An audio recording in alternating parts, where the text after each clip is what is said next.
Hello and welcome everybody. Let's get you all in here right over there. And we also got Subnautica ready to go up there. We're going to be finishing our, complete our phase 1 of our main base that we've been doing. We're doing a giant Kismet mega research base where we can research all of the animals, all of the plants, everything in the world.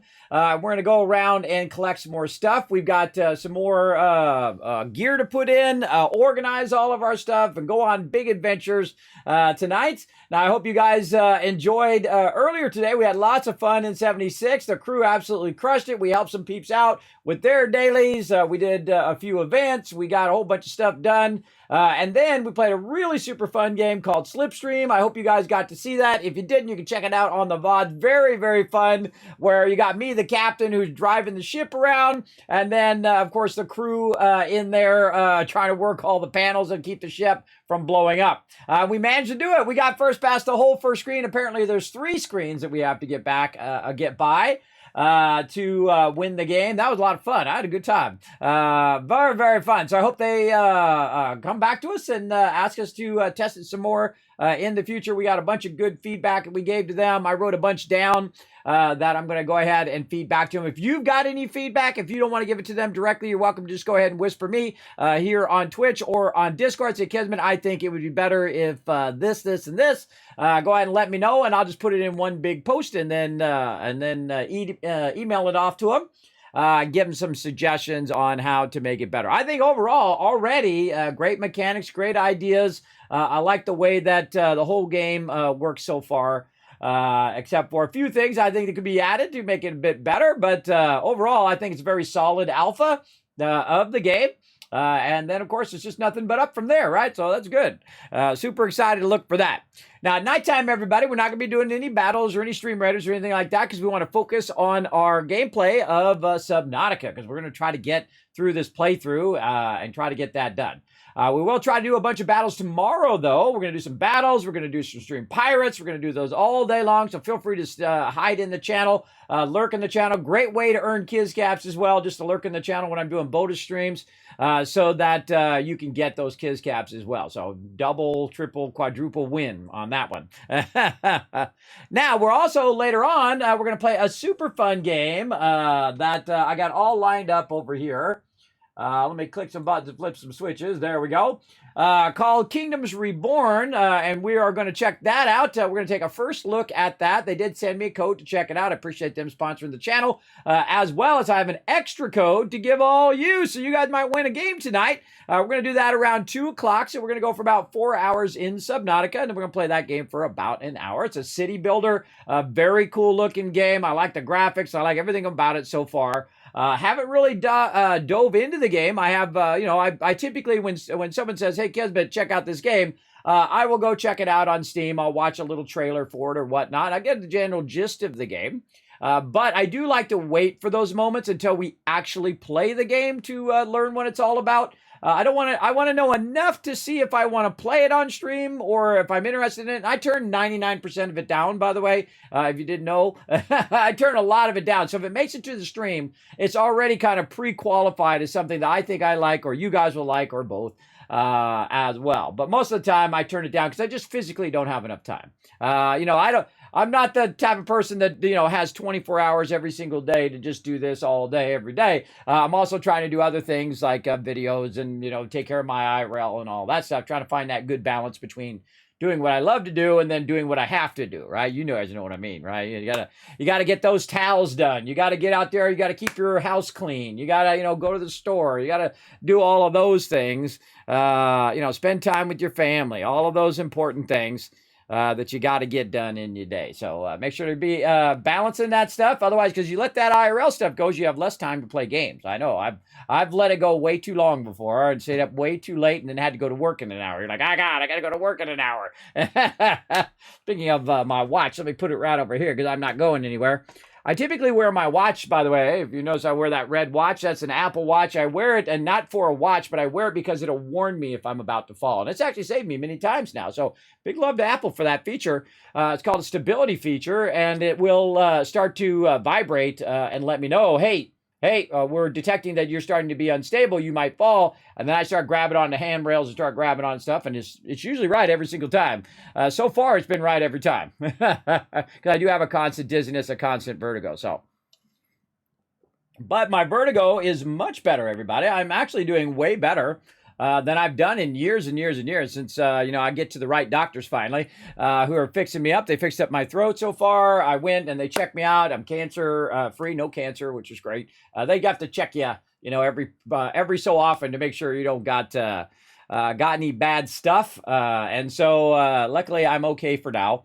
But as you get into your 40s and 50s and 60s and 70s, if you're lucky, I'm lucky to make it to 50. Everybody, I've had one of those roller coaster lives, and I feel like you get more out of it anyway. When you have a lot of stuff that's going up and down. Oh, I forgot to say, put a 1 in the chat if you can see it, hear me. Paul and AMZ are already on it. Thank you so much for that. In fact, I'm gonna give you 2,000 caps for already being on top of that. There you go. Appreciate that. So let's get into it, everybody. I'm super excited about it. Let's say hello to everybody in the chat. Thank you, AMZ, already going out and retweeting right there. And remember to go out and retweet, everybody. I'm going to throw it in the chat. Hit that like button, hit that retweet button. It does help the stream and earns you Kiz caps for this giveaway we're going to do later on tonight. So store up those caps. Use them when you need them in there as well. That's Mr. Non You in the chat. What's up? Thanks for coming in. AMZ also waving. We got Rotisserie G in there waving as well. It was definitely a fun game to play. I thought so too. I thought they did an excellent job. I'm old, everybody, so if it sucked, I would tell you. Or if I didn't like it, it wouldn't even make it to the stream. It's got to get that point of would I enjoy it? And would my community enjoy it? It's got to get past that stage first before I even bother. And I'm old, so I don't care. I just like, no, thanks. I don't care how much they pay. I don't care if they say, here, Kismet, here's $10,000 to play Fortnite or League of Legends or whatever. Because you can always see right through people who just play games. You know, oh, this is my favorite game. And they're just like half asleep playing the game. You can see that they hate the game. It's just so obvious in there. I don't play games I dislike. It's just simple. Not that I dislike Fortnite or dislike whatever the other one was, League of Legends. I'm just using those for example because those are big games and you guys would understand what I mean. But I just don't play those games. That's because I'm busy playing the games that I do like, right? Not that I dislike those. And if there is games I dislike, I don't even bother talking about them. So there you go. Paul coming in as well, bringing that love in. Thanks for coming in, hanging out, Paul. I see you in there. And I don't know about you, but I'm super excited about Subnautica, so I think it's time to get going. Let's do it.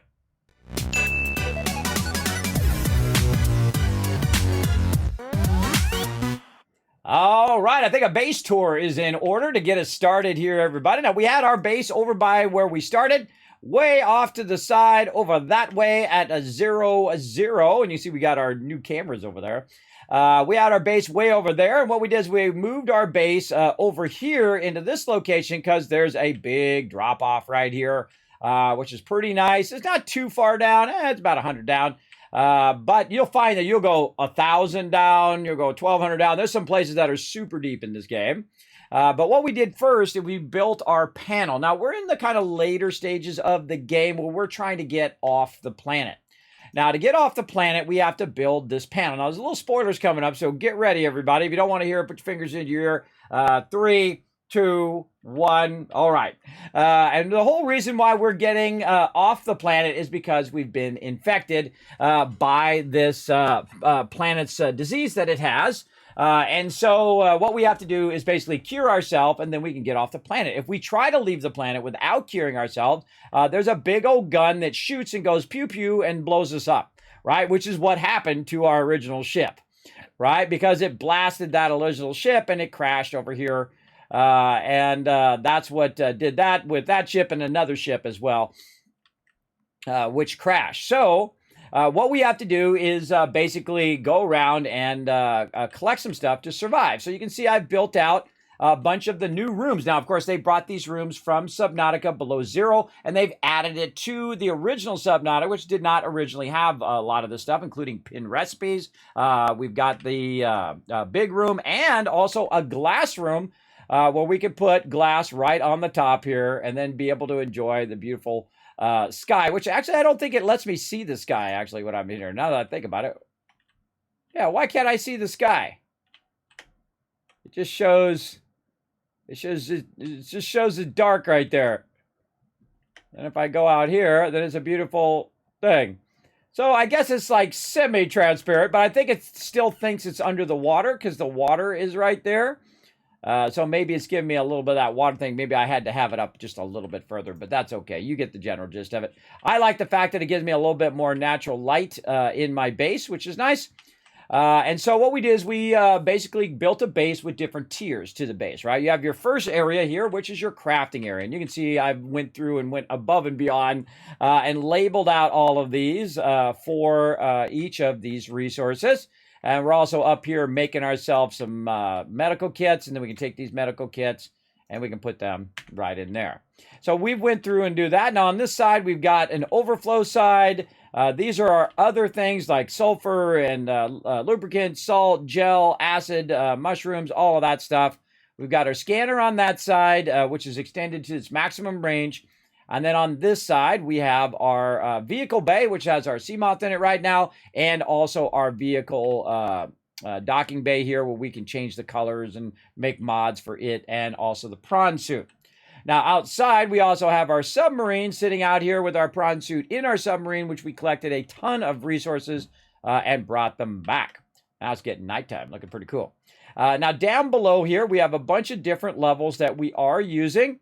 The first level is our power level, and you can see that we have a couple power things here. We have our active power here for our nuclear power, and then we have some stuff in here for our bio power. So we're using like plants right now. You can use plants, fish, all that kind of stuff. We're going to go down one level here, and you can see that we have got our fish tanks down below, and this level is more of our interior usable plants that we would use for the biofuel or for eating food and water, that kind of stuff. You can see I was in the middle of building one there. We need to get some more resources for that. These are our filtration machines that are filtering water for us, and that will go through and filter that water, and then we can backlog that water and carry it with us wherever we go. So we'll be working on the interior plants today. That's kind of phase one, is doing our plants, getting our fish in there, getting this whole part done. And then we'll start phase two, which is starting to build out all of our other fish tanks to hold all the different fish that we're going to do. Now we're going to have one side is going to be regular fish, and then the other side will be contaminated fish. And I'll show you the difference. We're going to go in and basically start to work on our plants first. Now you can see I've also got some plants here. Now these are plants that actually have a function, right? There's some plants, interior and exterior plants, that are just cosmetic. They don't do anything. And then there's some plants that actually, like these right here, produce blood oil. And so we can go in and we can go ahead and grab those blood oil off the vine here and utilize those for crafting. Oh, inventory full. So we can go in here and we could put those blood oils in a box, or even better, we could use them for an actual purpose and go right in here and go to advanced materials, and we can create a benzene.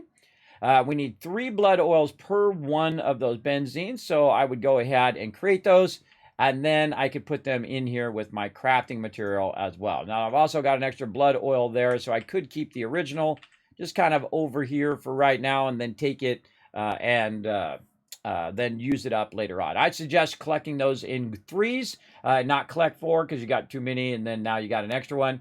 But they do have a trash can in here, and that's another thing that we want to add to our base. So that if we do have anything, we say, oops, we got too much of that one thing, we can simply just throw it right here in our trash can. I forget which side is the front side of the trash can. Let's just try this side, see what we get. And we'll put that right there. It's really the same on both sides, but I do like to see the little symbols right there. So again, if I do have something like that thing, and I say, you know what, I don't really want to store it, I can always get more when it grows again. I can go in, just put it in the trash can, and it will get rid of it for me automatically. It'll atomize it, and then eventually it goes away. Now it stays in there for a few seconds, so you can grab it back out again. But if you leave it there too long, it'll go bye-bye like that. Right? So make your choices wisely right there. as well. So again, we have the thing. We can see it's got dark outside. It's also great for seeing what time of day it is in the game. Up there to have that kind of glass door. They all are glass ceiling. They also added the glass ceiling for the multi-purpose room, which is also very cool. Now, we've also been bringing a ton of our resources from outside inside, and we want to go through and we want to kind of organize our stuff. There's another blood oil right there. So one of the things that we want to do is we want to keep one seed for each and everything that we have, right? And we have a bunch of this stuff right here. And we're going to keep that. We're going to keep this. But all these other ones we don't necessarily need to keep. I'll probably keep this one because I haven't started on those yet. And I'm going to put those actually out the back because I don't really need those where I'm working. Everything when I'm working on something has to do with its value to me and how much I need to access it, right? If I don't need to access it, it's going to be way further on the end, like these seeds, as opposed to something that I access a lot is going to be really close to where I'm crafting, right? And this allows you to prioritize which materials you should put closer and which ones you should put away. Now, these I use more than anything, all of these different materials, so they're closest. My equipment is something I use a lot more, and I'll switch my equipment on and out depending on what I'm doing. Food and water, a little bit less, and then all of this stuff, a little bit less.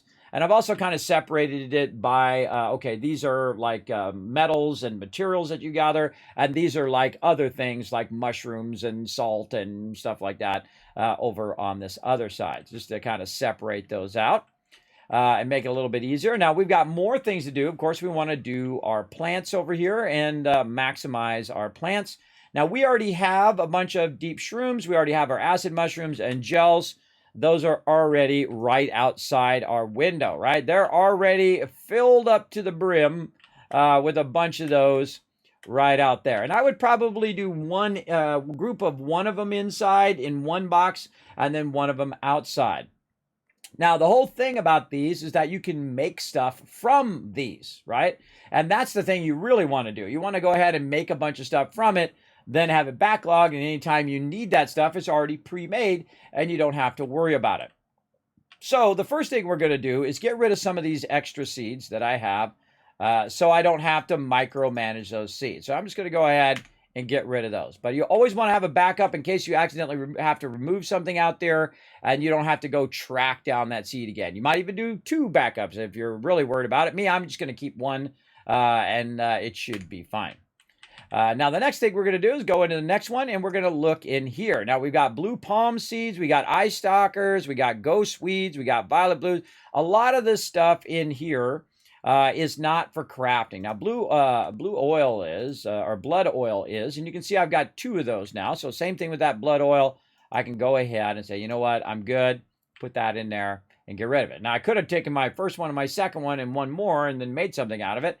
But that's okay. What we're trying to do is organize our stuff.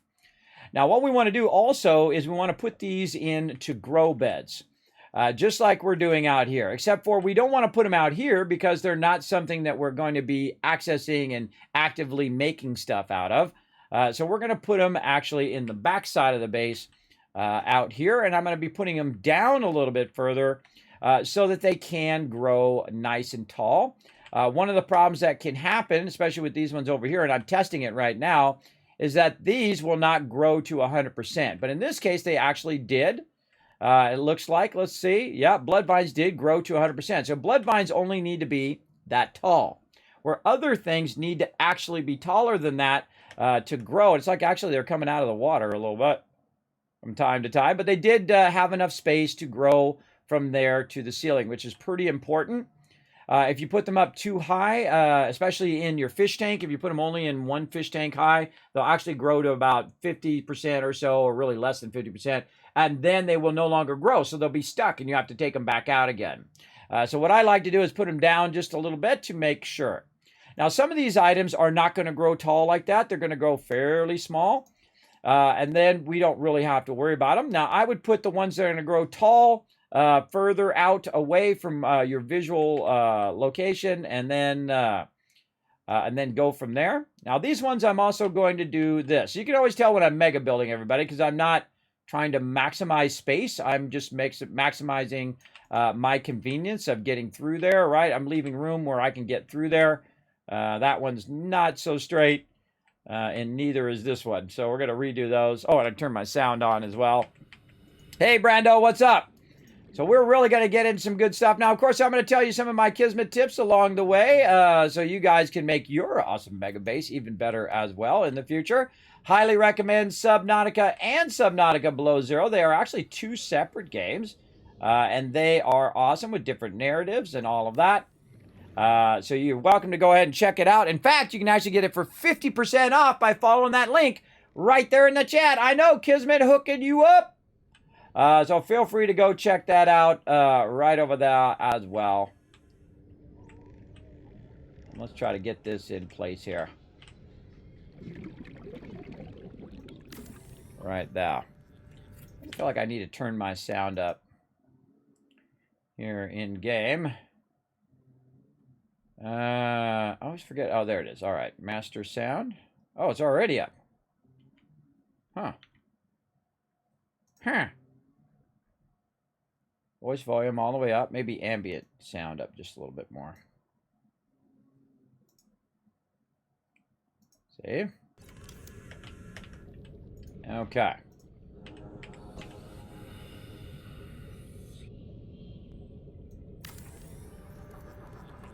Okay, so now we got our grow beds in there. Now, what we want to do is take some of our exterior plants and put them out there so they can start to grow.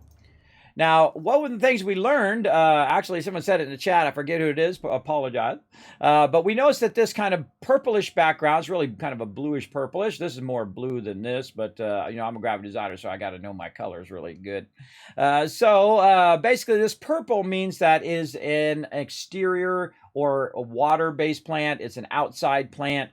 And then these right here are exterior plants. So we're going to grab all of these out of here. That we can take out of there. Let's put some of our quartz back here. We don't need to lug that around everywhere. Nope. Quartz back. There we go. We've also got some salt and some titanium. Let's go ahead and put our titanium back in here. And we've got some salt, which we can put right in there. And we've got some water there. We can just go ahead and use up that water. There we go. Vital signs stabilizing. And then we're going to go back out here and we're going to utilize, oh gosh, you know, one of the things that Subnautica doesn't have is you can't be on a grid. And you can see that some of those are just slightly turned. I'm going to leave it. I'm going to go with it. So you go to your exterior grow bed, you look for the hand and you go ahead and click on it. Now what I can do is I can put in this blue palm seed. Now, if you notice, it doesn't fill the whole thing, and that's because we don't have enough to fill the whole thing. But if we let it go for a while, it will grow. We can take samples from it, and then we can go ahead and grow it all. Now, I like to get everything in the game, so I can just go ahead and let it grow. And I'm not really going to differentiate between what, and what. I'm just going to go ahead and put those in there. I'm going to let them grow until such a point in which they're full, and then I'll keep an extra sample in my base as a backup. So we're going to go ahead and get those going. Now we also have violet blue seeds. We have a bunch of other stuff here as well. Now the trickiest part of doing this is to make sure that you are actually doing the thing and not accidentally putting the same stuff in the same one. And if you do, you can always take it out later. But you see we got blue palm here. That's none of these. Over here we have eye stalk. And you might even label it if you're that hardcore. I'm not going to, but you could. Then over here, we can go ahead and put our rough cradle seed. And then we need violet blue and furled papyrus. So we're going to need more of these right here. So we're going to need some more titanium. Let's run back in and get that back out again. Now we also have this metal salvage here that we can work with. So we're going to go in and convert that metal salvage here in our little builder thing. I keep calling it the replicator, but it's actually called something else. It is called a fabricator, I think. Yeah, fabricator. Too much Star Trek there, everybody. Because it reminds me of Star Trek. That's why. The replicator, where it makes stuff, tea, Earl, Grey, hot, right? Don't we wish we had that in real life, everybody? That would be awesome. That would be cool. All right.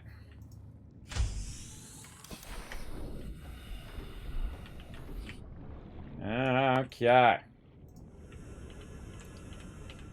Let's go ahead and put some more out here. And I'll try to make it as straight as possible. That one's really bugging me. That one right above it. And it's a little hard because your character is actually fully moving the whole time you're in the game. Kind of moving forward and backwards and all of that the whole time. Oh, no power. I got to go get some more power for my thingy. Let's get the batteries out. Get that going. Switch that to another battery. Put our original battery back in. And it's off and charging. And we're ready to go back and do some more. So basically cosmetic ones in the back. And useful ones in the front. So we're going to go ahead and also put our violet there. And then on our next one, we're going to go ahead and put our furled papyrus. I'm going to let that grow all the way up and try to fill those up until we have a full bed of those flowers. Now we're going to go to the next one, and we see we've got a bunch more in here. And again, yet again, with these the titanium here, we can go back over here. Fill all of that back up over there. And then grab some more of this. And we're just going to kind of rinse and repeat. Now, I've only put them in here temporarily so that we can basically transplant them from our previous base to this base. So let's go in and check the first one. This one right here is a blue palm, and so are these. So we'll go ahead and put those in there. And now we've got 4 of them in there. All right, we got any of these? No, and I just look at the photo because that's the way I am. I'm a more visual person. And I see, okay, does this look like this? Rough cradle seed. Yes, it does. Okay, boom. In there. Now, we don't actually even need to put these in here. We could just throw them away at this point and just harvest these later on. This is violet blue here. No violet blue there. And this one here is a furl papyrus. And in there we go. And we need more of the things. More of the things and the stuff and the things. I can't remember how many of these I had before. It was a pretty good amount. So we'll just go ahead and build a whole bunch of them so we don't have to keep going back and forth on our titanium there.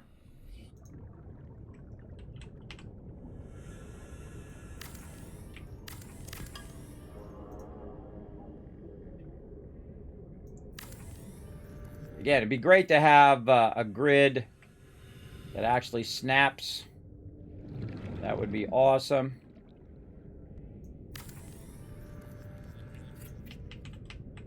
Doing my best to try to do it straight. It's not that big of a deal, everybody, but really the point is that you have a bunch of this stuff running back here. There we go. And usually I put these right next to each other. It's actually easier if you don't put them right next to each other so that you can get a bit closer to them.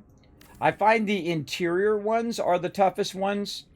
They get way in your way whenever you're trying to do stuff. So, very important to leave yourself a little bit of room. All right, let's go shell there. What do we got over here? Nothing. All right, spotted dock leaf. We've got cave bush and jelly spore. So let's go all the way to the side.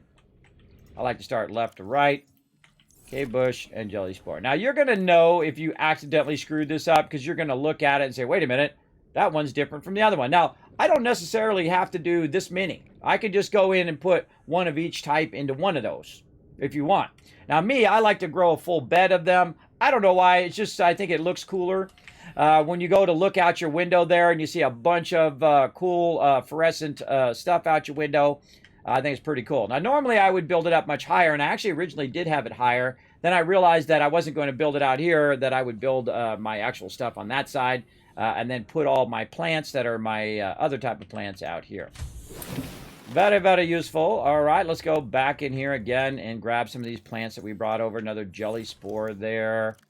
Another cave bush there. Now, we tried to bring enough for everything. Actually, this one, we can go ahead and get rid of that one for right now. We're going to come back to those later on. That done. This one emptied now. We're just trying to go down and empty out all these boxes because these actually don't belong in these particular boxes. Let's see. Do we have anything that we can pair here? Let's take this one out. We have that one. Yeah, we should have definitely paired these better. Let's take this one. All right, let's do this. Definitely should have grouped those better because then we could have done them all at one time. Don't have to keep going back and forth. But we'll just go ahead and just do it since we already made the commitment to it now. Over here, this is a ghostweed. And we took a sample of each one and brought it with us just to make it a little bit easier. Nope, these are the mushrooms. Go find where we did those. I think over here. Yes, a jelly shroom. There we go. Cave bush, I think, was over here. Yes, and this is just to make this faster. Since I've already done this once, I might as well make it go a little faster. Spotted dock. This is Gabe's feather. Do we have a Gabe's feather? I don't see it. That doesn't mean it's not there. Okay, well, we'll put it right over here. There we go. Okay, let's keep it going.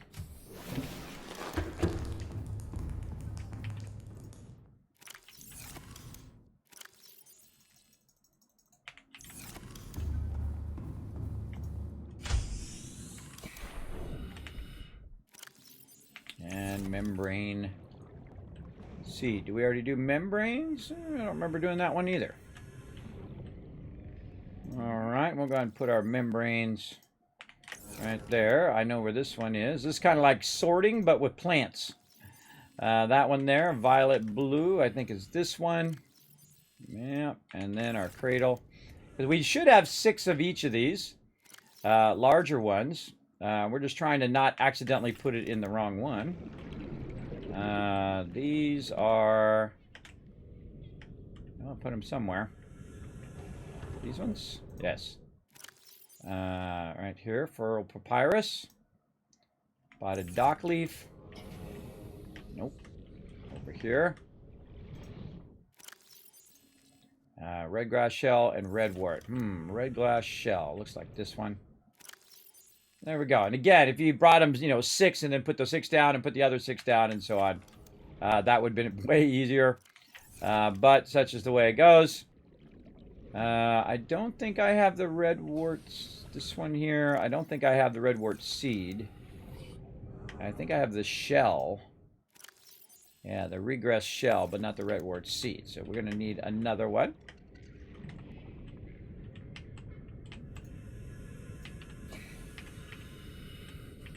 Now, the funny irony is a lot of this titanium that I'm using comes from the beds that I was using on my other base. It's really hard to be precise in this game, too, because like you move forward a little bit and it just keeps going. It's not like it goes forward a tap. It goes forward like too much like that. See if I go left to right. So you have to kind of aim, touch forward just a little bit, then turn to try to line it up. Now, I'd have this already done if this would grid snap. This would already be completed by now. I could have just grid snapped all of that and been good. But sadly, no grid snap. And it'd be great if you had a grid snap you could turn on and off. For people who don't want it to be on, could turn it off. And the people who do want it to be on, be good. All right, there's a bunch of deep shrooms there. Oh, those are supposed to be there. Okay. All right, so that took care of those particular plants. Now, we've also got a bunch of other stuff back here in our overflow. We can see that we have some yellow plants. The yellow plants represent plants that are interior plants, and we will work with all of those in a bit. But we want to go ahead and look. There's our contaminated fish there. Yellow stuff and fish. These are all interior plants. These are cosmetic items and a little bit of resources there. Uranium. This is another internal plant. Got gold. This is all extra resources on top of the resources I have on the other side. And you can see we've got quite a bit over there. Very nice. I saw some titanium in here. Is that right here? Yeah, let's grab all this extra titanium out of here so we're not looking for that later, and put that right in there. Very nicely. There we go. Filling that box right back up again. Okay, so we got that done. Now that we've got our exterior plants going, I don't remember them being all... That doesn't seem like all of my exterior plants that I had from before. But it could be, because that's a lot. That's 12, 13 plants right there. 13 individual plants. So it could be, but let's go back to our sub over here and see if we have any more plants or whatnot in our ship. So I have a bunch of storages, as you can see here, and I'm going to go through each one and make sure that they are actually empty, because that's what the E stands for. So I just click on each and every one, just to double check them. Always suggest to double check, because you might have left something that you were looking for later on in your base. Hey, Foggy, what's up? Thanks for being here. Hope you're having a good night tonight. Hope you had some fun earlier today playing some 76. Hopefully you got all your dailies done. I got my dailies done in record time today, and yesterday too. We were crushing it. Crushing it big time. Just checking all these are empty. All right. Now, I know these aren't empty because those have fish in them, but let's check all these other ones over here. Like this. Okay. Now we're good. All right. Now, these are contaminated fish, so I'm going to take these out of here. And as I take them out, I'm going to put an E there. And we got some big boy fishes there. Take it out. Double check it. Yes. Okay. More big fish. Now, we got a lot of these red fish. Red fish, blue fish, one fish, two fish. So we're going to take all these red fish out. And these are all contaminated. So, and I'll show you what contaminated mean versus non-contaminated. When we get into that, we're going to take all these little small fish out of here. So maybe we can squeeze that in. No, we can't. Okay, well, we'll put all the little small fish back in there. We'll deal with them in a second. So we'll go ahead and move over here. Any more little red fish? Yes. Put that in there. No, there's too many biggie fish in there. All right, so we got all the red fish right over here. Now, these are contaminated fish. Basically what happened is I had another fish that had contaminated disease on it, and I put that in with these fish, and it contaminated all those fish, and now it remembers that they're contaminated. Now all of the other fish, I could take some of them and I could just put them right here in the trash can, and then they will eventually just be disintegrated. I can also take them and put them in my power down here. I can just go right down in here and go to my bio thing, and if there was room, I could put them in there. But I want to put one of them into my fish tanks here, so I'm going to go down to the bottom here, and I'm going to go to the back one. This one's going to be my contaminated fish tank, and I'm just going to put one of these in there. This particular one is hard to see on this fish, but on other fish, you'll see little spots on them, like my stalker here, which I'll put in here as well. See the spots on him? That means that he's been contaminated by another fish, because originally he was not like that. So we've got that going. Now I only need one of each fish in the contaminated because I actually don't want them to breed in there. I want to have just one of each for now, and if I do want to breed them, I can always breed them together. And what I'm going to do is I'm going to have a non-contaminated one and a contaminated one. And then that's where the pairs are going to be. There's going to be one on one and one on the other. So if I do want to pair them, I can, and then I can breed them from there if I need to. But these other fish, I don't need them for anything, so they're going to go into the trash as well. And what I'm trying to do is reduce the amount of stuff that I need to manage. Very important if you want to really clean up your base and optimize your base overall. So that's what we're going to do. And that's what this mega base is all about, optimizing our research of everything that we're doing. So we're going to go back in again, look here in the big old fishies, and get all these little fishies out of here and hit that as an E for empty. Another red guy there that we can try to get rid of. And any more little fish that we can grab right over here. Now, there's some bonefish around here somewhere. I don't remember what I did with them. But they're actually not contaminated. Also, my little blue fish, or kind of really a purplish fish, they're not contaminated either. Let's see. Oh, I'm putting these in in the thing here. So we can go down here. And we're putting one of each type in here. So now we have our little redfish. We've got our stalker down there. So we already have an extra stalker. We're going to do a sand shark. Now, how did I get these fish in the first place? Because you can't grab them. You can't just pick them up from the ocean. Well, what I did is I brought some eggs and I put the eggs in there. And those eggs then grew up. They hatched and became these fish. And they're a lot more docile. They don't attack you.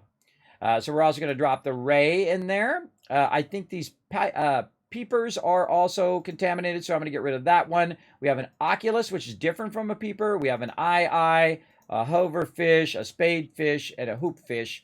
All of those in there as well. Now, to get our other one going over here, we're going to go ahead and regrow or rehatch some of these eggs so that they won't be contaminated. So I'm going to drop the stalker egg in there. Now, what I really want to see is if that stalker egg... Oh, did it go through the floor? I want to see if that stalker egg is contaminated or not, because it was 2 contaminated parents that made that stalker one there. So I want to find out what happened to my... what happened to that? Did it just fall on the bottom and I just can't see it now, or what? Or did it actually fall? It did. It fell right through. Okay, that's not good. No game is perfect, everybody.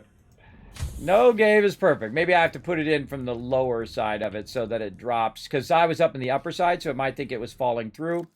Let's try it again.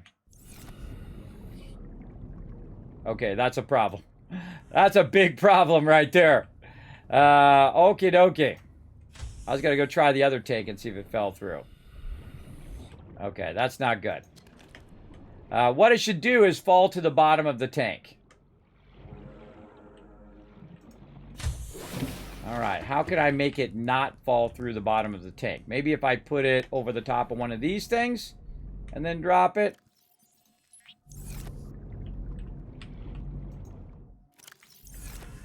Oh, boy. Oh, boy, glitches for the win.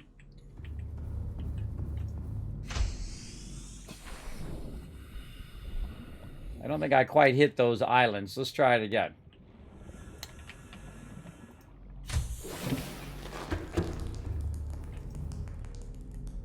Now, also, you can put plants in here, by the way. You don't have to actually put them outside.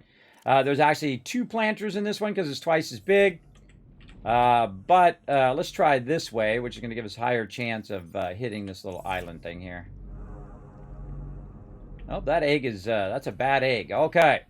Well, we'll go find another egg and replace that egg with that egg. So what I'm going to do, if it's doing that, everybody, I'm just going to get rid of it because I can always go find more stalker eggs out there. In fact, you can search for them with your scanner, which is something that we will do to go search for a bunch of eggs, bring those eggs back, and then put them in. So we're going to get rid of that egg. That's bad. We're also going to get rid of these fish because these fish are all contaminated and we don't need those. So we'll get rid of those as well. So, all right, back to our fishies over here. Now we have a spadefish here that's also an egg and a couple and a spine fish as well. So we'll go ahead and work with those. And see if I was really there, everybody, this is how I would play the game. I would play it from a research point of view. And I'm going to take one here. Try not to consume these. I've done this like several times now. Right-click to put them in. There we go. And that one is going to go ahead and end up in there. And then this one over here is going to go here and be contaminated by these other fish. You can see right now it's not contaminated. It doesn't have any little green spots on it. We'll come back and see if it does spread to it eventually. I think we already have our spadefish in here. Let's go see. Yes, we already have our spadefish. We have our hooverfish and our peepers, and we've got an egg. Let's see if this egg lets me drop the egg in the tank. Emergency. Starvation imminent. Okay, so that one worked. We'll take care of that food and water. So that one worked. So that's going to be a spadefish. And that spadefish hopefully will not be contaminated. I guess we'll find out, won't we? Now, I need to take care of my food and water, and that's really no big deal. I can actually just go up a couple levels here and go right in here. Yeah, num num cookie. and go in here to my bulbo tree and go ahead and get myself some food and water from my tree. Right there, put that back in there, get a couple more of these. And use those up. And I like to use the whole tree up and then put one seed back and I'll make a whole tree out of it again. The reason why I like that one is that it yields a lot. And then what I can do, by the way, is what will happen here is when they're rotten, they're minus 25. And when they are, when they just farm them, they're plus 8 and plus 10, which is great because you can see that my food and water is all the way back up to maximum. But I can still take these and I can still use these up here in my bio reactor once those run out. I feel like those last a really long time. So that's why I typically use those. And again, we're going to be doing our interior ones here in a minute. Okay, and see all the rest of these fish, we already have some, and they are contaminated. So we'll go ahead and dispose of the contaminated ones here. And we're going to have to work on getting some non-contaminated fish. And put all those away. I think I did my Hoover fish. I believe I did. All right, let's get rid of that. And what else do we got? We've got plants, which we'll come back to. Oh, we got another egg here. Another stalker egg. Let's go ahead and see if that one's good. Or actually, I could just grab a bunch of stuff and then take care of it all at the same time. More of our contaminated fishies here. Now, we know what to do here. We're just going to take these red fish and put them right in there. Give us some more room here. We've got our cool octopus here. This one, I think we already did our hoop fish. We already did our stalker. We already did our sand shark. So we'll go ahead and put those in there. We'll come back to the rest of those. Now, I don't know why they get contaminated. I must have put a fish in there that was already contaminated and contaminated the rest of them. Yeah, you can see that peeps contaminated is our... Oh, yeah, now see our little... our spine fish is now contaminated as well. Let's put our gas pod in there and then our crab squid and our Reginald in there. And there they go. They're all going to be in their little contaminated wonder zone there. And then over here, let's go look at our spine fish over here. Here he is, and you can see that he is not contaminated. He is just fine. So we're going to go ahead and put this stalker egg in and see if this goes through the bottom or if it lands at the bottom. There we go. I think that other one was glitched out. So there we go. So now we got a stalker and we've got a spadefish there that are eventually going to show up. This fish we can get rid of. And so basically we're just kind of micromanaging our fish. Now some of these fishes were born from them coupling up, and some of them were born from eggs that I found and then I just put in the tank. So there we go. So yes, cleaning out our inventory nicely over here. So let's get all these other fish out of there. A lot. Now these other fish here, these bladder fish, those are the ones I was talking about. Those are not contaminated, and I've made a bunch of those. We have 18 of them. They're really great for making water in the very beginning. I typically will use those early game, but we're going to keep those separated for right now. Actually, I guess I could take one of them and put them in the non one, and then put another one in the contaminated one. Let's see if we got any more fish in here. I think we're good. I think all the rest of this is supplied, so we'll go ahead and leave that. Let's go ahead and do these fish that are also over here.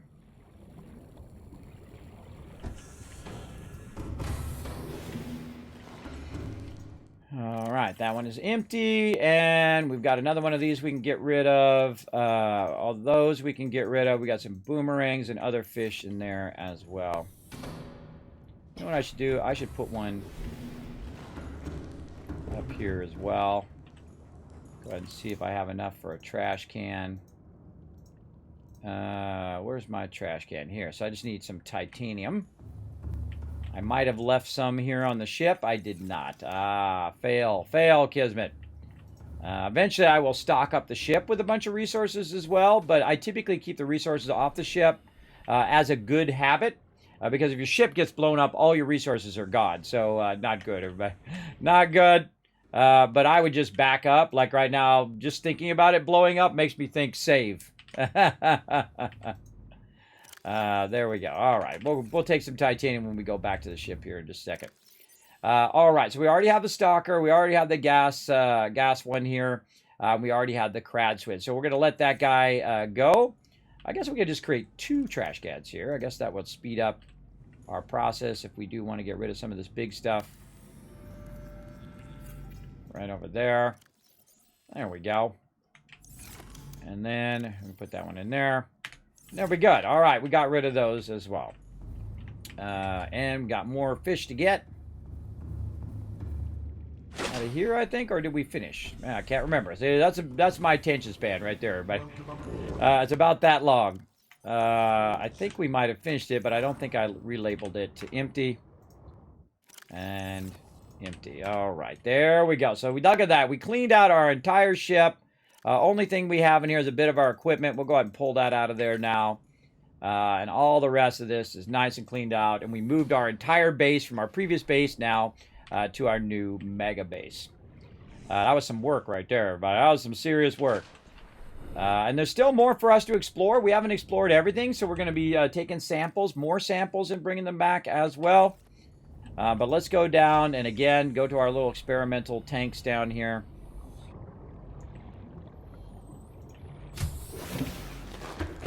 And we'll go to our non-corrupted side, or side there. All the rest of these, I believe, are already corrupted, so I can't put them in there, or they'll corrupt the other fish over here, or contaminated, I mean.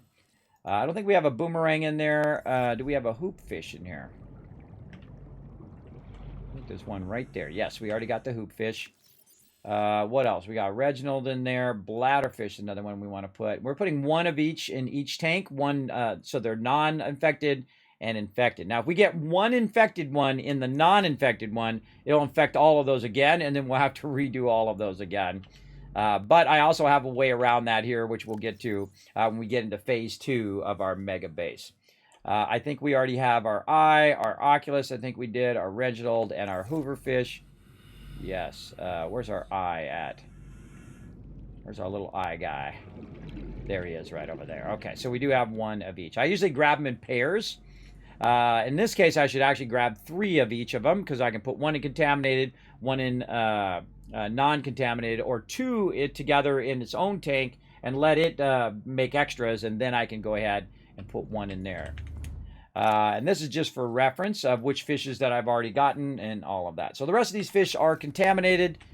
We should also probably put ourselves a box over here at this bottom part in case we want to put some extra eggs or something down here right there. And then we can also put down a trash can, so we can also just do it down there. More convenient than have to come up here every time. So let's go ahead and grab ourselves some more titanium. And then we'll grab ourselves some quartz so we can do this bigger box.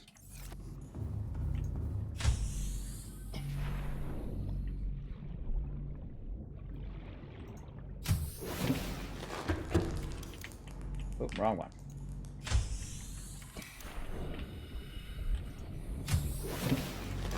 Welcome aboard, Captain. Okay, a nice little trash can. Right there. Okay. And then if we have some that get contaminated or whatever, we can go ahead and just do it right here. We put all these guys in here. And that'll get rid of those. So now I don't have to micromanage all of those fish. And they're not going to couple up, so we'll just have one of each because they do couple in pairs. So if you don't put them in pairs, they won't couple up, and you'll be good. Okie dokie. What's our fabricator doing up here? There we go. Keep stocking up on those med kits. A lot of those babies in there. We can also work on our batteries here. I see that some of my batteries could be swapped out. Let's go ahead and swap those babies out. This is going to be 1. This is going to be 2, 3. 4 is going to be this, and 5 we'll put as We're going to put out our knife for right now. So number 1, we're going to swap that battery out. Number 2. And number 3. Even if it's at 99%, I will swap it out. And that's because this way it gives this something to do. Gives it something to charge instead of just sitting there doing nothing. I do like to have those constantly charging if I can. Okay, so we got that done. Man, we got a lot done there. Okay, now we're going to go ahead and get into our next phase here, which is to work on our land seeds. So let's go down the line here and see if we got any land seeds in here. Just double checking all of these. Those are mushrooms. These are gas pods. Let's just double check I haven't doubled up on any of this stuff. Sulfur, lubricant. Ooh, salt is full. Wow, okay. Gel there, acid mushrooms, coral, med kits, and water. Okay, very nice. And then on this side, we've got our vehicle bay, some equipment that I'm actually not using right this moment, kind of like backup equipment. And these are all of our other materials there. Over here, we want to go ahead in phase 2, we're going to start doing these materials where we start doing like fiber mesh and silicon rubber and titanium ingots and really start to build out all of those next level materials as well. And we're going to put those right down here at the end. That's actually what will be there. Those seeds will no longer be there. I'll move them over to this side to an area in which I'm not going to be accessing as much, right? That's the way I design my base. I use it more, closer to me. Use it less, further away, right? Just like here in the back. Look how this stuff is growing out here. We just look out the window. Isn't that cool? Just look out the window. You can watch, especially at nighttime. It's super cool. You can just watch that stuff grow out there. Now we can go out, since we've already gotten all the plants that we can get. We can go in here. We can hit this once, and then we can go ahead. Okay. And we can go ahead and now fill that out. Now that one's completely filled, so we go ahead and hit this one. 2, 3, 4, and then 1, 2, 3, 4, and then that one's now filled. 1, 2, 1, 2. There we go. So basically, we're just kind of filling these out. Now, in theory, what you should do is take all of it out and then put it down so that it's at its full strength later. I'm not going to worry about it right now.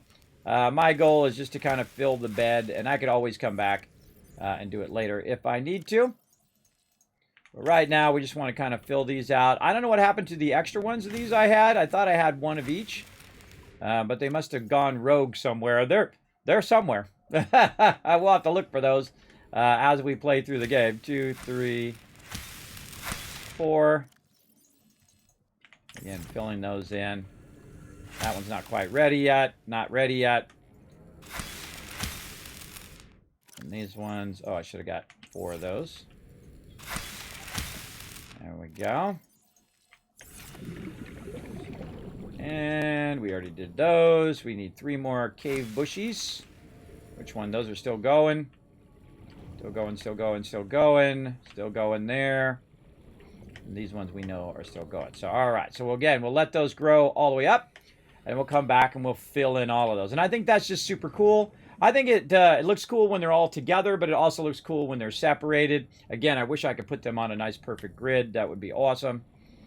But I'm not going to take that much time to perfect. You can spend all day long perfecting them if you want. Your game, you do whatever you want. Me, nope. I got things to do. I got things to get done. Now I'm actually going to put my Sea Glide and Repulsor in here because that thing's really big. So we'll put that in there so it's not in our way. Okay, so now we have a bunch of plants in here that we're going to go ahead and put in our kind of interior grow area, which is our second one down. And so we're going to go over here, and I really like this lantern plant. I think it's cool. Even if it's rotten, by the way, it still will act as a plant. Then we have our rotten Chinese potato. We'll go ahead and put that one in there. We have fern palm seeds, Ming seeds, and spores. Now, these ones you don't necessarily need to be in the front, so I'm going to put those way here in the back. And you'll see why here once we grow those up. And of course, our goal is to put 1 down and turn that 1 into 2, 2 into 4, 4 into 8, 16, 32, 64, 128. You get the idea, just like I do in Fallout. Now over here, we have our item that we're going to need here, which is our copper wire and our aerogel to fill out some more of our things here so that we can make more food and water. So we'll take that out, get that back running. And we'll go back up here to our mega base. Take our food and water, put some more water. See, it's backlogging all that water. Yeah, it's going to be super useful later. I'm going to put the salt right here since we're in overflow of our salt. And we're going to come back and we're going to check and see if there's anything else in there. No, nothing in there. And we've got some more rotten lanterns. We got some marbles, and we have some smaller plants here, which we'll grab all those out as well. Whew, mama, we got a whole bunch of stuff there. Okay. We'll come back to that in a bit. You might be thinking, Kismet, why don't you use your Sea Glide? Well, if I use my Sea Glide, it takes up more space of my base. You can see we got a lantern tree. We got lantern fruit here, so we know that we could fill in the rest of those lantern trees. And now we want to do the same thing up here. We want to go ahead and make ourselves a trash can. You usually want to have these wherever you're doing crafting. So you can say, okay, you know what? I got too much of this lantern fruit. I'm just going to get rid of it. Now, another thing you could do is take it back out again and store it and backlog like I'm doing here for your bioreactors. And one of the cool things early on, if you do need a lot of power, by using your growing, you could actually put a massive amount of these bioreactors down. You could, put 4 of them down and keep all 4 of them going with no problem. But since I'm up into the nuclear reactors already, I don't have to worry about it. By the way, I only have 1 rod in there that's been running the base this whole time. That tells you. And if I usually have 1 rod in there, that means that eventually when it does run out, I'm going to move it. I'm actually going to move this all the way to the end because I'm going to put 4 in there once that happens. And then I won't have to touch it for an extremely long period of time from now. A very, very long time. So we'll let that run. Now, what else do we got? We got some marble plants. Those are pretty sweet. Let's go down right here. There we go. And we're going to go ahead and add those. Now, I was thinking of taking these out of the center, but I think I'm going to leave those. We will leave those there. We have our Chinese potato plant, and then our rotten marble melons are going to go there. Now, these other small ones here, my pink caps and my speckled rattlers, those are the ones that I don't need all that much either. So what I'm going to do is basically put those eventually in these ones here. And then the ones that are kind of more useful, these ones here along the side, those will stay together. And I probably should add some more beds here that I can use more toward the front as well. We need our interior grow beds. And I'm purposely kind of offsetting them so that they have a little distance between each other so I can get to the side of them. And let's just finish that row out. Oh, and we need more titanium. Of course we do. But we're going to go ahead and put these in the back here. Probably should have took this. I wonder if I can just take this back out. Yeah, so I'm going to take that back out. Let's do this instead. Let's put these pink caps back here. Just so we can put the pink caps and the speckled rattlers way in the back here. Then we could go ahead and put the larger ones up front right here. There's some smaller ones we could put back there. And then we have some more stuff we can do there. Another reason why I have this off to the side is so I can just go to my moon pool and jump out of my moon pool and get in and out of the base. Makes it a little bit easier.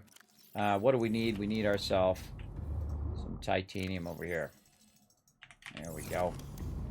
All right, back to our plants. And I try to collect a little bit of everything along the way so that we can go ahead and utilize it here. We'll come back to them fish here. There's our little smaller rotten things. We also have a bunch of these gasket ones. Let's see, maybe 1 quartz out of there. Get it in there. Yes, all right. Back and forth until we get it done.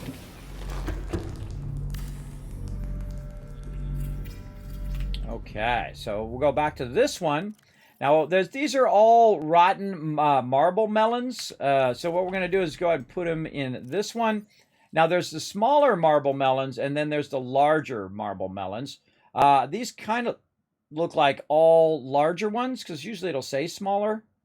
But we'll just go with that, and then we're also going to take the excess and go ahead and just get rid of them. We don't really need to store that much stuff in here. By the way, I was just using this as an example, because what'll happen is all of a sudden you'll just have boxes and boxes of it, and you can see that this is not even burned up yet, everybody. This is still in there, and that's because I have my nuclear power and my solar power. I have 2 solars up on the top that are also functioning. I could put 20 solars up there if I wanted to, right? I could really go to town on it. We got to get another one of our things going there. Let's kind of remind ourselves by tagging this as or pinning one of these recipes up here. So maybe I'll stop forgetting to do that every time I go back to my main top of my base. There you go. Let's see. Kismet, I posted a mega build I'm working on Conan. I did see that. Actually, I saw that before I got on the stream. Looks pretty cool. Digging it, Unforgive It. Yes, you did. You're playing Valheim. All right. Yes. Yeah, we're going to play some Valheim this Saturday, 10 p.m. Eastern Standard Time. It'll be a fun time. Okay, so we need some aerogel. Now, that's the whole reason why we have these gels right here, is so we can grab these gels. And those are actually fairly tough to find in the very beginning, unless you actually know where they are. But they are a little tricky because they are pretty far down. And also we need some rubies there. I'm going to go over here to our rubies. Got a bunch of those right over there. And then we can go ahead and make ourselves some aerogel. Now, when it comes to aerogel, I only make as much as I need because you're going to run out of one thing or another. Usually you run out of rubies before you run out of the actual gels, because outside here I'm actually growing the gels. So that's really helpful if you grow them yourself, and then you have them handy as well. Let's see if we got any copper wire in here. Nope. Let's go over here. Get a bunch of copper out of here. Copper is one of those things you're also using a lot of, so I highly recommend going and doing what I did, and that is take your prawn suit and your submarine and go gather a ton of it, and then bring it back to your base. And that's going to help a bunch. Okay, down we go into our second level here. And we're going to finish up our filtration machine there. And then we're going to go ahead and do another one. You might notice that I have 47 as my hull strength, which is a lot of hull strength. And that's because I always choose one room that is a room that I just do reinforcements on, and then it will reinforce for the entire rest of the base.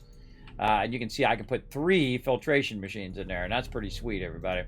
That's a lot of water that's going to be generating. The problem is we got to watch that power right up there. If that power starts going down, then we're going to need more power to keep our base going. I'm going to keep pushing the limit of what we can do. Now, another thing that I could do as well is I could move this ladder out of here. And I think I might just do that so we can try to get a 4th one in. I don't know, I'm feeling the vibe of the 4th one here. And so we're just going to go absolutely nutty over here, and we're going to start putting in a 4th one. And we're going to go make ourselves some more aerogel and some more copper wire. Right over here. Welcome aboard, Captain. And again, this is the advantage of taking some time to collect your loot and taking your time to get a bunch of each and every resource to get this going. I'm not even looking how much of it I have. I just grab a bunch, and this way I know when I go over here that I'll have the stuff that I need to make the aerogel. Right over there. There we go. And we need some more copper. Just need one. Oh, one more. There we go. Now, of course, it'd be nice to have so much resources that I can make a whole box of copper wire and a whole box of batteries and a whole box of this, that, and the other thing. I feel like that's a bit excessive to do that because you probably wouldn't use it all in your playthrough unless you're doing something like me where you're just like massively mega building for no reason, which is what I'm doing with these filtration machines right now. Just to try to see if I could push the limit. Yeah, see, it's starting to go down up there. And it's just trying to hold steady when it goes to there. And it's very close. It's kind of working its way down and then going back up again. One of the things that I would do, since it's really close like that, is I would probably go in and say, you know what, let's go ahead and put in some more solar power to try to counter that, so we don't have to put the big machines in. We can just go ahead, if I can find it. Man, I don't know why that's always so hard to find. And put some solar power. Now, solar power is fairly cheap. I think the most expensive thing in there would probably be copper. Because, again, copper in the beginning is fairly kind of a, roll the dice to see if you get it. Because when you're collecting the nodes, most of the time you're going to get titanium and not copper. So that's going to make it difficult for you to get up. And also difficult for me to get up on my roof here. Sometimes I make it right away, and sometimes it doesn't let me up. Come on, get up there.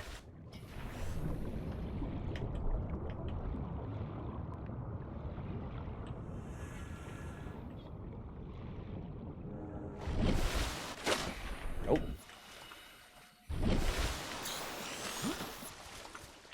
Only need an easier way to make my way up there.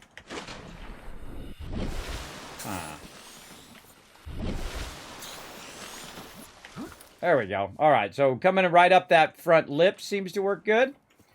So let's go ahead and add ourselves another solar power up here to try to counter it.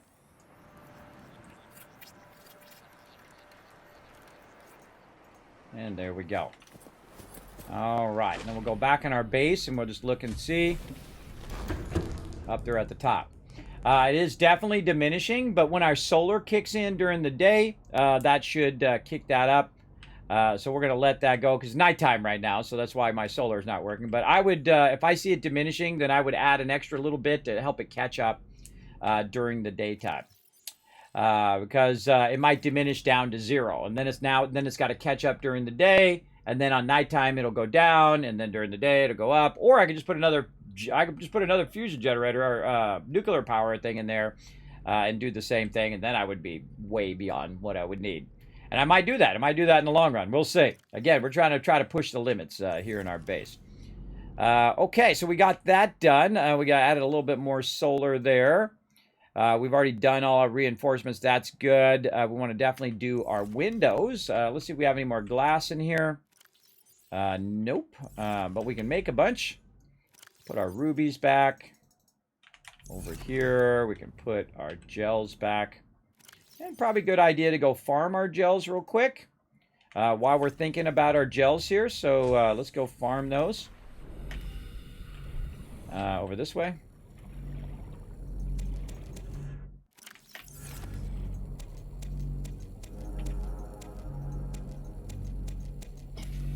What I'm going to do is get all of those, and then I'm going to go in here, and I'm going to go ahead and fill this up with these gels like that. And I'm kind of emptying out my inventory as well so that I have room for what I'm about to do, and that's to go like this.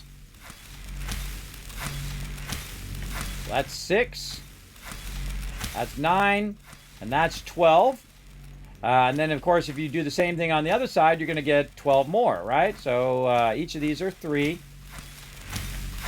And if you do it just right, and then you go ahead and do this, that's right. This holds exactly 24. See, I know my stuff, everybody. So if you leave 2 rows, you do all the rest of them, you put those away in your box, and then you just use 2 rows for seeds. It'll seed the entire rest of it. Same thing with your mushrooms over here. Let's go ahead and grab all of our mushrooms. And we'll take all of our acid mushrooms and put them right in here. Like this. Oops. I'll do that with that last one. And then back out here. And then we'll hit our acid mushrooms and we'll see how many we get. The best way to tell is to click on it and see how many you got. Well, that time I got 4, right? So 4, then this is going to be 8, right? And then this is going to be 16 all the way down. And then 4 more is going to be 20, and then 24. So that's going to tell you that now you've got all of the ones that could now be seeded in there. So each one of these things holds 24. And then I also have 2 more. So actually I wanted to leave less than 2 rows on that one. in the end. But I just happen to know because I check and see how much each and every one will take. Now let's go do the same thing with our other mushrooms over here. We'll just go ahead and hit one to see how many we get right off the bat. So this is the same thing. So it's going to give us that. So we can just go ahead and take 2 of those out of that row and then go ahead and take the rest of these out. Again, you can just farm this all day, every day, everybody. You get a lot of resources from this. I highly suggest not doing that, to not have 5 boxes of that, because it just takes up your time, and your time is your most valuable asset. So I'm just going to go ahead and put all of these in here. I'm going to remember not to take the seeds. Now, I do remember I do have an extra thing here with seeds, which actually I will put on the other side eventually.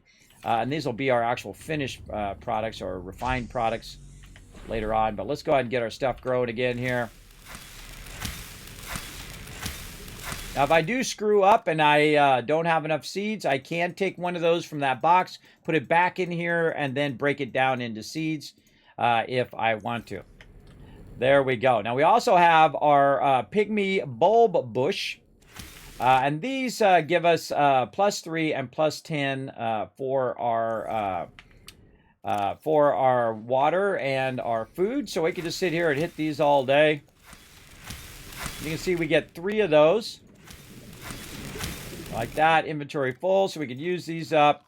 And now we have 2 more of them. I'll go ahead and put those 2 more back down.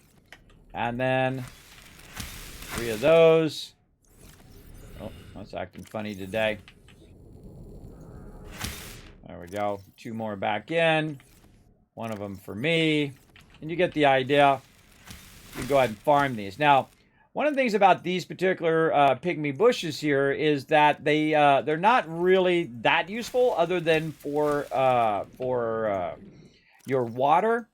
They're great for that. They're going to get your water up really quick, but they take up too much room in your inventory. You'd be better off having the little water bottles. I feel, because the water bottles are +50. But they are a great plant, especially in the early game if you're hurting for that water hurting for that water. Okay, so we got that done. We farmed all of those. Now, the other ones we want to farm, again, are our blood ones here. But if you notice also, by the way, these ones automatically come back. You don't actually do this on these. You don't get anything from those when you do that. You actually just pick the little blood oil off the sides. And then we could use those blood oils again to make the stuff that we need. I suggest just leave it out there until you need it, and then grab it only when you need it. You don't need to make a whole box full of them. I feel like that's kind of a waste of your time. Again, my stuff is not only about making it look awesome, but also about the efficiency of your time, because you only got so much time to game, and definitely a good idea to maximize that time as well. There we go. What's up? It's Megan. What's up? Thanks for coming in and hanging out as well.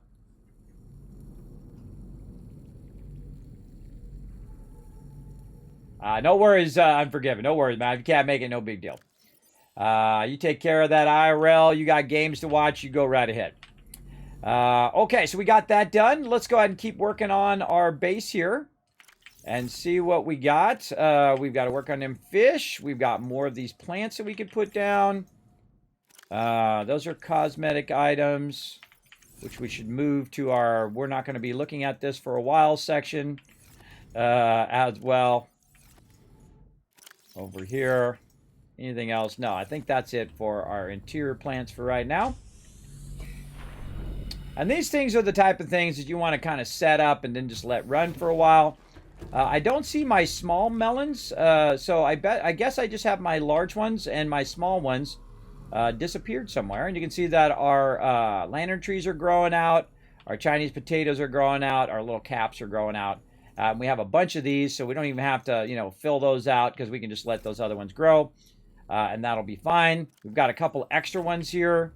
Again, we'll go over here to our trash can, and we'll just kind of clear those out so we don't end up with a bazillion of those. Let's go up, see how our thing's doing. Still unused, everybody. Again, those last a real long time, which is why I like those. Look at this. All right, now this is the stuff right here. Now what I'm going to do is to synchronize all 4 of these is I'm going to let them all fill up first, and then I'm going to go through and I'm going to clear them all at the same time so they all start up at the same time, so it's more efficient when I'm collecting those materials. All right, so those still got a ways to go. This one is actually ready, so I'm going to go ahead and right hit it like this. Now notice how it's really awkward. For some reason, it's not actually hitting it. I usually find if you're down off of the planter and then you're trying to hit it, or if you jump, sometimes it'll let you get it that way. There we go. Come on. Good. I don't know why it does that sometimes. There we go. All right, we finally hit it. Oh, we didn't get it back. Oh, we didn't get the, oh, now we got to go track another one of those down. All right, got to make a note. We just lost it. That one was bugging out big time. So what should happen is that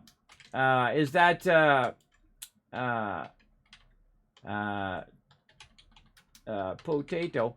What should happen in most of the plants is oh yeah, wait, that one's one you don't use the knife in. Now that I think about it. What you want to do in most plants is either collect the fruit like in the lantern tree, or you use your knife to collect it.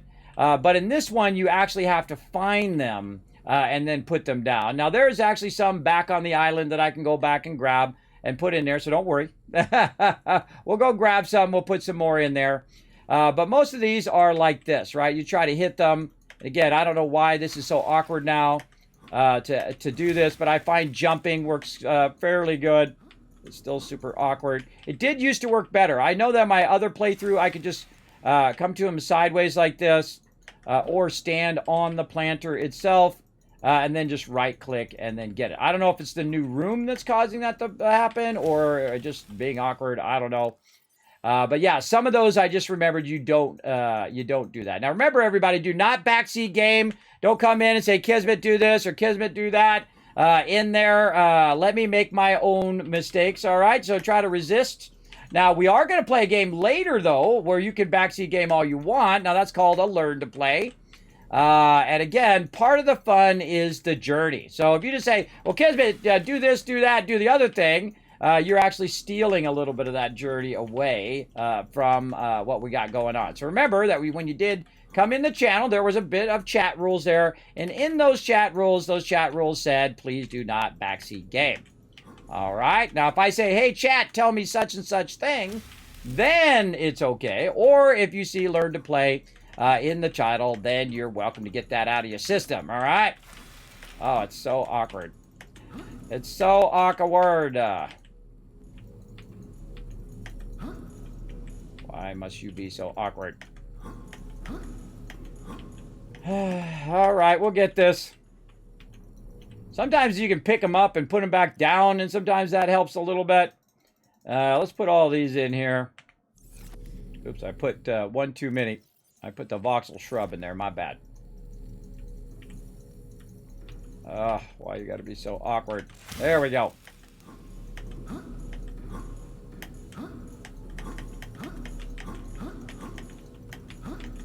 That definitely should be fixed.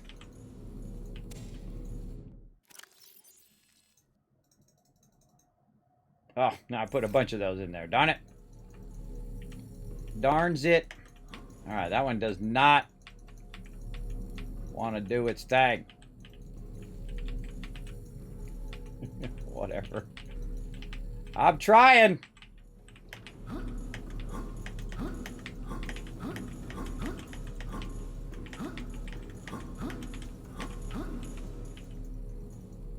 All right. Now, I accidentally put some of these other plants in there that I didn't want to do, but that's okay. I'll take them out later on. Another thing that I can do is just start over, and that is just to take the whole bed out, which will take all the plants out, and then I can go ahead and start those plants over. Now, some of these plants are just going to be basically cosmetic plants. Now, if we look at this particular plant here, we can see that it doesn't give us any benefit as a seed or as an actual plant, because I can't actually pick up the plant. I can't just go to it and hit E and pick it up like I can with the lantern tree, or if I go ahead and hit one of these bulbo trees here, you'll see that when I pick up the seed actually gives you food and water, where the Ming plant does not. So that means that Ming plant is pretty much a cosmetic item. So we're just going to go ahead and put it in there.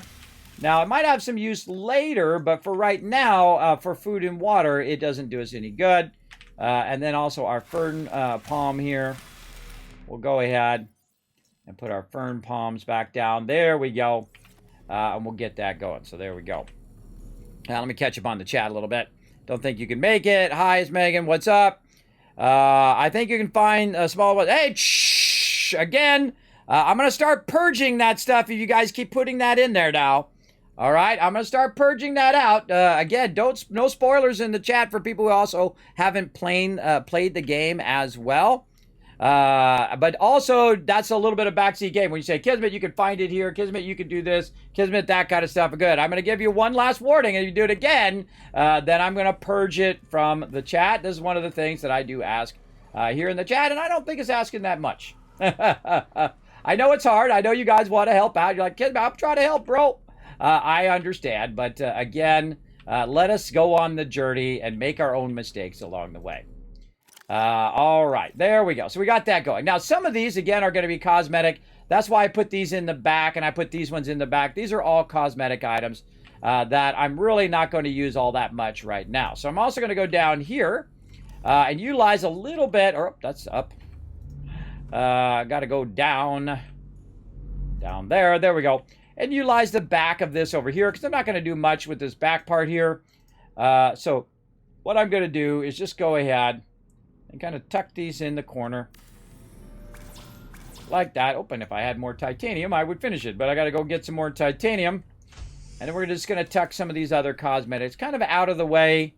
So we're not going to be in there all that much. We're not going to be definitely in the back there all that much. We can just put all of our cosmetics there. Now, later on, I may decide, you know what? I want to move all of the cosmetics out of that top part, and I want to put them in the back corner out of the way. So that's what I'm going to do right over here on this side. And then that's where I'm going to go ahead and put all these voxel seed shrubs right in there as well. And maybe I could try to get this one here. Let's try it again down here. Maybe this one will give it to me. Come on. Give it to me, baby. What is wrong with that one? Why is it broken? Why is it broken? Broken. Glitched. Bugged. Finally. There we go. All right, we got it. Yay us. All right. That's way too much work. Way too much work to get that going. So another thing that we want to do we have some quartz on us? We do. Okay, so we also want to have, again, more stuff for seeds here. So wherever I have these kind of seeds here, eventually I will want to put extra of these seeds as a backup in case I take one of these beds out and I forgot to have a backup of the seed and need to do it again or need that. I will be able to have those as a backup. So what I'm going to do is take these seeds and just put them right here in this one. I've already got a bulbo tree sample in here along with a lantern one. And this is basically to be a backup. So we'll go ahead and pull these out and we'll put those in there as a backup interior seed. These ones here are going to end up in the other thing. So I've got to go get my Chinese one again. Chinese potato, get again over there. So we're going to get that. We're going to get our smart melons again, and so on. So again, what's up, joggers? I still owe you that battle. I didn't forget. I actually wrote it down to do that tomorrow. If you're in the chat, just a heads up. So if you're around and we're doing battles, I will activate a large boss battle. I don't remember which boss battle you did, but I'll just do a large one so you can get maximum gold for that. Again, that was my bad. I forgot to turn that off during that section. That was my fault, and when I make a mistake, you guys win. And that's how it should be, right? When Kismet screws up, you guys benefit. All right, so there we go. So we got the bulk of all of the stuff that we've already collected. Now, there's more stuff to collect, and the best time to do something, everybody, is right away, right when you're thinking about it. So we got to go get some more of these little small melons and more potatoes. So what we're going to do is see if my See if my beacon is actually on. I would imagine it's off right now. There's 2 islands I call. One's called Gun Island. And then the other island I call the Nice Island, which is pretty sweet. So we're going to go ahead and try to find the Nice Island. Of course, that's the harder one for me to see for some reason. There we go. Mega Nice Base. No.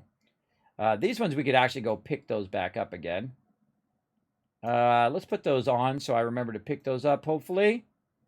Nice Island up from here. Did I take the... oh, that's right. I changed it to Nice Island up from here. That's right there. All right, and then my sea moth needs to be repaired. Take care of that right away. Systems online. And while we're here, let's also just go ahead and take care of our food and water before we go. Make sure that we go ahead. And I think I was hitting this one in the back, so we might as well do that one.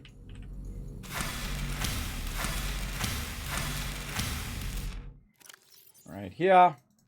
Oh, and we forgot to put our resources away, too. Oh, boy. Let's go do that before we head out too far. I'll be lugging all these around the universe here. Oh, and we forgot our sea glide and everything. Man, we got to get on the ball here. We got to get on the ball, get our pulsar cannon, sea glide. This is number 1.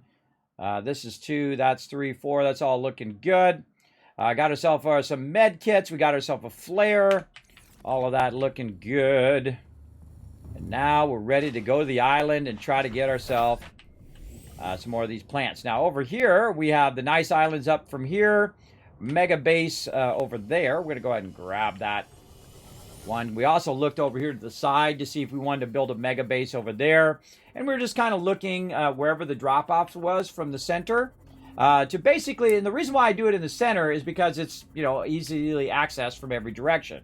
If you put it, 4,000 in that direction, that means you got to go 8,000 the other way to get to the other side.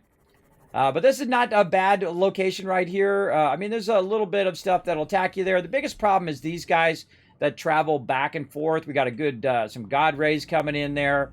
So not too bad of a location. But we're going to go ahead and just say, nah, we've changed our mind. We like it where it's at now. And I actually do like the location better, though. This is actually a pretty good view right here. I like the view. I like the trash there, too. It's pretty awesome. All right, we'll pick that up. And let's see.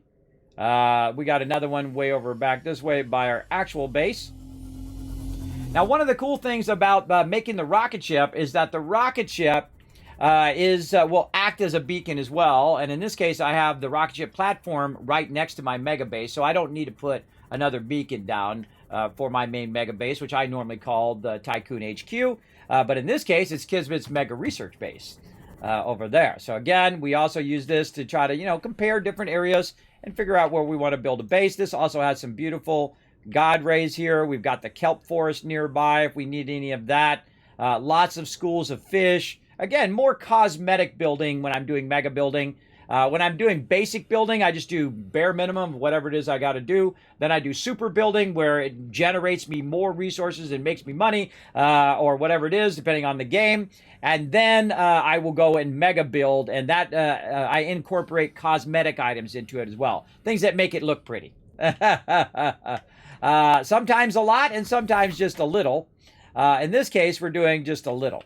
All right, and then because we only have so much time to play before we run out of time, because in February there's a bunch of stuff that's going to drop, so we're trying to get this playthrough done by February, and that's why I'm kind of working on my base to get that squared away, and then we're going to build a bunch of remote bases so we can scan for stuff, so we can look for ways to go down further and further. We can look for upgrades for our ship and all of that stuff. And we're going to kind of systematically go through and put little bases down. Very easy bases, just quick and simple, so we can scan and look for stuff we're looking for, look for upgrades, new patterns, and things like that as we go along. So it works pretty well.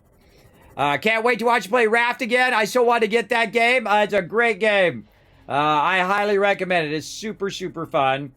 Probably won't be playing anytime soon. Oh, look at that. There's our little thing that we left there. Oh, I forgot I put that there. That's we were testing that out, showing you guys how to do the little floating thing, which does the little oxygen pipe that runs down. I feel like that thing is totally useless. But, you know, hey, we'll leave it there just for funsies. I suggest when you are playing Subnautica that you build every single thing that you can build, because some of those things unlock other things. And I don't remember which one unlocks what. So I just go through and I build every single thing, and then I unlock all the stuff that I can unlock. And it's very, very useful. Anytime I get hit by something, I'll just get out of repair. Because I know that my ship can take about 60% damage from the very large Leviathans. And when the Leviathans are actually attacking my ship, I get out. Because they're attacking my ship, they're not attacking me. So I get out, and then I'm repairing the ship, and the second they go away, my ship's 100% repaired, and then I get the heck out of there, and I start doing this, or I can use my defense systems to try to defend my ship. Whatnot. Woo, getting real dark. Getting darkest before the dawn here. Yeah. It was an easy one. No worries. Also, it's still on. Yes. Don't worry. We will get to that later on. Now, I was going to take them out of the channel points each time, but that's a lot of work to do that. I wish I could just, have a group of them and just disable a group of them when I'm not using them, but you can't. You have to go through each individual one, and then if I forget to turn them off or on, so I'm just leaving them on.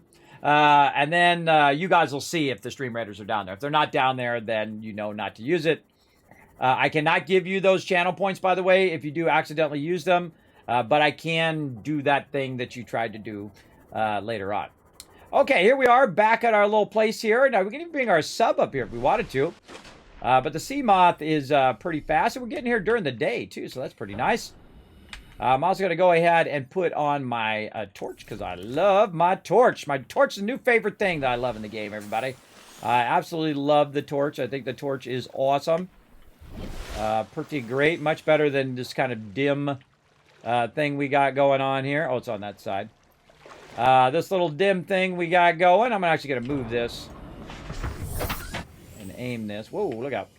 Aim this in the direction which I want to go. There we go.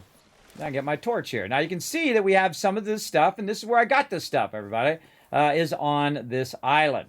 And if I had not gotten it or I lose some of it, I can always come back and get more of those over here. So let's go ahead and run along. And we're going to try to get some more samples of the stuff. There's our voxel shrubs, which we already have. Did we? I don't remember us getting some of these blue ones up here. I don't think you can get these trees. Now, again, if you're unsure, everybody, just go ahead and try it, right? So you go up here, you hit the thing. Oh, that's bulba tree. You try to hit this tree, click it a few times, see if you get anything in your inventory. If you don't get anything in your inventory, then it's not something that you can actually use or grab. We already got our bulbo trees. We got tons of those. There's our Ming plants that we got.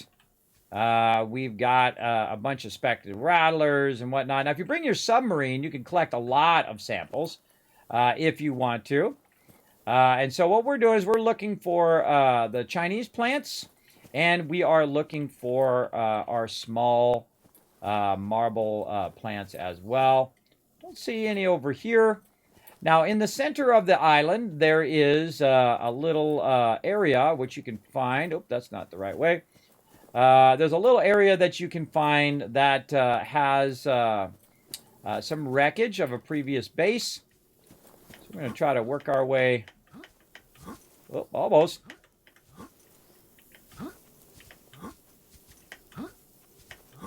No, don't want to get up there.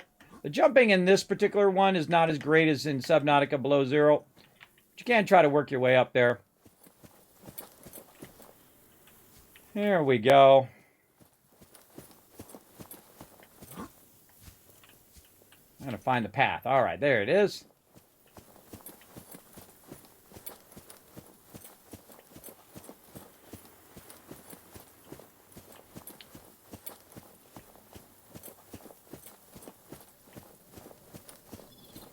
Okay, and right over here you can see that I've actually left some Chinese potatoes right there. So I'm going to go ahead and just pick up as many of those as I can get. There we go. And then here on the small marble, and that's our last one too, so we got to watch out for that. Make sure to utilize that right over there. And then up on the top here, you can see there's some leftover places there, which I actually don't need to use my little thing anymore. And we can try to work our way up to there. They also have a flashlight in here, by the way, that you can use. And a lot of cool tunnels and things to check out. I'm just going to try to goat trail this right up here. Come on, get up there. The jumping's a little awkward in Subnautica. Again, much better in below zero. I find... Oop, wrong way. Wrongy way. Huh. Oh, this is the one where you got to go through. This is the other side. Ah, I see. You got to go through, and then it goes back up this way. No. Oh, you go through this way. And this one does go this way. Okay, yeah, I'm confused. There's one on the other side that just goes straight up, and it kind of switches back. And then this one actually climbs up the side of the mountain. Normally I go to the other one first, but I got turned around there. You'll see when we go to the other side here in a minute. Again, be looking for stuff that you can get as you're going through here. I highly recommend the flare, everybody. The flare is awesome. It's my new favorite thing in this playthrough because it is much nicer when you're looking for stuff. And then in here, you can see we've got some pots in there that we already scanned. And this is a little control room. Now, I actually wanted to go to the other one because the other one has plants that I'm looking for. The other one, you can see it up over on top over there. So we'll go ahead and just work our way down the side of the mountain. And we'll try to not burn up our flare here. And we're going to try to walk our way over there. And these two are connected. So it's pretty easy to go from one to the other. And there's a lot of storyline that goes along with this as well. I dig the storyline. You got to be kind of paying attention because a lot of times you're distracted by what you're doing. And this is what I talk about. See the switchback? It's just going back and forth and leading us right up into here. All right, there we go. Looking good. And here we go. We got some more of these plants that if we, we screwed up like I did and need more of these, we could come back and grab these. Now, we got to watch out for the small ones, though, because the small ones, we don't have any other of those because those are just in that one planter there, at least in this particular spot. But you can see if we needed more fern palm or voxel seeds or whatever, I purposely left them here as a backup in case I need to grab them later on. And the same thing with the Chinese plant there. Now, if I screw up this Chinese plant, then I will have to go, uh-oh, where am I going to get more of those from, right? So we've got to make sure we don't screw that up, hopefully. Now, there might be some more plants around here that I might have missed along the way. I always assume that I missed something. And this way, if I'm running along and I see something, I go, wait a minute. Oh, wait a minute. I don't think I've gotten that. Then I will run over there and I will try to grab it. Another great thing is every time you scan something, it says, oh, you can scan this thing. You go, oh, I can scan it? Well, hey, I'm going to go ahead and grab something from it over here. Now, I'm inventory full right now because I got all my Chinese potatoes on me. But I could grab some of the actual lanterns. So some of them are ones you pick up, and some of them are ones that you actually use your knife with. And had I not used my knife on that Chinese potato one, I wouldn't have had to come back. But I had to come back for the small melon one anyway. So either way, it works out. Especially easy when it's daytime to go look for all the stuff. Oh, see, I always forget something, everybody. Here's another PDA. Let's listen. You see, Chief, you brought us to this sodden planet.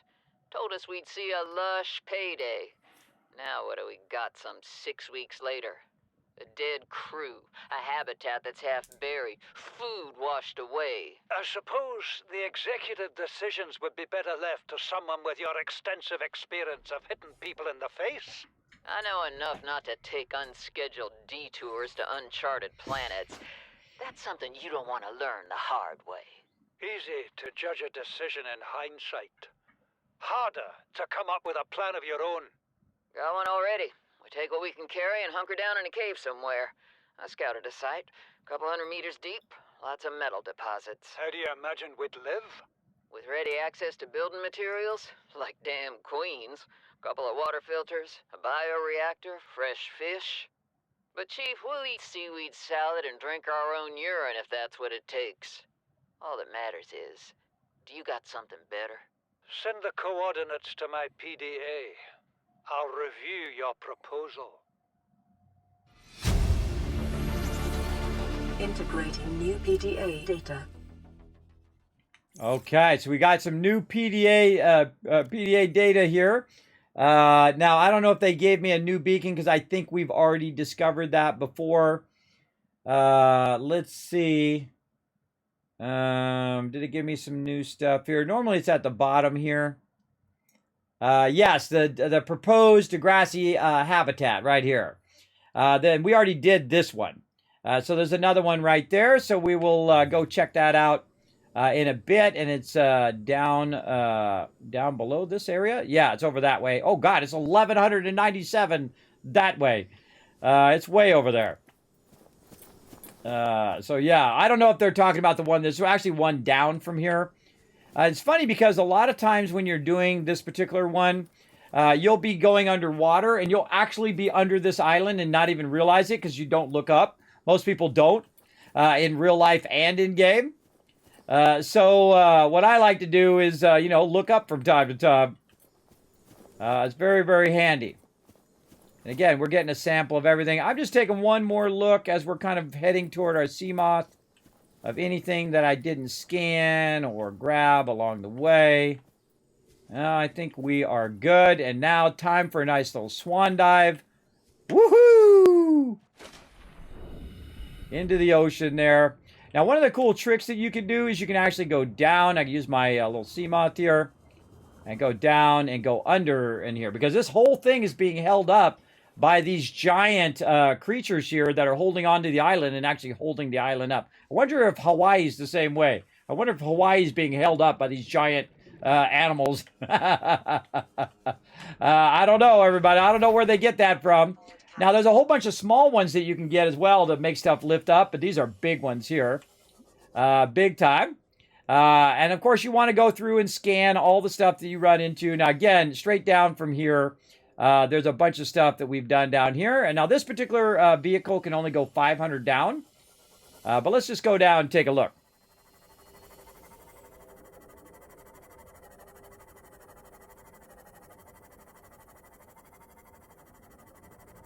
Yes, I know. Well, actually, it's Margaret from Subnautica who also shows up in Subnautica Below Zero, who scares the heck out of me every time. Not only does she scare the heck out of me, but also her pet scares the heck out of me every single time. Actually, I have highlights of her just absolutely making me jump out of my chair over and over again. All right, now we got to go down here and we got to grab some peeps, some of these little fishies. So we're going to grab this little fishy. And we're going to grab another one of these little fishies. Oh, our inventory is full. How sad is that? But no worries. We got... oh, God. Why is my Seamoth always so far to find? We've got some storage over here we could use. All right. So we're going to go ahead and put our Chinese potatoes in there because those are our most valuable things right now. Because we don't want to lose those. Our little small melons and our little spade fish. There we go. Okay, so what I need to do is collect some more fish for my fish tank. So I'm going to try to get some fish that are not infected. It's not going to be easy. We got some more of these. Let's see. I guess we could get some peeps. They don't look infected. Let's grab that guy. Oh, he's a little tough guy to grab. Now, I should have brought my propulsion thing because that would make this so much easier. There's a big gun where you can just grab them, hold them, and then pick them up without having to chase them down. And I'm just going to grab a bunch of random fish from right here. And if I don't need them, I'll just get rid of them. We got a bunch of those. We got this guy. Oh, did we get him? Nope. And I see our eye guy over here. Like that. We got another eye guy over here. You know what? We'll try to get 3 of each of them. And we're going to put them kind of in an in-between tank first to see if they're contaminated. And if they're not contaminated, then we will move them into our main fish. So there's usually about 3 to 4 to 5 different types of fish in any given little biome. Sometimes there's only 1, but usually up to 5. Oh, you little sneaky guy. There we go. Gotcha. Yeah, definitely want to get my propulsion thingy going again. We'll make another one of those when we get back to the base. Oh, look at this! Right under the island, little gel sack right there.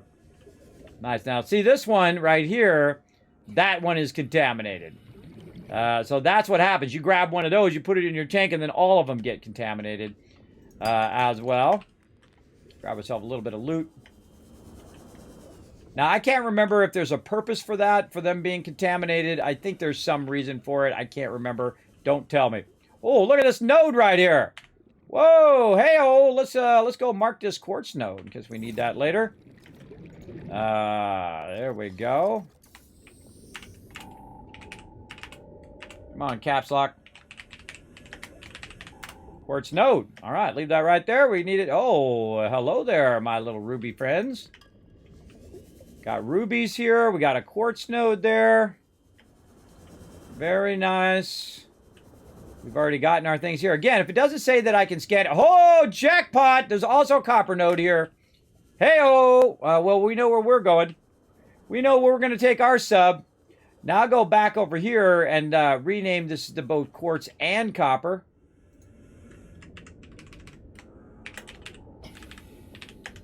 Boom, right there. So that'll remind me later. I'll bring my my sub over here, and we'll gather all of that up. Now we know the big nodes are over here. Oh, let's get another one of these. Let's see. How many of these do we got each? We got 3 hookfish. We got 3 eyes. Hopefully they're not contaminated. And peepers as well. All right. Very nice. Okay. And any other fish over here that we want? Don't see any. Let's go back down here and get our oxygen going on. Okay. Looking fine. You're well, Kismet, why don't you get those bladderfish? Well, I already have plenty of those bladderfish. A bunch of them that are not contaminated. And really, you only need 2 non-contaminated ones to make a whole bunch of them. So that's why I got 2 non-contaminated and 1 that I'm going to actually put purposely in the contaminated tank. All right. I'm just kind of looking around down here in the caves. See if we got any rubies. Oh, another node down here. I probably want to mark that one too. This way I don't have to go hunting it down later. You can have as many of these as you want, by the way. You just keep putting beacons down all day, every day, and mark all the stuff, come back, collect it, then pick up the thing when you're done collecting it. That's why I like to have beacons with me as I'm going along. And even though I've been here before, in this particular location, we were just kind of going back and forth through here, and we weren't really looking. Oh, there's another, looks like a lead node there.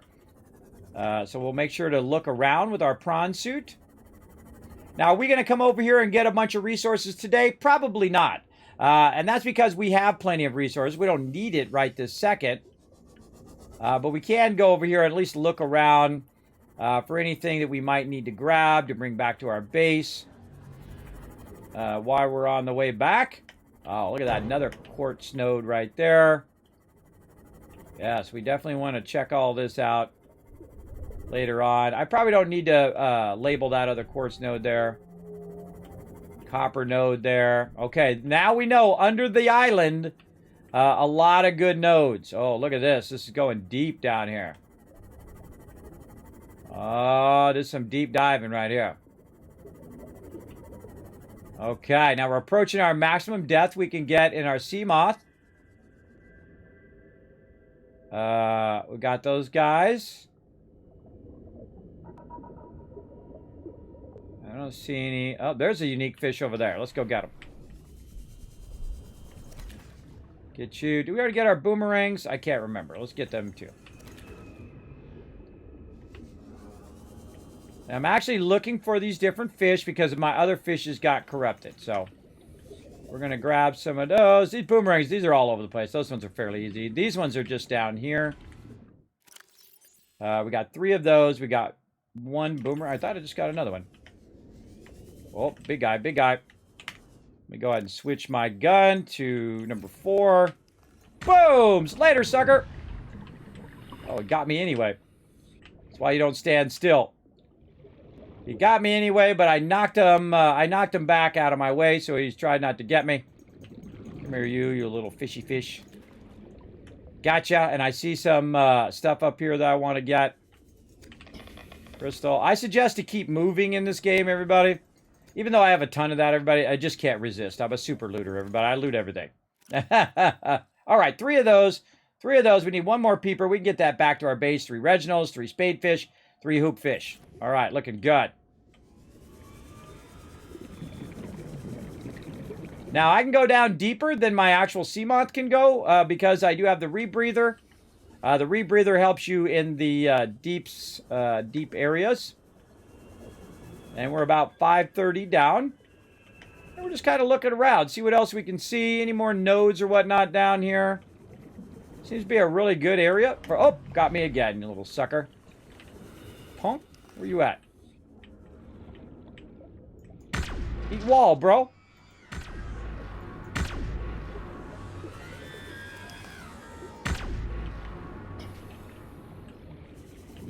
Punk. That's why I keep med kits on me, everybody. I keep my health really high, by the way. Sometimes they can double hit you. A bunch of them get on you, and then you're in trouble. All right. Don't really see much else. I'm just trying to see if there's any other nodes.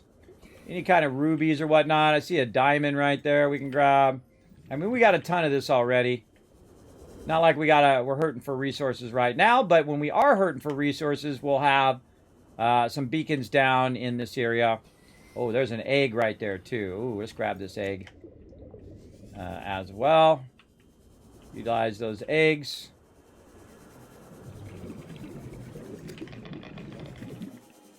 Lots more that way. All right, I think we took a good look. Now, eventually we'll come back and we'll thoroughly look in the whole area. We'll bring our sub in. We'll bring our prawn suit. And we'll look for anything that we haven't scanned already. Now, we've already been down in this area before, which is why I don't have to scan anything. I've already kind of scanned all of these things, and I've scanned those little fish that are up there and so on. I feel like it's good to be systematic when you go into an area and scan those particular areas. Now, one of the problems, of course, now getting out of here. Which way do I go to get out of here? Now, you won't run out of air in your sea moth, but you can run out of power. And that's just as bad. But I kind of remember that I can just go this way. And I'm out. Just like that. Now, remember, again, above us somewhere, right up there, way up here, is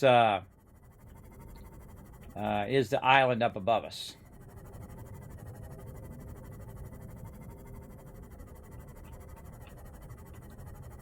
Yeah, makes me want to go and get all this loot. Did I bring any with me? I don't think I did. Nope. That's okay. I'll be fine. Now in here we can see we found a crab squid egg. There's some crab squids down there. We didn't quite see those guys because we were doing some other stuff. But there's some big giant crab squids down there. And so now we're going to head back to our bases. Our base about 2,000 away. Now we could, if we in an emergency, go back to the island, use our sword or use our knife and cut up those bobo trees and then eat those and get water from that. Or we could just grab some of those other kind of bulb things underwater and use those for our H2O. But you can go a long way before you start taking damage. The only time I worry about food and water is when I start taking damage from it. Whether it's here in Subnautica, Fallout 4, or whatever game I'm playing, that's what's important. What are the balloon things? They're just cool looking. They're just cool looking, Elizabeth. Some stuff in the game is just cool looking. But you can look them up, by the way. You can go into your data bank and you can look at your different life forms. I'm sure that would probably be like a coral or something. I can't remember which one that one is. Maybe flora.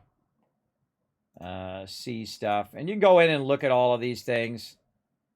Jelly mushrooms. Tiger leech. Tree leech item there. These are all the exploitable ones, which are super useful. your bulbo trees, your Chinese plants, your creep vines, and so on. It's in here somewhere. I remember scanning it. But you can just go in here and it'll tell you about each and everything as you go through the game, which is really useful. That's why you scan it, so that it tells you a bit about it, and if you want to come back to it, you can. But of course, if you have a lot of stuff scanned, you got a lot of stuff to look through to try to remember where it was. Like in the case of that. Very dark down here. Dark and spooky.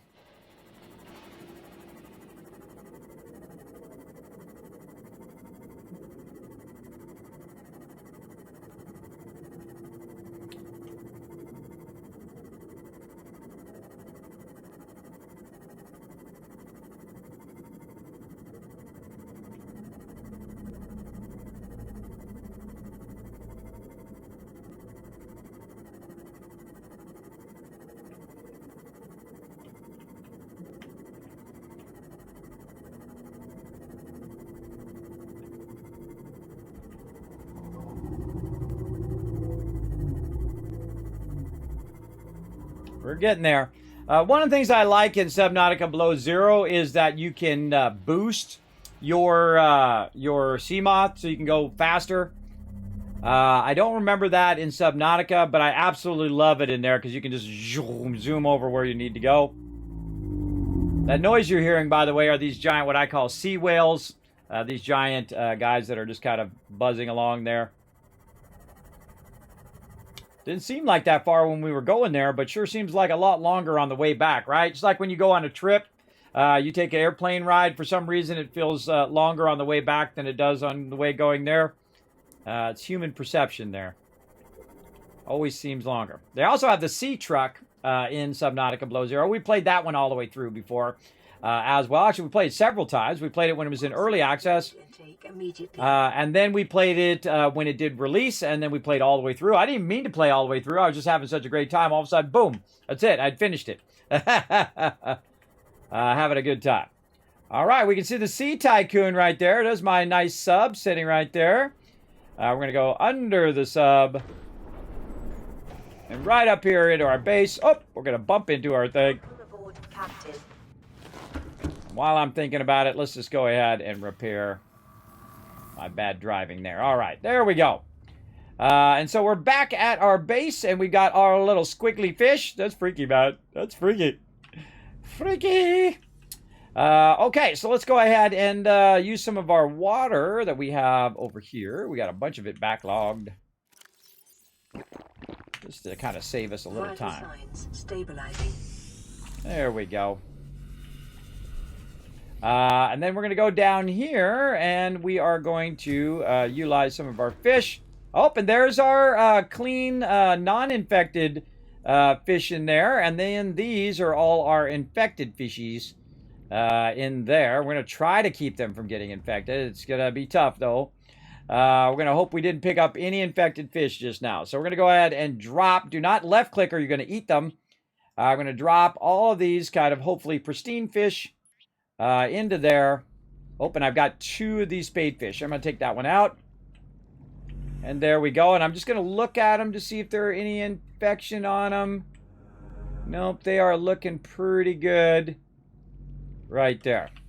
Now, these other fish, I'm going to do something else with those.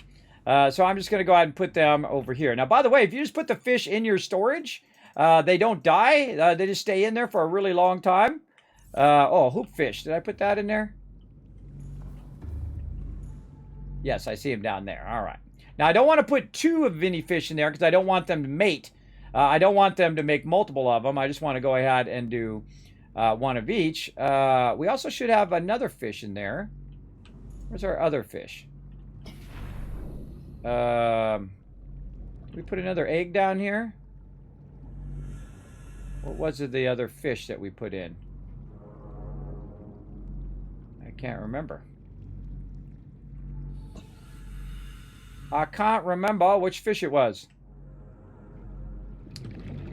I don't see it in here because this is a unique fish. All these other fish are fish you can just capture and put in here. Huh. Huh.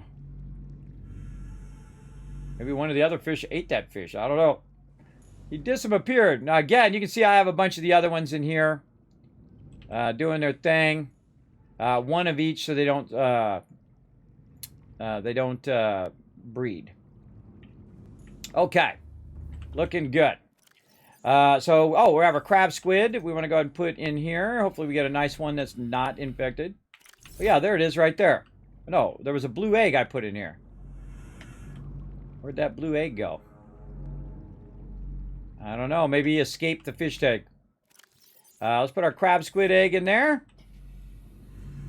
And then we're going to get a nice crab squid out of that. Put that over there. All right. What else we need to do? We got our fish out of there. We need to work on our plants. And we're just building up our base. Little by little. I felt like jumping in the water. I feel like getting your storage here is a little awkward. Over here. Oh, we got our, another spadefish in there too.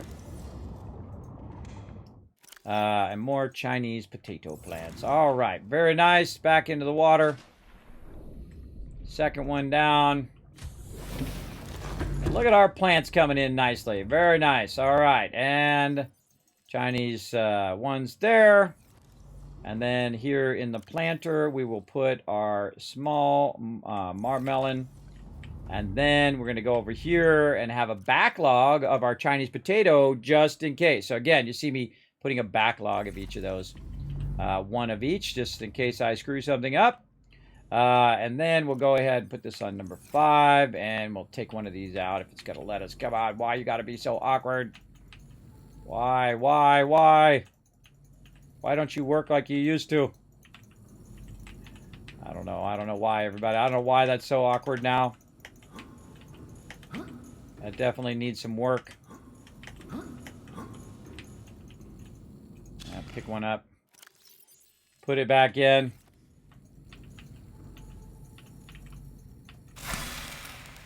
So awkward. All right.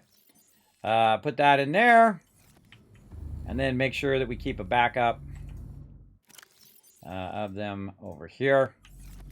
And we already have a backup of our bulb. We have our thing, our Chinese potato. What do we have in here? This is our Chinese one. Yep. Let's go ahead and take a sample of our Jaffa, our Ming plant, and our palm tree. Come on. Really? All right. There we go. Again, those are backups in case I screw something up, like I did earlier. And I've left an extra planter here. If we find something else that's an interior plant, we'll put it there. Also down below, we also have one in the back here, which I'm not going to do much with. But if let's see if we can expand it out a bit. Oh, why you got to be so like that? Why you got to be like that?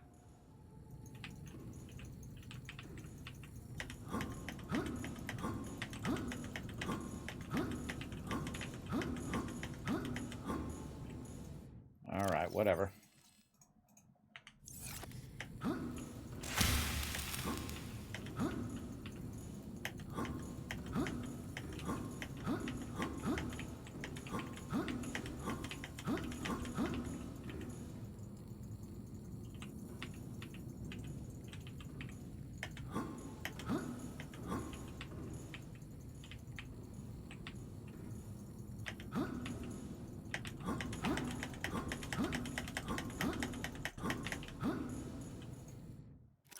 Awkward.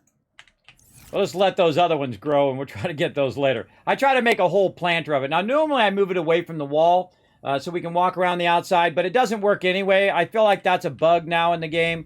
It might have to do with the larger rooms that it's doing that, but I think that's something they definitely need to work on, that targeting. That targeting is not good. It used to be way better in the beginning because I used to just go through and clear all those out and then just put them all back in again. As well. All right, so we got a bit of all them fishies there. Now, do we have any fishies over here that we need to get? I think we have to get some of our big boys. Do we already have our big boy in here? Let's go see. We do not have the big boys. We got to get some sand sharks. All right, so big boys and sand sharks.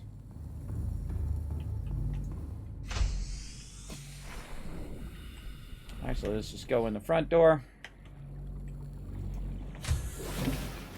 And again, we're just working on phase 1, and then we're going to start on phase 2 here in a bit. So we're going to go ahead and change this to creature egg.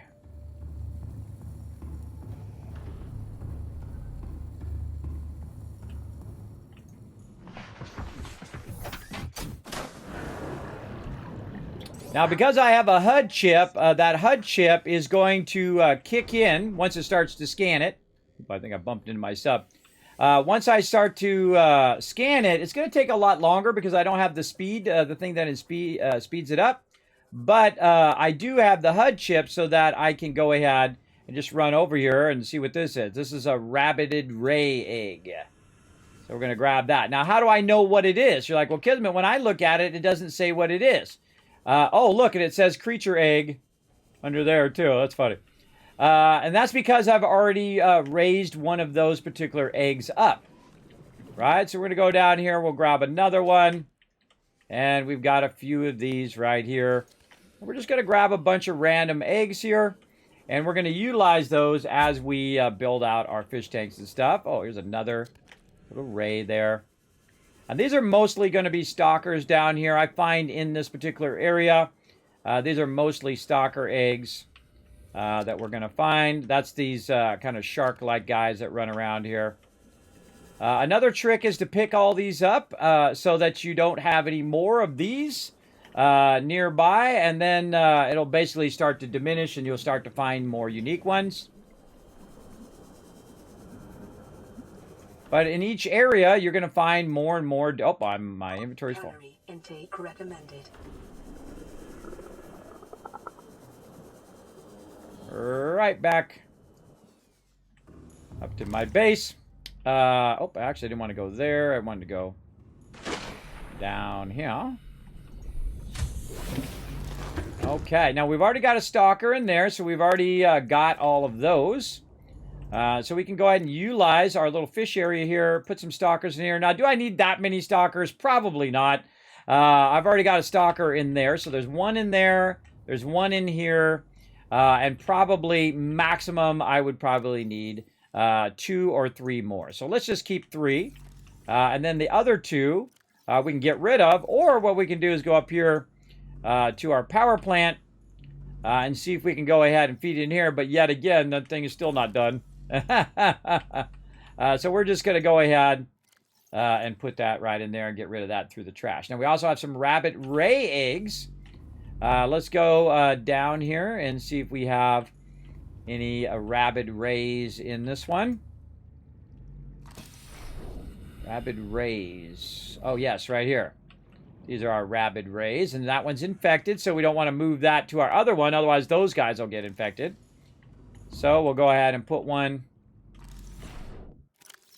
in here. We'll let that grow up in there. And then we'll go ahead and put this extra one in there. We also have an extra spade fish. How many we already got? We already got 3 in there. So we'll just go ahead and get rid of that one.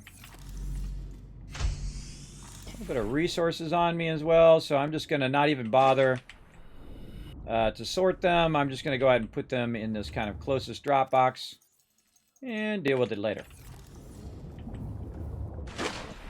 Okay, where did I leave my sea moth? Over this way.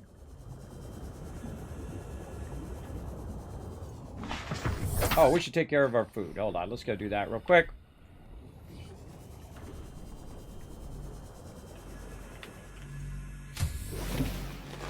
Welcome aboard, Captain.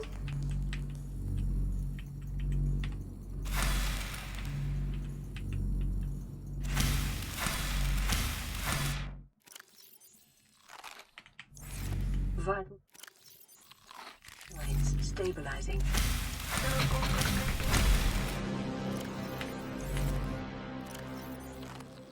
All right, easy peasy. How's our stuff doing? Ah, look at these lantern fruits coming through. Now, our lantern fruits here, plus 10 food, plus 3 oxygen, so we can eat those as well. And then, of course, eventually we'll have all our other stuff here. We can go ahead and knock out our melons there. And then put down our melon seeds and then have a backup of our melon seeds as well. There we are. Now we're looking sharp. We can also pick up the melons eventually too to use those. Those are 12 and 14. Now, if we compare the marble melon to the bulbo tree, and we're going to start writing these down now. We got a little bit of a spreadsheet we got going. Thanks for that follow, by the way, Bad Legion. Appreciate that. We got a bit of a spreadsheet going. Now, one of the things that I have turned on that you can do now in the new 2.0 version of Subnautica, right here under accessibility, PDA pause. So every time I go into my PDA, it will actually pause the game. Now, sometimes you might not want it to do that because you want your plants to keep growing or whatnot. I like it a lot, so I can just pause at any time and then read through the stuff and look through all of my PDA stuff and then continue the game. It's really up to you, however you like to play. So we're going to go back to our little spreadsheet here that we have. Let me go ahead and make this a little bigger. Now, this is called the Settlement Overseer, and this is where I take notes. Now, I like to play games like if I was really there. And if I was really there, I would write stuff down. And among those things would be which landing pods I went to. Let me move this over so I'm not blocking it. There we go. Which landing pods I went to. What were the codes that I got? Where's the different islands and what directions? Where's the drop-offs from the very beginning of the game? That's this part here. Now, if you can't see it on stream, you can just go look that spreadsheet up. You can't modify mine, but you can copy-paste it and use it for yourself as an example. You can see down here, I've done plants, how much food, water, and then the actual description of the plant itself. Now, this is going to be a bulbo tree sample. So we're going to write that down, bulbo tree sample. And then this one is not capital, so we just got to fix that. There we go. And so how much food and H2O does that give us? That's going to give us plus 8 and plus 10. So this is going to be 8, and this is going to be 10. So the next one is our marble melon, our full-size ones. Marble melon. There we go. And then we'll look at what it gives. It gives 12 and 14. So as we can see right there that the marble melon is actually food and water-wise actually better than the bulbo tree. But the problem with the marble melon is that I find that it doesn't give you as much. So another thing that we might want to make a note of, how much per plant, right? So we might want to do that. How much do we get per plant when we collect it? So we're going to go ahead and let's go to one that I know I haven't done. I'm maybe here in the back. See how much room that I've got here. Let's see. We've already put our marble melon back down. Yes, we have. All right. So I'm going to go ahead and now if I put these in a box, by the way, they will just go bad. So you have to eat them right away. So I'm just going to go ahead and eat those up. And then I'm going to go here. I'm going to say 1, 2, 3, 4, 5, 6, 7, 8. Oh. So that was a lot. So we're going to say 8, 9, 10. So that's going to be about 10 total. I could have screwed that up, but we're also going to put one back right over here. And then we're going to try it again, right? Right over here. 1, 2, 3, 4. Now let's do them in groups of 4. 1, 2, 3, 4. That would be 8. 1, 9, 10. So that one's giving me 10 things. So that'd be 80 food and 80 food and 100 water, right? How much per plant? It's going to be 10. And that would times the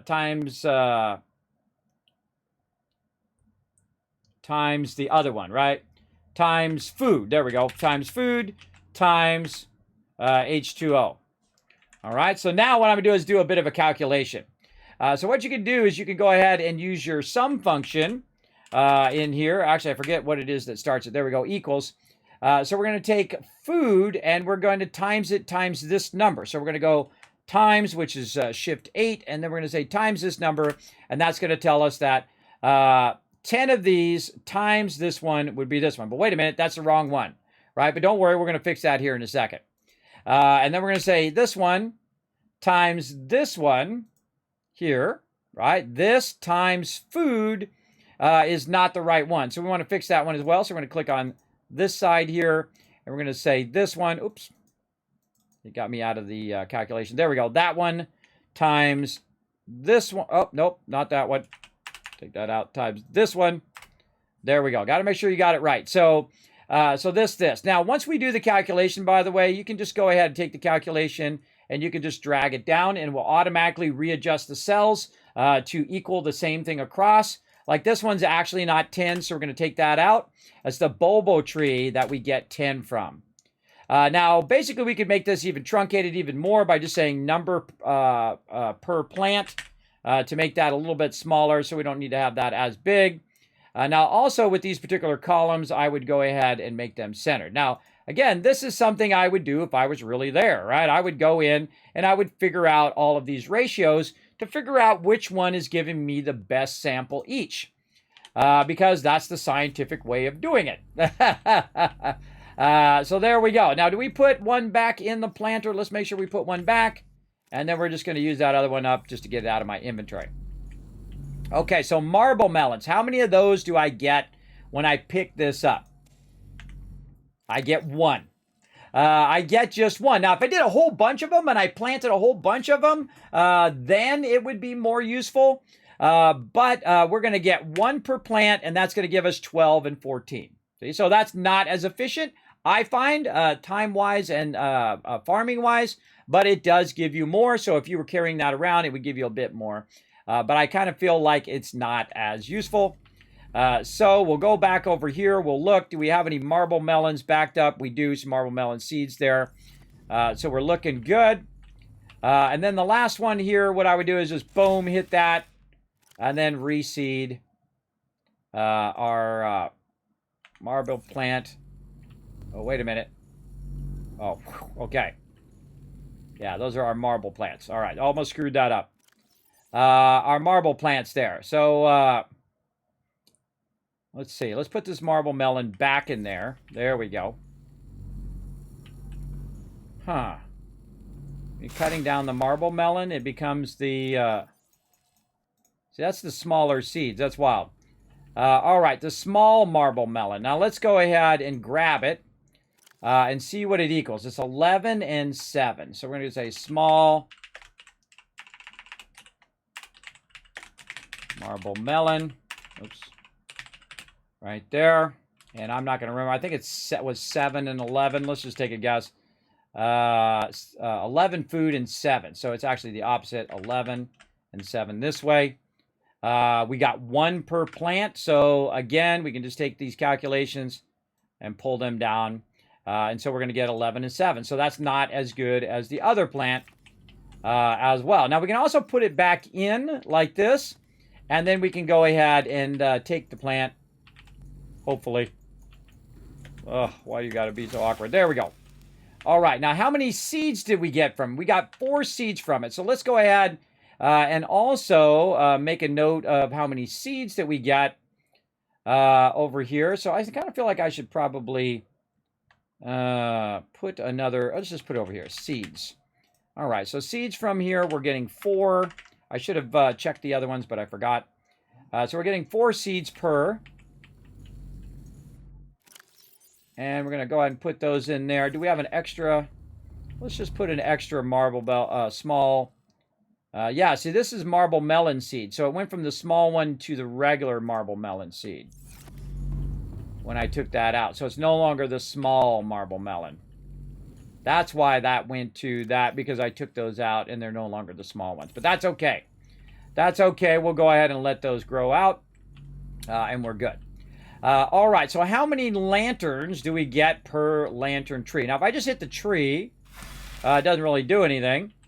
But this is going to be difficult because these are overlapping. So we're just going to take a bunch of these. I don't know how many are per tree. That's pretty awkward. That's 10 and 3 from the lantern fruit. Lantern fruit. I think it was 10 and 3, was it?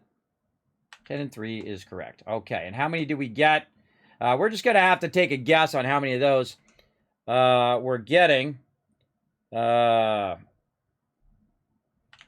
just take a rough guess. So we have at least 6, 7. Makes me want to take one of those and put it separate. That's what I'm going to do. I'm going to put one of these over here and let it grow separate, and then we'll check it. But I'm going to guess 8. I don't know. It could be 10. But we're just going to guess 8. And then we know it's at least like 7 or 8. So, boom. That's going to give us 80 food and 24 water. So right now, the Bulbo tree, still the champion. Still the champion of how much it is. And we're going to say that this gives us how many seeds? Well, actually, it gives us as many seeds as we pick up, because we're picking them up and not necessarily cutting them down into seeds, right? Some plants you cut down into seeds and some you don't.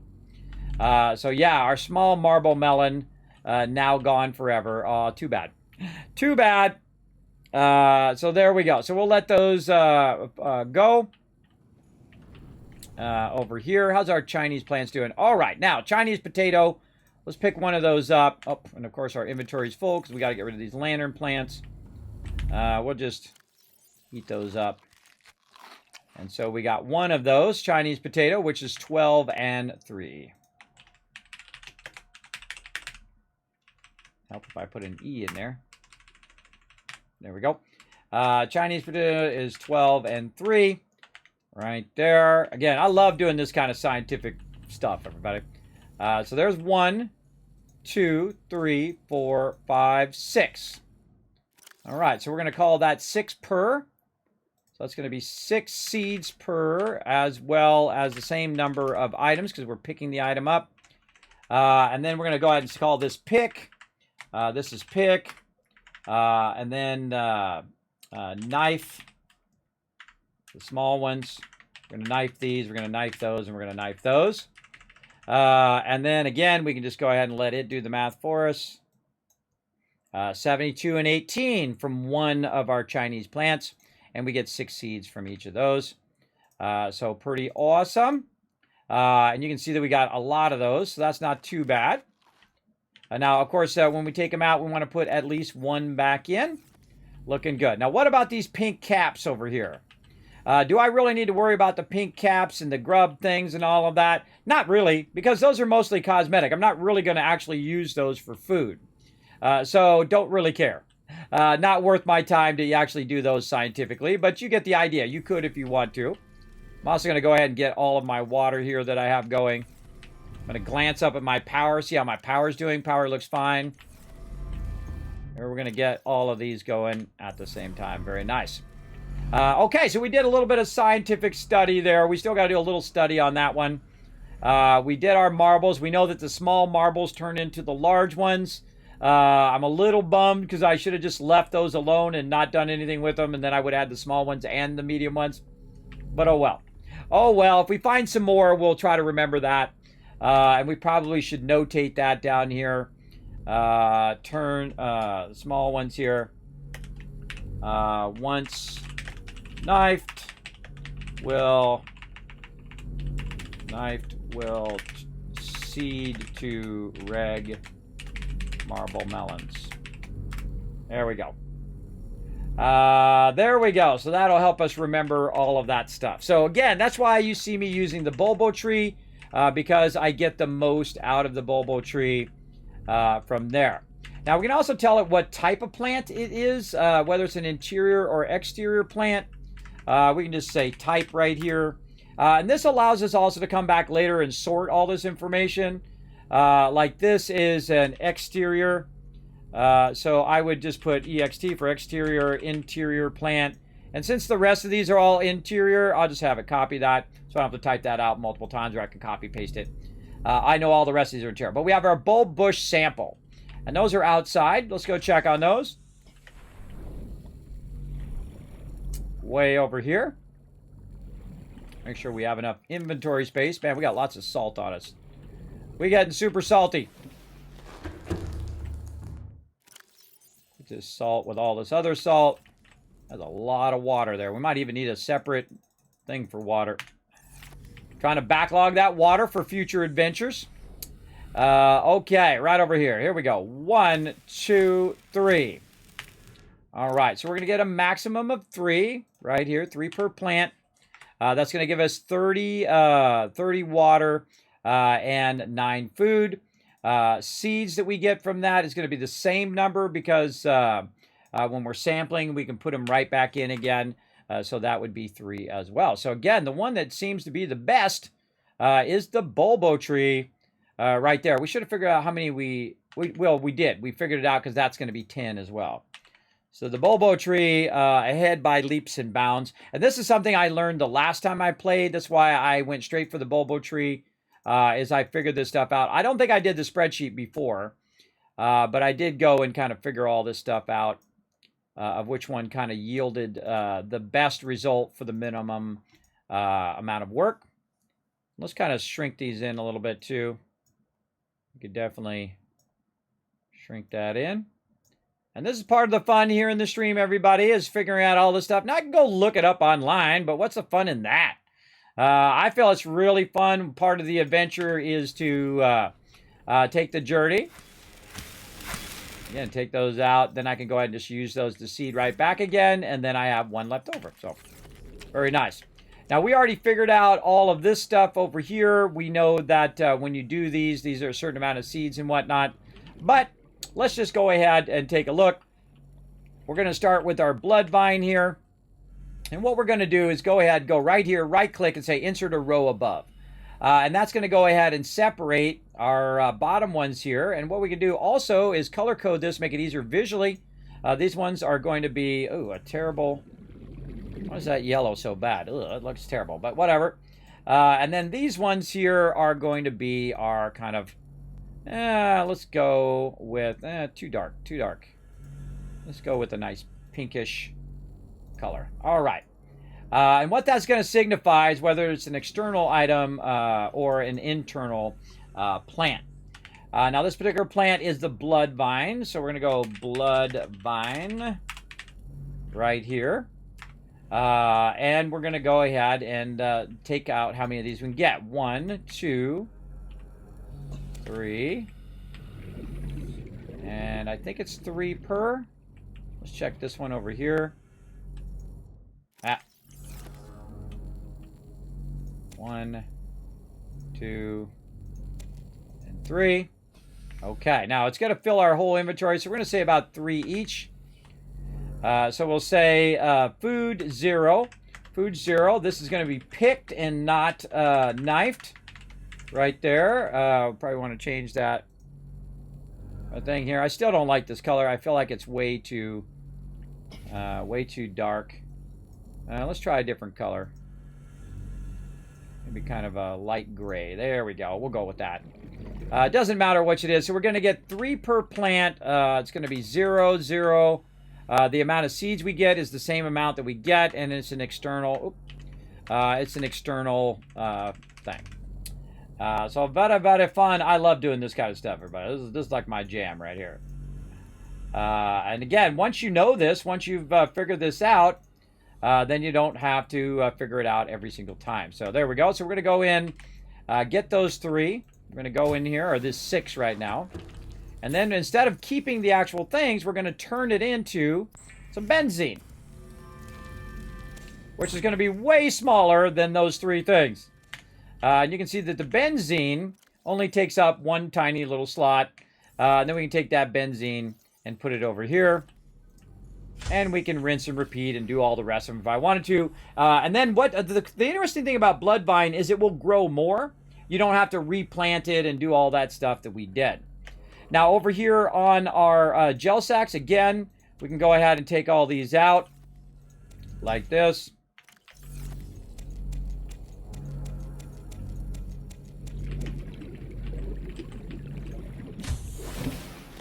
And we can go in here and we can put some of these in our thing. And we're like, uh-oh, we're out. All right, now we got a bunch of more of these here, and we can go ahead and combine them with our rubies over here and just turn them into our final product so we don't have to hold all of these materials, which in this case is aerogel. So we're just going to make a bunch of aerogel.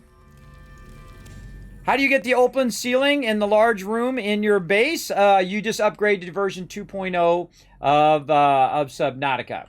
There's a brand new version. And when you go ahead and you find the other rooms, when you find the multi-purpose room, it actually now unlocks the large room as well, because there's no large room in game. So after you start unlocking all of these, it will automatically unlock this one. So if you're in a playthrough where you've already done that, then it might not already unlock it. You might be able to find a pattern for it or something like that. But what I did is when I unlocked the multi-purpose room, it automatically unlocked the large room. It did it right at the very beginning of the game, because this is a whole brand new playthrough. So yeah, that's how you do that. And again, it's just basically it took a bunch of features from Subnautica Below Zero and then put it into the original game, which I absolutely love. And that was prompted a new playthrough of the game. Very, very fun. All right, more aerogel. That's what we need. Let's keep going. And there's never a problem with a question in here. In fact, I'm going to reward you for asking a great question. There you go. There's 1,000 Kids Caps toward future giveaways. Now we're going to give away some a game later on. We're going to be playing Kingdoms Reborn. We're going to take a first look at it. We're going to do a learn to play. You guys are welcome to backseat game all you want. Just don't spoil the storyline. But if you are a pro at Kingdoms Reborn, feel free to get that all out of your system so you're not doing it here while I'm doing Subnautica. All right, aerogels are good. Wow, look at all those aerogels we got in there. All right, we got a bunch of those we can use later on. And then we're going to look for our rubies. Put those right in there. Probably a good time to switch out some batteries while we're at it as well. Just so we don't do it later. Run out of batteries.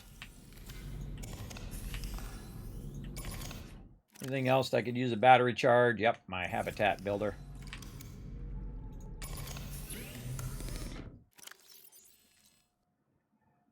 Right there, 99%, 80%. Even if they're at 99%, I'll still swap them out. Let's take this one and put that one in. There we go. Just so that they are fully charged for when I need them later. Okay, so what we did is we took all those out because I already know what the ratio is. Now over here, to get 24 is what we want to get out of these. So what we're going to do is get our knife back here, and we're going to hit this 1, 2, 3. So the gel sack is going to give us 3. So we're going to say gel sack right here. Now I'm only going to do the ones that are actually useful for crafting. All the other cosmetic ones I'm not going to do in a list. So the gel sack, you're going to get 3 per plant. Doesn't do any food, so we're just going to say, actually we should probably just put an X. Oh, what are you doing here? We should probably just put an X in those. There we go. Like this, because this is not for that. There we go. So we're going to get gel sacks, and then of course that's going to give us 3 seeds each.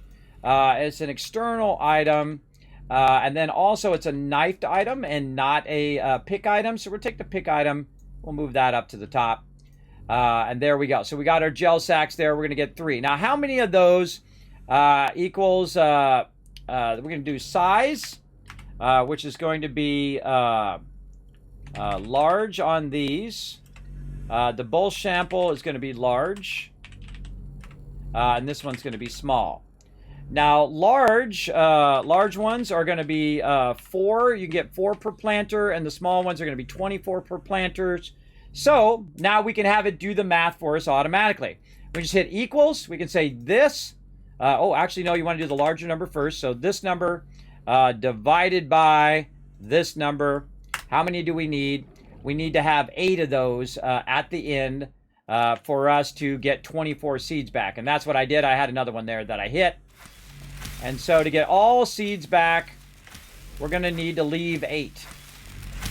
And this is what's so great about spreadsheets, everybody, is it'll do all that hard work, that brain work for you. Now, of course, you can do it in your head like I was doing earlier, but you get the general idea. That's why it's so useful. And then we can just go ahead and reseed all of those from when we need them. Now, we're going to do the same thing over here on our acid mushrooms. Boom. How many of those did it give us? It gave us 4. And of course, now that we already have it already kind of set up, we can go ahead and actually take this one and move that up, by the way. This is 1.3. So you're going to need 1.3 seeds. So you're going to get 3. So you're going to need 1 1/3 of another plant to get that done. Now this I would actually do what's known as bring your decimals in like this until it's a solid number like that, either a 1 or 2. Now I'd have it round up and not round down. That's what it's doing right now, but I'll just make it 1.3. That's good enough. And let's go ahead and do another one, which is, God, I forgot the name of these now.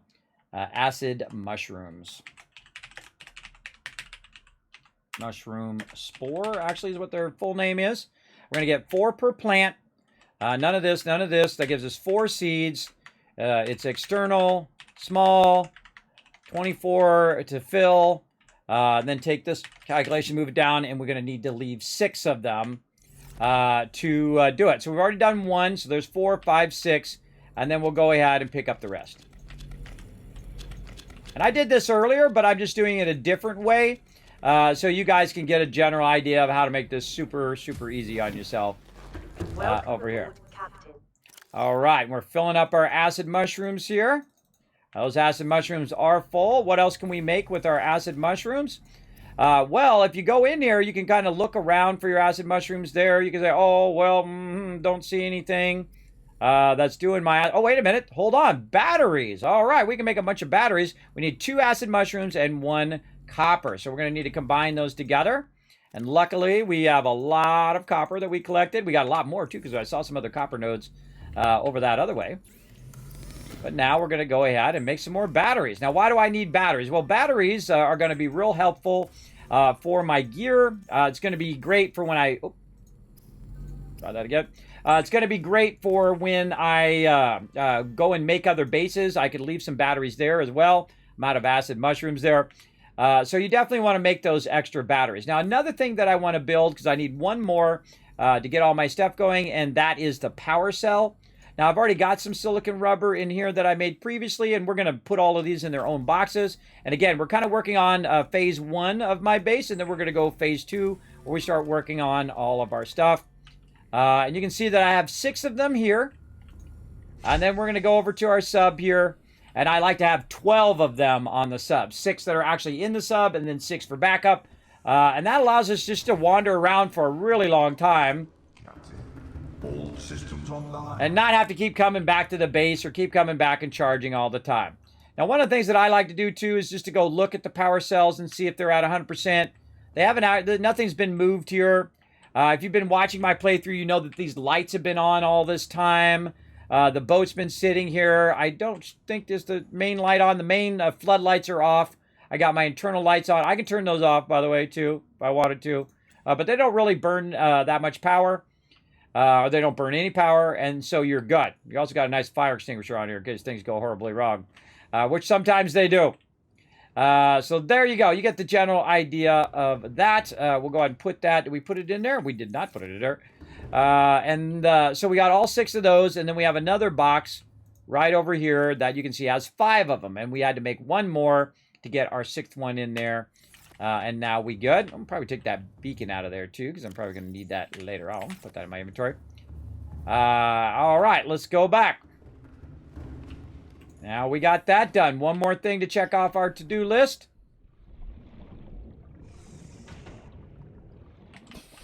We're getting close now. We're getting this base squared away. Now, taking the time to organize is always worth it. Always, always. All right, so there we go. Got that back in there. We got a bunch of acid mushroom seeds that we done from before.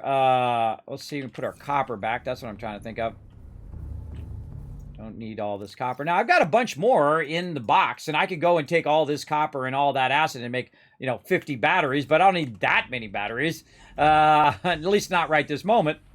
So let's go ahead and reseed all of our stuff over here.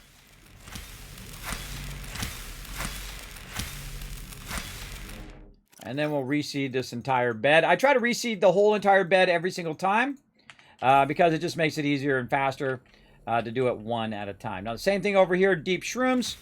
We'll go over here, see how many it gives us. It gives us 4. And since we already know that it's exactly the same as the one above it, we don't have to do all the other stuff that we did. So we can just go ahead and copy all the info from up here. All right, I'm trying to copy this down here. There we go. We can just copy all this info down. All this info over here is the same. We go ahead and copy that down. And so on. Because they're exactly the same, they give the same amount of seeds. And these are called deep shrooms. Deep shrooms. Right there. Is it with one O or two O's? Deep shroom, not S. Not shrooms, but shroom. There we go.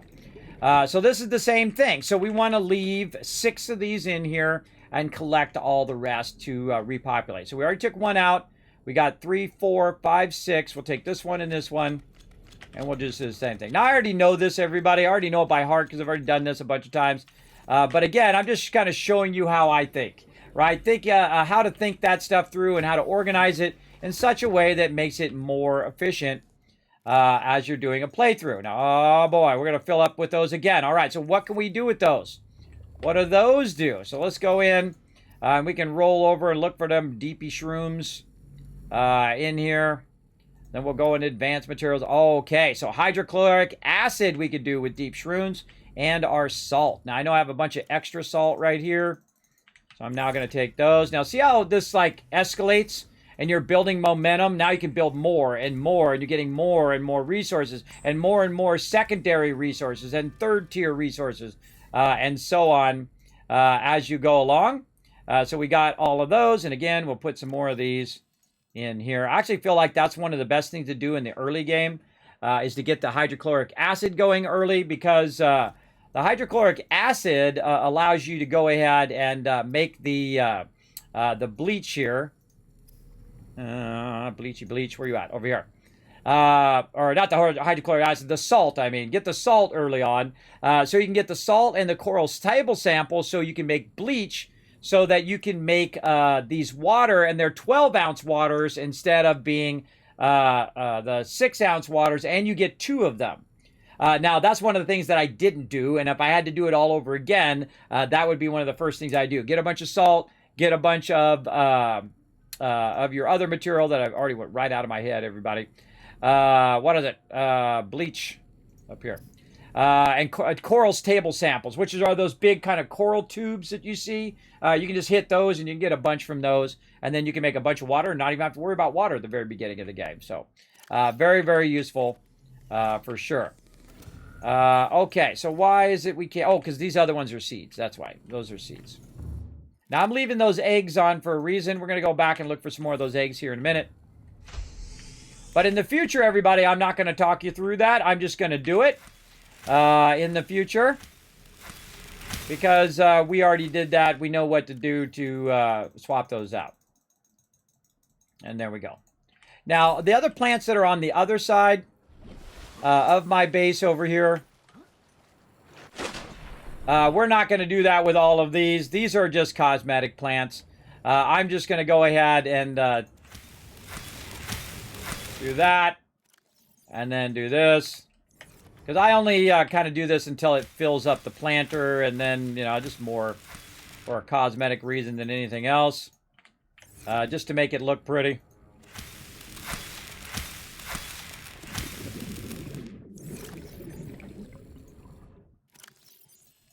Sure we're putting the right one in there. Oh, maybe I should put it out here. Oh, yeah. I just got an idea.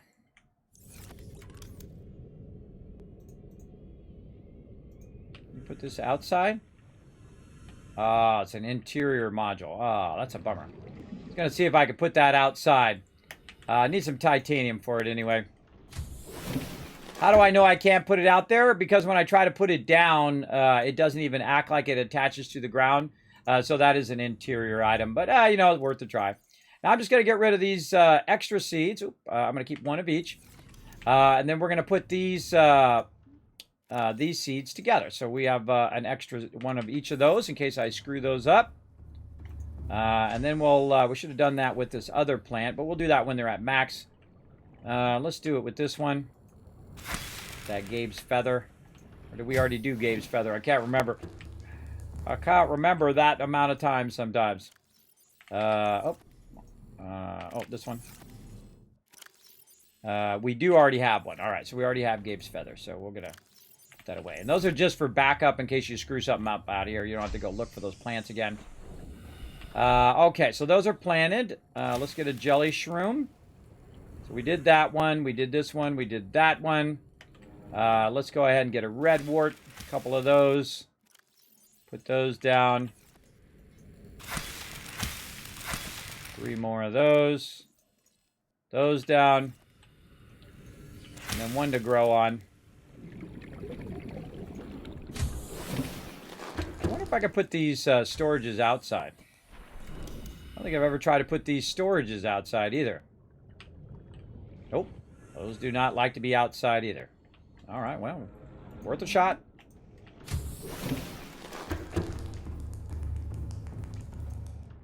Okay, and there and there. Oh, we already got a jelly spore. Take our jelly spores and get rid of those. Oh, did we put our other ones down here? I see that we have our needle seeds. Let's just leave one here, and we'll put the other one down. Out here, do we got titanium? We do not, just in case we need another planter. Have a little bit of that titanium. Oh, we got to put our window in there, too. Okay, yeah, I don't see it. Which is our vetted needle seed. Let's do our exterior grow bed. Kind of felt like I was missing one. And we'll put that in there and we'll let that grow. Okie dokie. Let's see. We got that one done. Let's get these ones going. 1, 2, 3. And fill that in. And then 1 to grow on. There we go. This one, we'll get 1 of those. 1 of these. Do we have enough room? Yes, we do. We'll get 1 of those. Ghost weed. And 1 of those. All right. Again, just for backup purposes, we will go ahead, put all those in there. Do I have any duplicates in there? That's a good question. No, no, no, no, no, no, no, no. All right, so it tells you actually got a lot of those. A lot of those that you use. So this is 1, 2, 3, 4.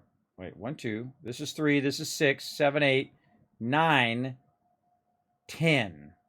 So I have 10 in there that's from this side. Now, is there 10 things or is there more than 10? There's 4, 8, 12, 13, 14 beds there. So there's some of those that I'm missing, right?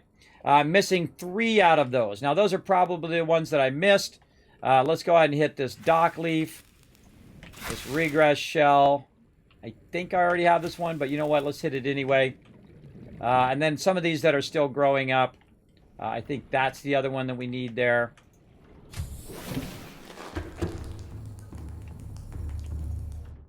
Right there. So, here's what I'm going to do. I'm going to take these bigger ones out of here, and I'm going to move them over. Like this. So the ones that we have planted out there, we're going to put in a separate box. This will be all of our cosmetic ones.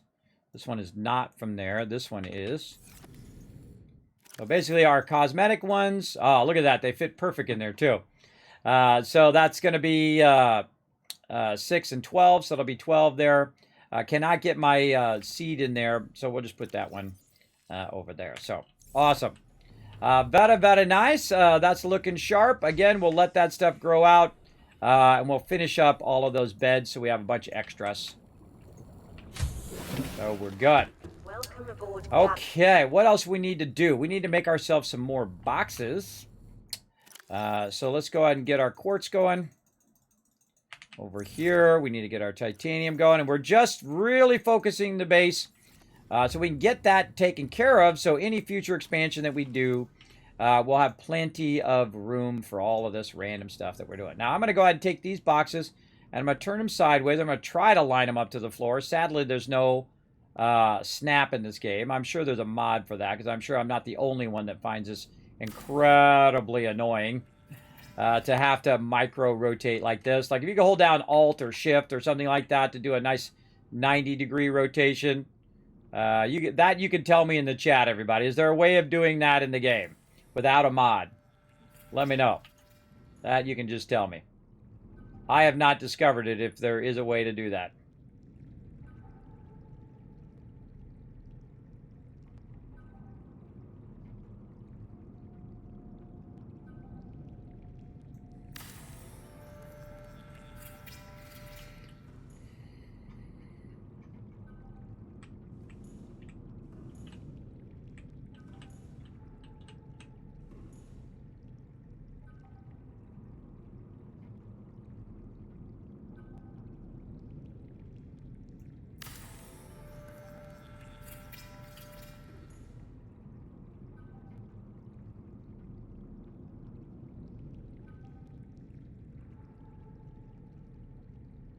I noticed if you rotate them perfectly square to the one next to it, you can actually put more in there. You can put them better aligned.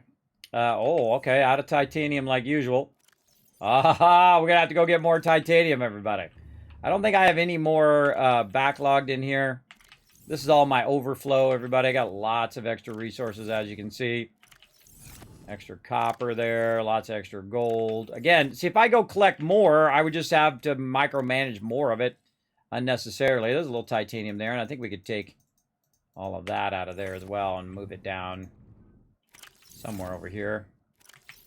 Where's that other box of nuclear stuff? Thought I saw a second box. Oh, this is good enough. Let's put it in here, then this one. We can take all this quartz out now, too. Yeah, so I noticed that if I get it perfectly aligned to the other one, that allows me to get it a little bit closer to that one, so that's pretty nice.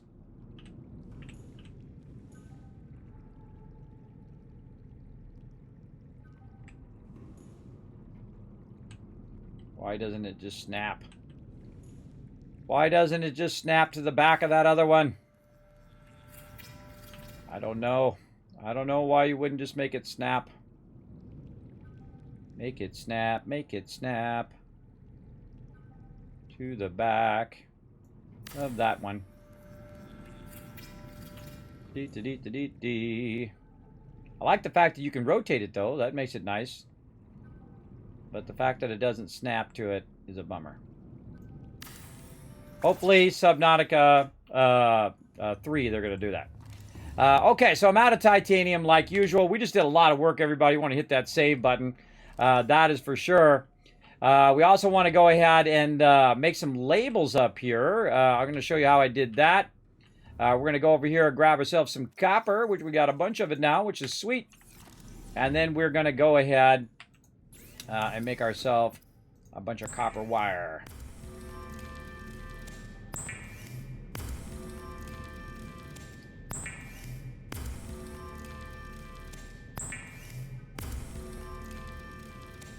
Probably good enough. Okay, now we're going to go ahead and make ourselves some signs.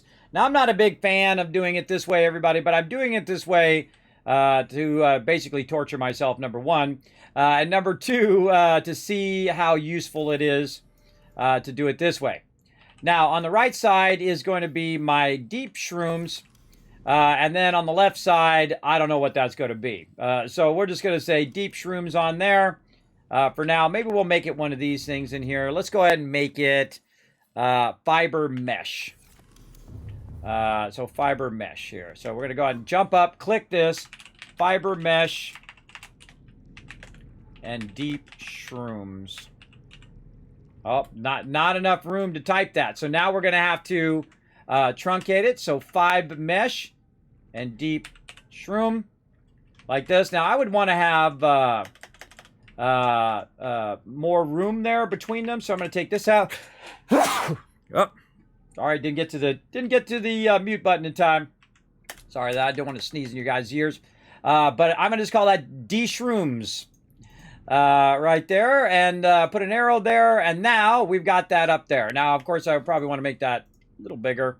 There we go. Try to fit that in there.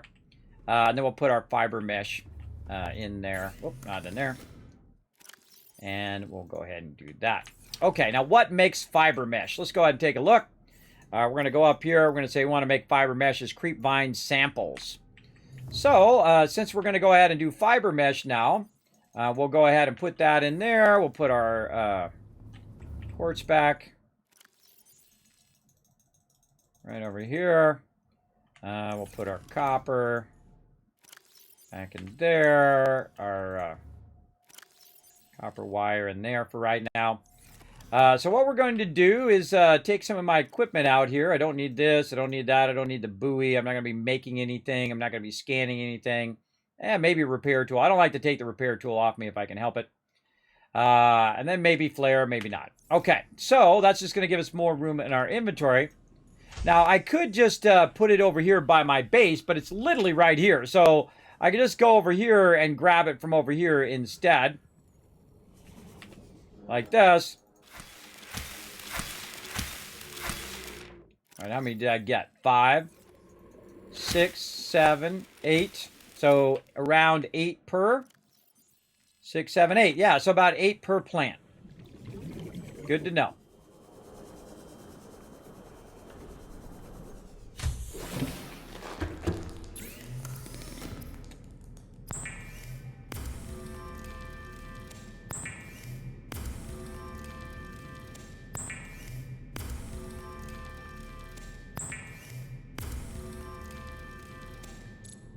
Okay, got those done.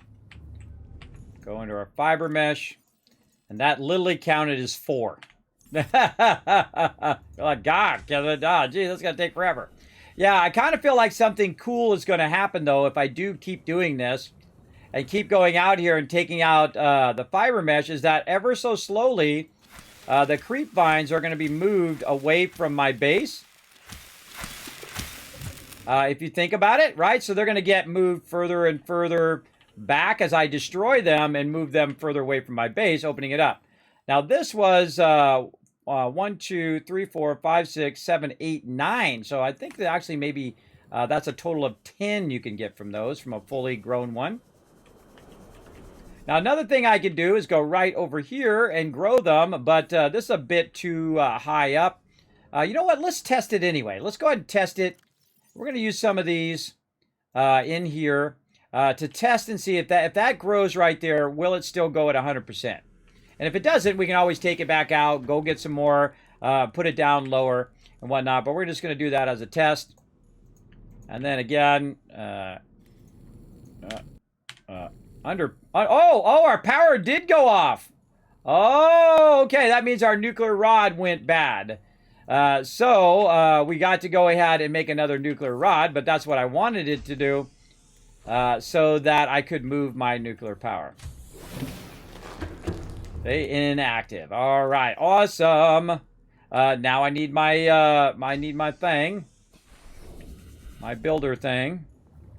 Second I take that builder thing off me is the second I always need it. Right there. All right. Again, we'll leave those eggs on there for now. We're going to go get all those eggs here in a minute. We'll just let it keep doing its thing.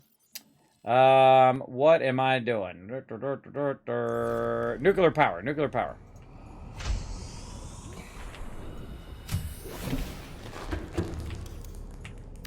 All right. We're going to take our nuclear reactor out. And then we're going to move it way to the back. Like this. And we're going to put it this way.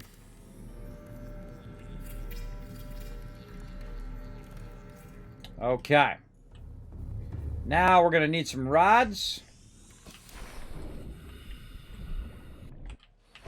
I hate it when I hit that lip.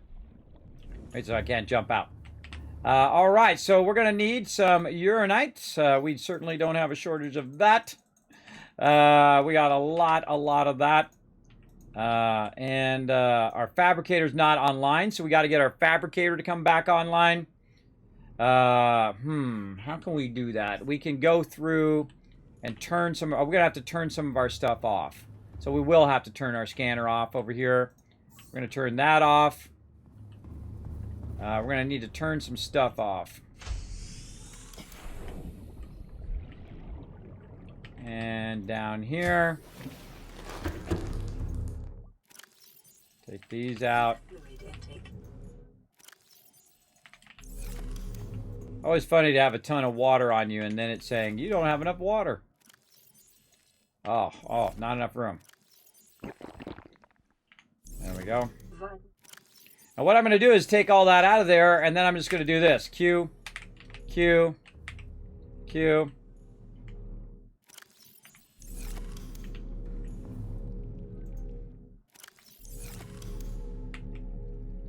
Finish destruction of attached components.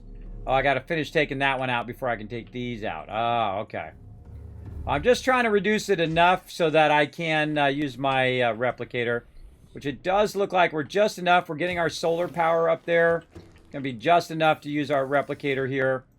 And what we're trying to do is do a nuclear rod. So we need lead, titanium, and glass.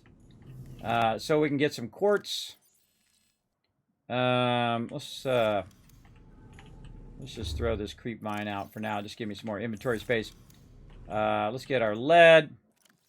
Let's get a bunch of that. What was the other thing? I've already forgotten. Let's just do it this way. We go in here. We go up and we say nuclear rod. There we go. We can pin that in there. So we want to build 4 of these. So we're going to want to get 4 quartz and turn them into glass.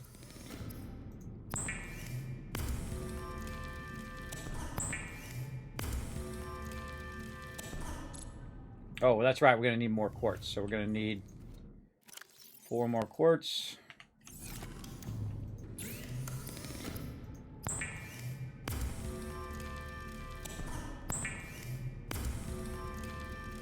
And we need 4 titanium. All right, that should be fairly easy to find. Let's go ahead and see if we have any more metal pieces nearby. I guess we could use our scanner, but since our scanner is not functional, what we can do is just go ahead and look for our little shark guys, and then look around wherever the shark guys are and see if they've dropped any metal. Now, we already came out here and we grabbed a bunch of this metal already. I'm grabbing salt while I'm at it too. But I'm just going to look around. All we need is one thing of metal. Did we leave any of that on our ship? Did we leave any of that on our sea moth? That's a good question.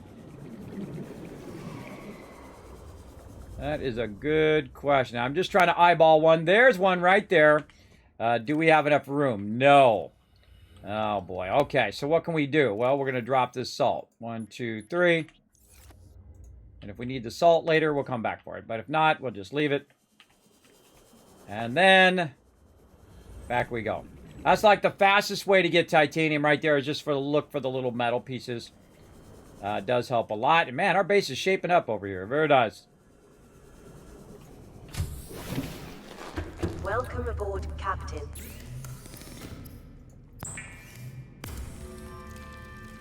Okay, exactly as many as we need. Okay, now we can make ourselves some nuclear rods. We're going to make 4 of them.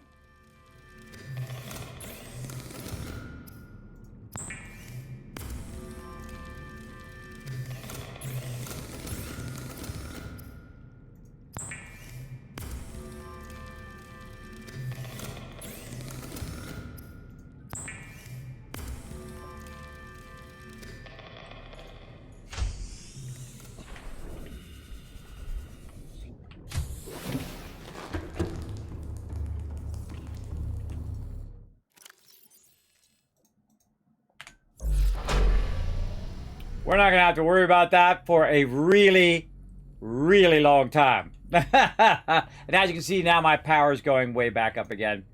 And we'll definitely catch up. Oh, let's go check our biofuel as well. I kind of feel like our biofuel was still going. See how it worked as a backup? Look at that. Only used 1 that whole entire time. We can go ahead and go up. Or no, down. Down. Go into this box. Grab one of these ones that we're just keeping for the biofuel. And just do this. Actually, I could have put them up here, too. Could have just stored them right here next to it and put them in there. But there we go. So we've also got the 3 types of powers going. The nuclear, the bio, and then, of course, up on the top here, you can see our solars are up there helping out. And those solars actually saved our butt, and so did the bioreactor there, so that we could basically get that going. Then I'll go ahead and go back down here before I forget and restore my one right over there back up into working order. Okay, very nice. All of that looking good. More med kits. Into there. Backlogging those for adventures. Okay, so we did that, and we figured that out. It's about 10 that we can do for our fiber mesh, and that's good enough. Now, again, we go back and forth and do that for an hour. I'm not going to do that, but I totally could if I wanted to. All right, and then we're going to get our copper wire out of here, and then we're going to go ahead and put some more stuff in here. So the next thing would probably be silicon rubber and aerogel. So let's go ahead and make a nice little label for that.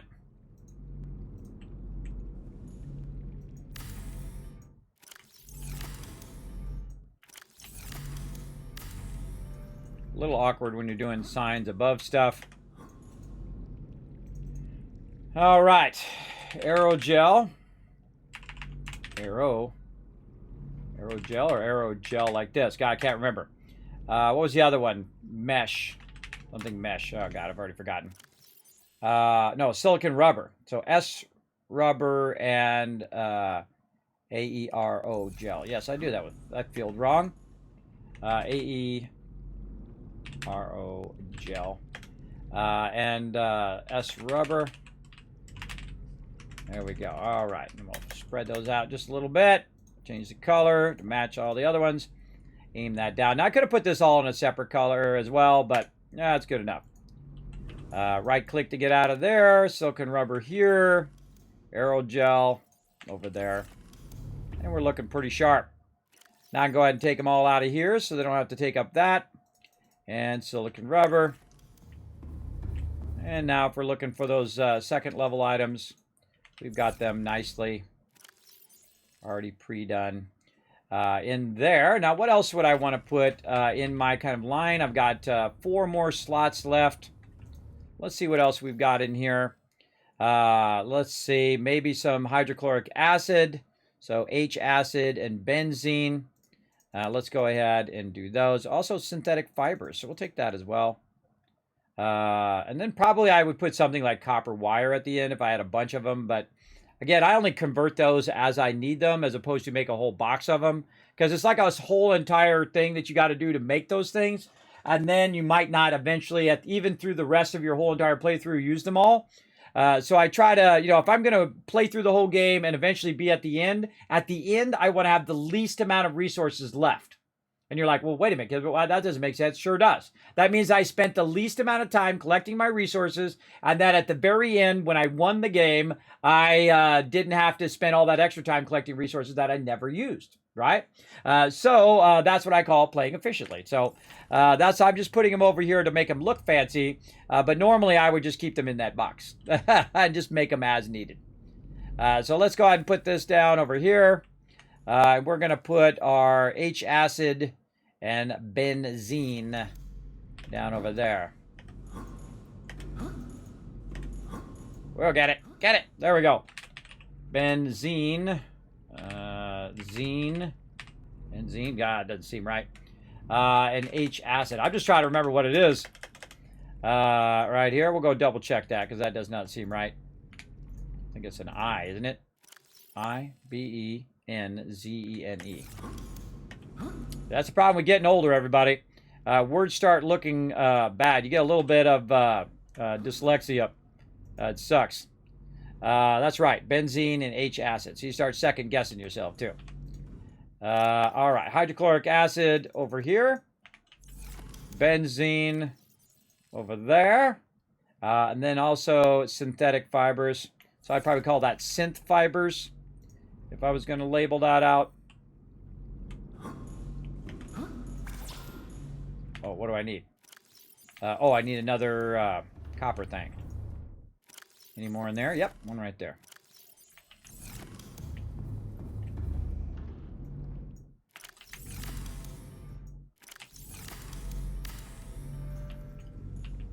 Oof, don't like it. Don't like it. I don't like it when it glitches like that. I'll move it. try to make it not glitch. There we go. Synth fiber. And then we'll just put question mark for this other one, and we can always come back and change it later.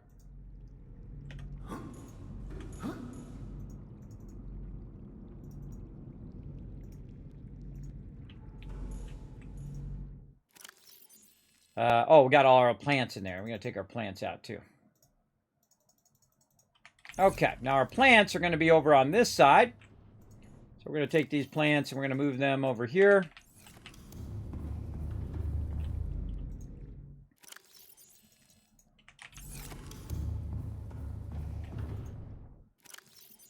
These will be something that I'm not going to probably touch for the rest of the game.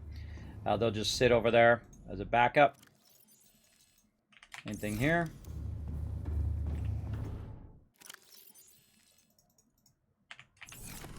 Then we'll go make some more signs here.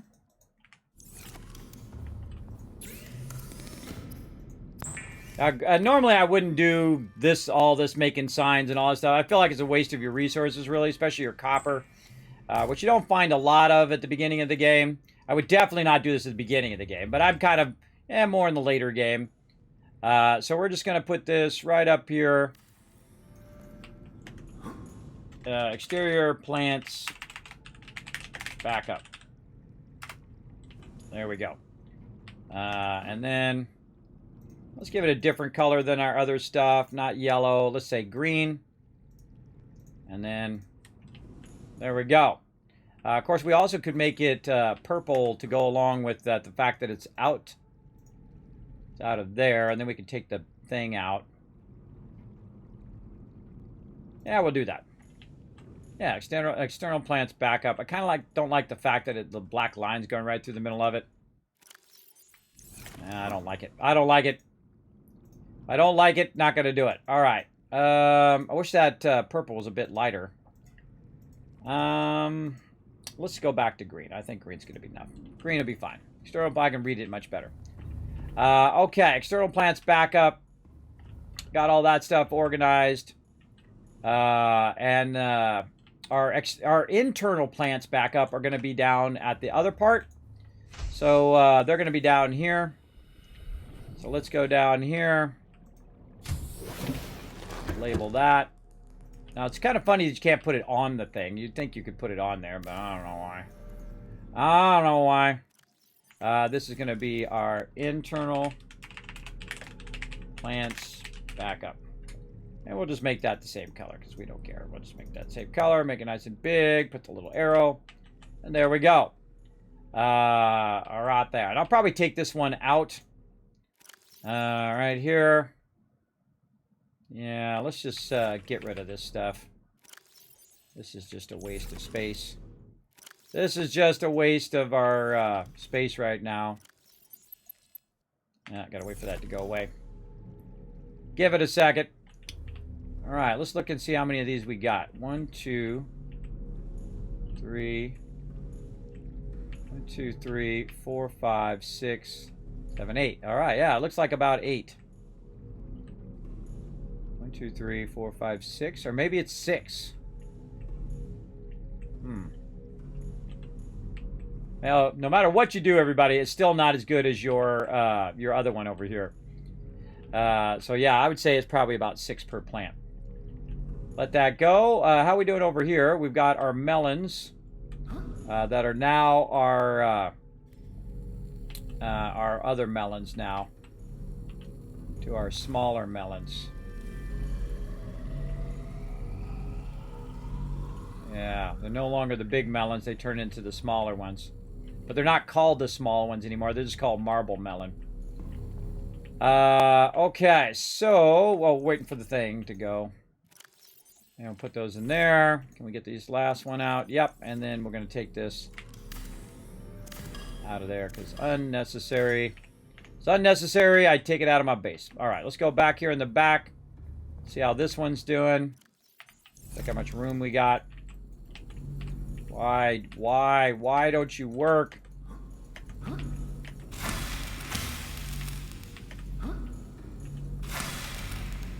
Ugh. why that doesn't work, everybody. It should be, I should just swing and aim at it, and it should work. There we go. All right. Good enough. All right, what's in this one? These are our fish. Do we have another thing? We do. Okay, so... I don't like the way that that is sitting there, though. It's kind of away from the wall. Probably want to put our fish on this side anyway. So we'll just go ahead and do this.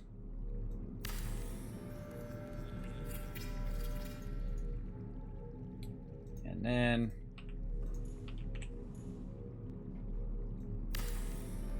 Calorie intake recommended. Backup fish. All right. And then this will be green. So anything we do backup, we're just going to label green. Like that. Very nice. Okay. So what are we doing? Those are backup plants. Let's go do our backup plants first. Put this into there. This is trash. There and there. This is an external plant. I put that in my external plant backup. I don't remember. I don't remember. I think that's the one that is supposed to go in the external plant backup. And this one. Yeah, right here. Okay.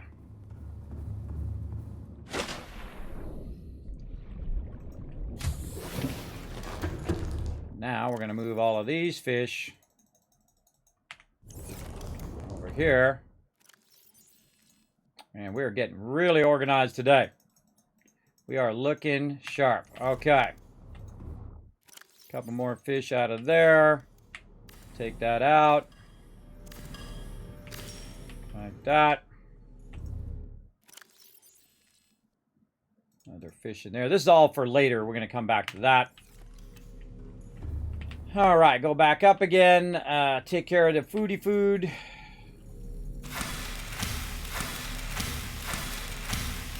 Oops, inventory full. Vital signs stabilizing.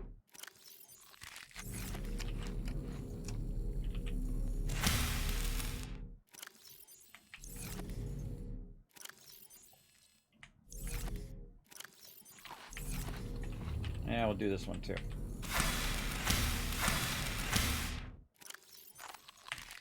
Again, I like to clear the entire plant just so I can put another one back so it'll start growing it while I'm doing other things. And I'll eat those up or throw them away or throw them in my biofuel or whatever. You can see once you get your plants going, everybody, that you have plenty of fuel for any biofuel things that you need or any of that stuff.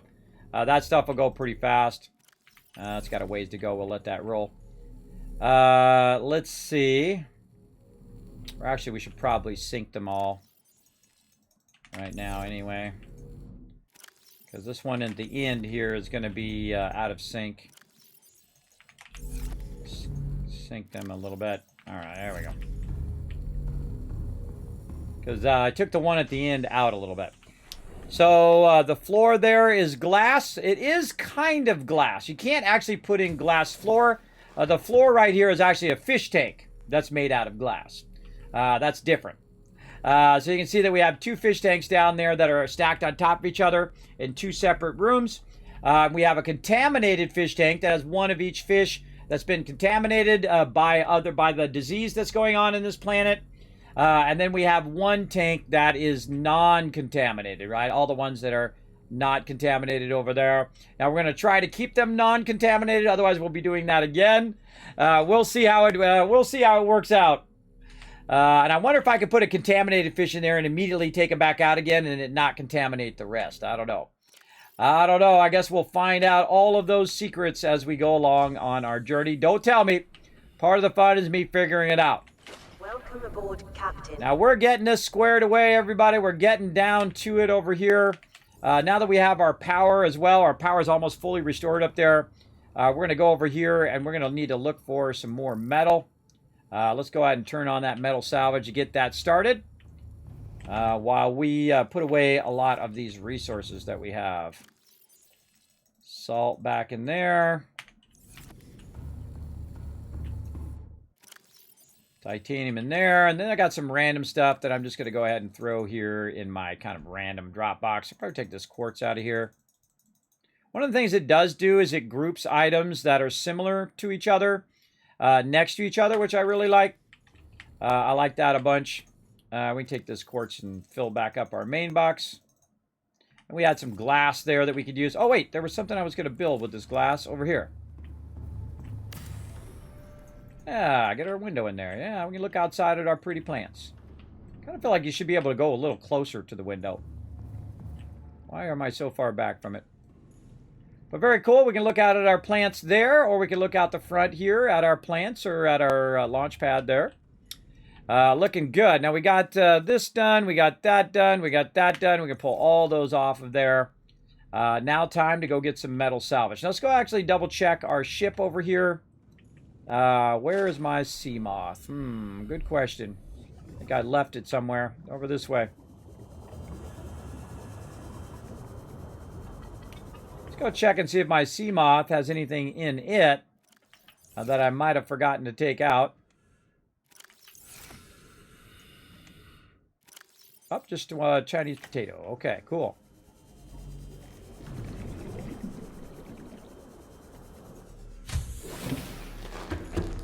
And I think we have a Chinese potato already as a backup. We do. Okay, so we already have that as a backup in case we screw that up again, which we did, and we had to go get some more. So we'll just go ahead and throw that one away. No reason to keep that extra one. And then let's go ahead and work on our marble melons here. It's got to be so awkward. Why you got to be so awkward? So if I pick one up, I just get one. But if I put it down there... Oh, it went down as big size now. Oh, look at that. I pick them up. And then I put it back down and it goes to big size instead of small size. That's weird. That seems like a bug to me. But that's just me and my crazy ideas.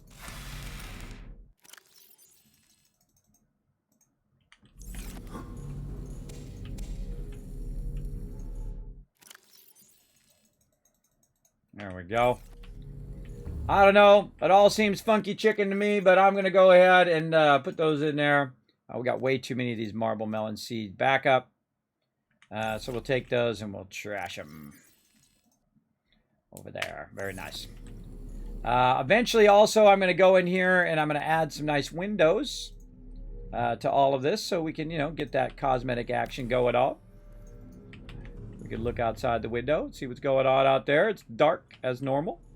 We'll go through and add a bunch of windows to all of this eventually. But we're just trying to get phase 1 done so we can move on to phase 2. Phase 2 will be all of the fish and things of that nature. I think we got all of that done. Oh, we're going to put our water away. Keep stocking that up so when we're out and about, we don't have to come running back for our fish, our plants all the time. Again, I forgot to bring my sea moth back so I could charge it up. That'd be a good idea. Oh, and I wanted to go get some of this stuff over here too. I'll go do that while I'm thinking about it. These are the creep vine clusters. We're going to grab as many of those as we can get.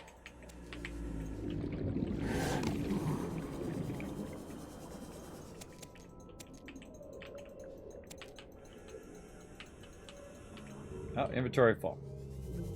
And that's what's so nice about being by that is I actually don't have to grow it. Let's go see our creep vines here. I bet these aren't even going to grow here. I bet they're going to go to a certain thing. They're 92%. We're going to let those go and see when we come back to see if they're 92%. Because I've had that problem where you got to have enough headroom for them to grow. And so I bet you those are not going to grow any higher than that. But we do have some creep vine seeds. And those creep vine seeds we can use for 2 things. Silicon rubber. And then also for lubricant here, I think we have plenty of lubricant there. I think okay. And the other thing was rubber. Oh, I forgot. The rubber was the other thing. God, went right out of my head. Yes, it was rubber. So we get 2 for each of those. And then the lubricant here. I'm just going to go silicon rubber on these.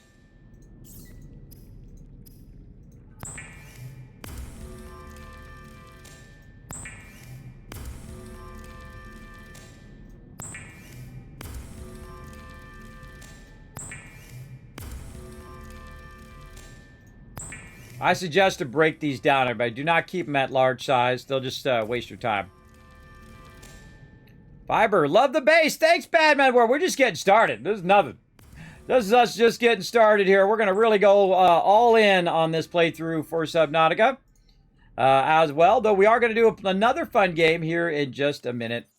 Silicon rubber. Wait, that's synthetic fiber. Hold on. Synthetic fiber. Nope, nope. My bad, my bad. Silicon rubber. What we're trying to do. There we go. And we'll make a bunch of extra of that. Well, that'll be looking good. Okay. Again, did I bring... I don't think I still didn't bring my thing back. Once again, we'll just go look at what it is. Oh, it's already powered up anyway. I didn't go that far. All right, metal salvage it is. How's our inventory? Looking sharp. All right, looking good. So let's build back up our titanium. Now, we could get our prawn suit and go do all of that, but I find doing this goes pretty fast. Ooh, clear out of the water. All right, there's a bunch down that way. Oh, there's one back this way. It's up above, which means he's probably got it on top of something, or he's got it in his mouth, one or the other. Again, it always seems like it's close, but then it's like really far away, way over here. There we go, we got it. Back to our sea moth.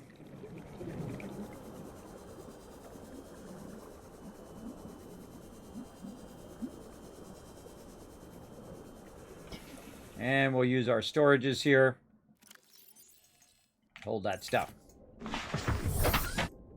Okay, let's go get as much as we can get.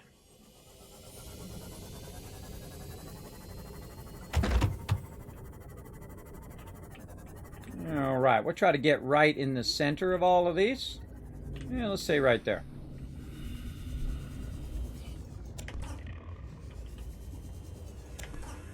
Only drawback to these metal salvages is the fact that you have to convert them down into metal.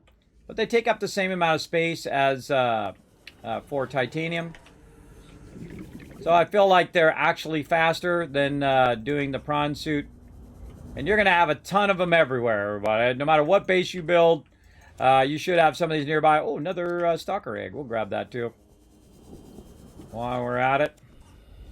We see some stuff. We'll grab it as we go along. Oh, inventory full.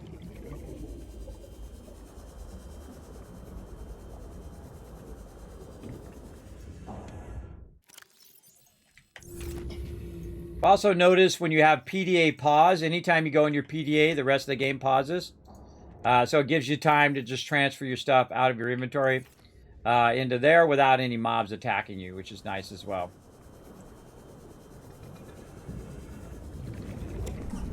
And I am playing the survival mode. I do not play creative modes.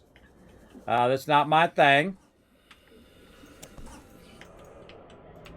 Now, had I brought my scanner, I could have got... Oh, there's one over here. Had I brought my scanner, I could have scanned that piece that was down there. Oh, well, thanks for dropping that off for me. I appreciate it. There's one underneath there in some sort of cave or something, potentially. But see, I could scan that part of a sea moth there and get some from there. Ooh, there's a salt node right there. Ooh, did I bring that beacon? Oh, I put it back. Oh, there's a salt node we could use our prawn suit on right there. Always like to bring some beacons so I can throw them down if I do see some nodes. Let's see. This is... Where's our base? This is northeast of our base. Here's what I'm going to do. I'm going to go ahead and leave my... prawn thing there, my sea moth. And I got some room. Yeah, I'm going to carry some of these back manually. Do that egg, too. Carry some of these back to my base manually, and then come back with a beacon and put a beacon on that salt node. Should I need that later on. Delivery! Yeah, is there a backpack upgrade? I've never seen one. That's usually as big as you can get. But you use your vehicles to store stuff, mainly. Now, by the way, I could just drive my sub out there and just keep putting more and more of that metal on a sub. But I'm only grabbing so much, and then I will, convert it, use that up, and then when I need more, I'll go get more. But I'm going to go ahead and throw that in there. And I'm just going to go ahead and throw this egg in here, make that a little easier. Throw some salt back here in our little salt spot. And I was coming back for some of my gear. My repulsion thing, my scanner, my buoy. Already got my flare, my repair thing, and my thing there. I'll be able to hold less on me, but more on there. And so I'll look for where I was going this way. And so I left the Seamoth there like a beacon, right? So I left it there so I could find my way back in the general direction of where I like. Because it's very easy to get turned around in this game and say, oh, God, where was that? I don't know, right? So that's why I left it there and just used my Sea Glide. And it doesn't take that long when you have your Sea Glide. So it was some way in this direction. And so we'll wander out here again. And hopefully we see that node again. We're going to grab some more metal while we're at it. Oh, it was over here by this. Right here. All right. And then another beacon. Oh, well, that went way down there. Salt node. All right, now we need it. We know where it's at. That's an infected dude over there, too. I can't get it. It's in the ground. I wonder if I could push it out of there. Hold on, let's try it.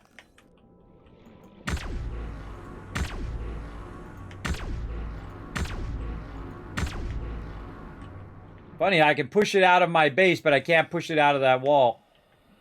I accidentally pushed one of my storages out of my base. It's pretty funny. Get out of here. Blast that guy. I'll clear across the whole game. Let's see. Let's go ahead and put in our scanners. And let's scan that baby. I always get happy when I see the little scan thing come up. It says, hey, scan this thing. Oh, no sand shark egg. Very nice. We'll grab that while we're at it. Sometimes I grab the stuff that I'm not even looking for just to kind of clear it out. So I'm not constantly looking at that every time I go by. Some more sand shark eggs, because we could definitely use some more of those. We'll go back to eggs here in a bit. But if I see some, I'm going to grab some. All right. Anything else we've got down here? That little guy shooting at me there. Pick up these so we don't have to keep looking at them. Pick this up. Yeah, these are the ones right here. Here's something really cool. Watch, you pick these up, and the rock will actually start going down. And then you can take the little guy and put it back on there, and then it makes the rock go back up. Now, the funny thing is, if you go grab someone off of this one,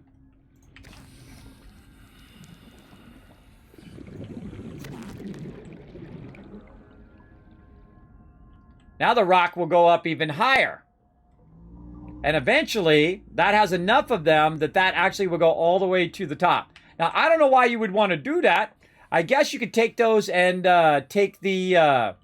that's what we should do. Oh, I should write that down as a goal. Let's write that down. I wonder if you can mate those as well. Raise all pods to the surface. So we could go in and put those on the pods and see if it actually takes the pods and takes them to the surface. We got to watch out for our oxygen. We're screwing around too much. By the way, that bladder thing actually works great at the very beginning of the game. I highly recommend using that. There we go. Nice oxygen. All right, now I saw some of the little guys I'm looking for, too.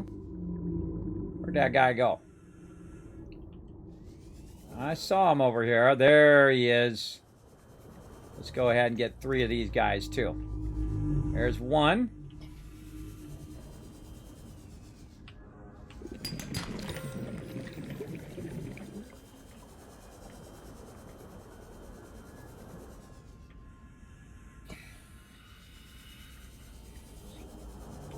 Don't see any more. But they could just be hiding from me.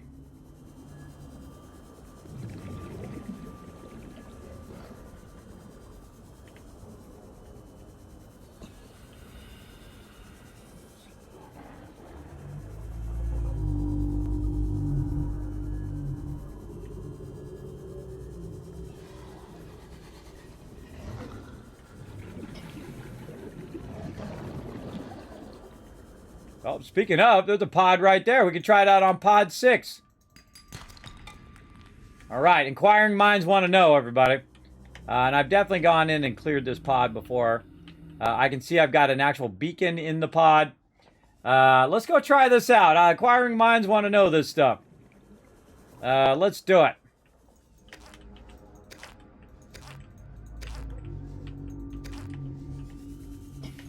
Inventory full. Bummer. I'm going to put this as number 5.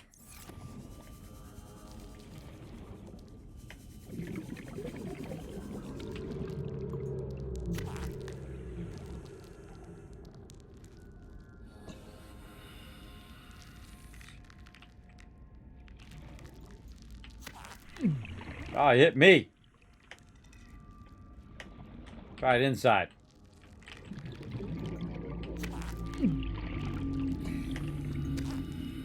Tried to take my beacon. He attached himself to the beacon.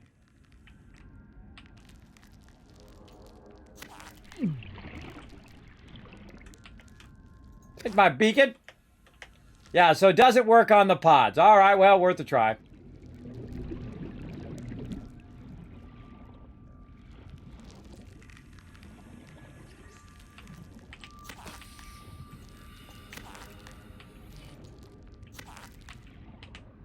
All right, bye-bye, Rock. All right, well, worth a try there, everybody. We already got the data pad from that one. Grab a little bit of this quartz hiding in there. There's that Van Needle that we got. Back at our base.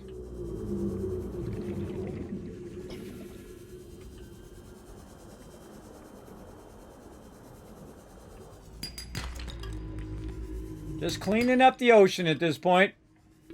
30 seconds.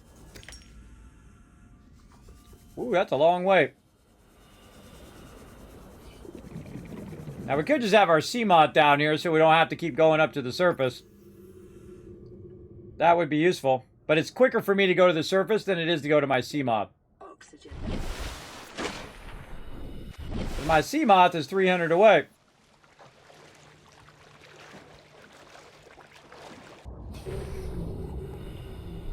There's our big boys over there. We've already got all the stuff off the top of that. And I think our inventory is full. Yep. All right. So we got to go back to our thing. Oh, our battery's out.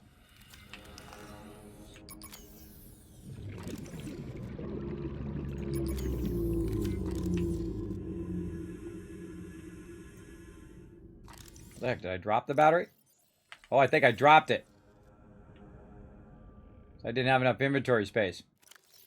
Let's drop some salt. Oh, it just went into the temporary thing. That's right. I forgot. There's like a temporary thing it goes into. And then we'll put the burnout one in this one, and then we'll... Oh, wait a minute.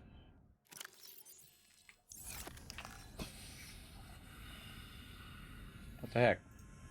Oh, I took the battery out of my second one there. There we go. I'll pick back up that salt. There we go. All right. Working my magic there. I wanted to get my Sea Glide powered back up again so we could just go back a bit faster. Hey, Bama, what's up? Oh, you can attach them to the Leviathans? Oh, I never tried that before. That sounds fun. A little spoiler there, though. Little spoiler, but it sounds fun. That's probably something I wouldn't do anyway. But about a fun idea. Let's put all this stuff in here. That's the kind of stuff I like to discover by experimentation. I'm a big fan of experimenting around, trying stuff. Let's get our ship and actually drive to the salvage.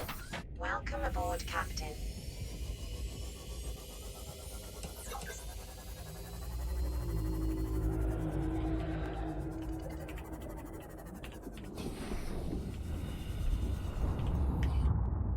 You punk! How dare you?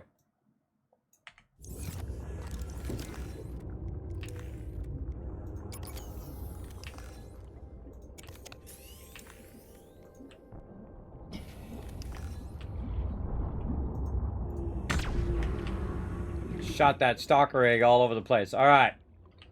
What do we got in here? Another bunch of area. Doesn't look like I looted. Oh, there's that guy. Get that guy. Looking for another hover fish. You're like, well, Kismet, you got all those resources back at your base. You got your prawn suit. You got all of that. I'm a super looter, everybody. I don't mess around. I like to loot it all. If I'm near it and I run past it, I'm going to try to loot it. Oh, I definitely been in here. Look at this. That part's all looted out. That part is all looted. Alright, any more of these little fishies? There's another one right there. Come to Papa. Alright, metal salvage, metal salvage. Stay on point. Where'd my vehicle go? Vehicle. Want some of this? Get out of there. That's a repulsion cannon, which is super useful. God, I can't see it. There it is. Oh. Another one that flew right by me there. Might have grabbed me an extra, but oh well. Oh, now I lost my darn ship again. There it is.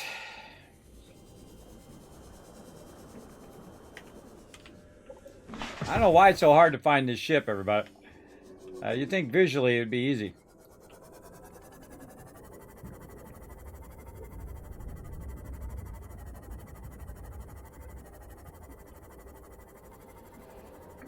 Ah, big old wreck right there. Wonder if we've already been in that wreck. Probably not. Also, a good way to find wrecks, by the way, is to hunt down all this metal. Alright, I'm full. Go see if my, where did it go? There it is. Let's see if every bit of this is full. That one's full. This one's full. This would be a great place to bring my sub. Oh, those are all full. Alright. Great place to bring my sub right here. Look at that. Look how many are over there.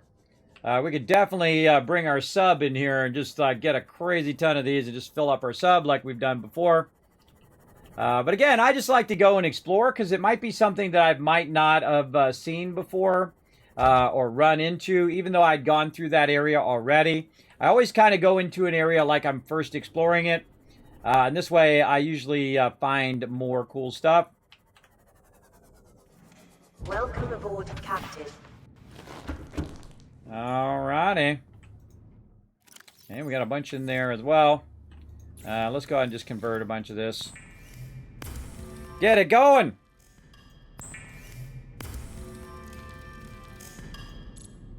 Beware the super looter knight. I like that.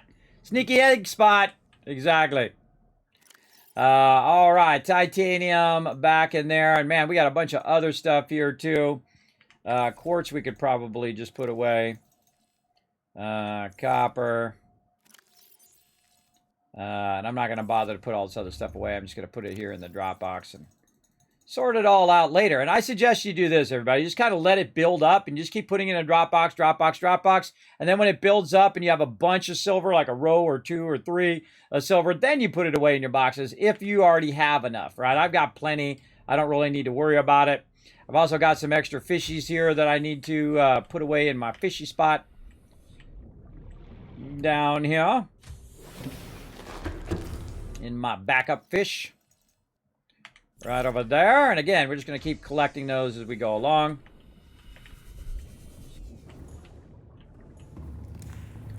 Good time to switch out my batteries as well. Let's do that. All right, over here.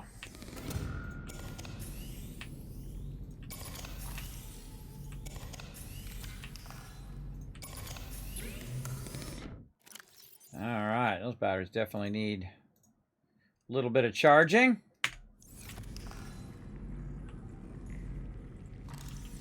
Okay, what are we doing? We are converting more. Oh, this. Like a so. Yeah, see, that's pretty fast. That's a pretty fast way of doing that. Again, I could really get extreme and literally go across the whole entire ocean and get every single one of those metal salvages that I want and bring them back and then just have, 50 of those, 50 boxes of titanium. But I feel like, alternating your gameplay is really fun. Another thing you could do is just turn them into titanium ingots, because I know I'm going to need a lot of titanium ingots at one point. And when we go to do that, that's when we'll take our submarine. And we'll go get a ton of that. But we just need it for building out a different part of our bases right now.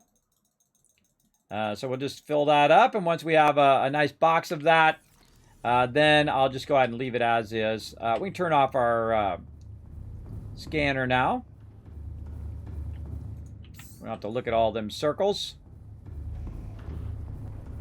It takes a minute to turn off, by the way, in case you're playing the game and you're like, it didn't turn off. Give it a minute, it'll go away.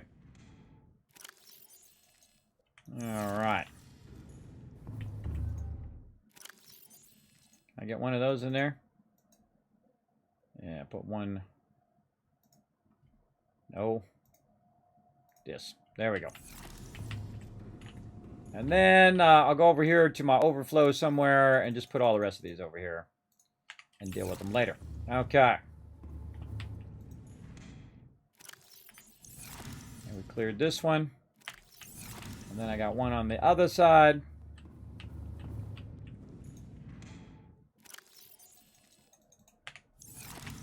Very nice. That was a good run.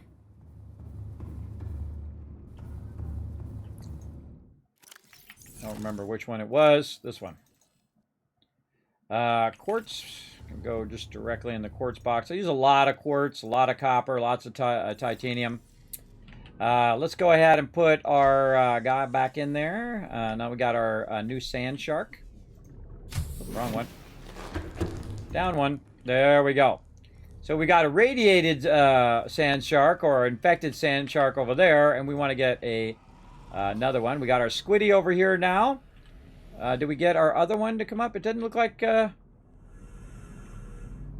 other fish. I think our fishes are not spawning in this one. It's kind of a bummer, man. All right, well, we'll put this one in and we'll see if our sand shark comes out. I think the last one we did was a squid, so maybe it did work. All right, we'll put it in there and see if we get our sand shark, and we'll see if that's glitching or not. I had a problem with an egg earlier that it was just kind of going through the ground over and over again. And so it wasn't working in the new containers over there. We got to go find our big boys there, too. We're just trying to find a bunch of creature eggs and whatnot. Let's go up the ladder. What do I do with the ladder that goes... Oh, I got to go down. Got to go down because it's right here. There we go. And do this. Take care of our food and water.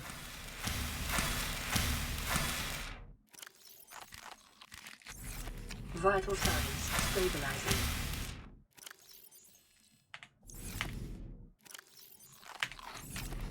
Easy peasy. So I get that done in one sweep right there.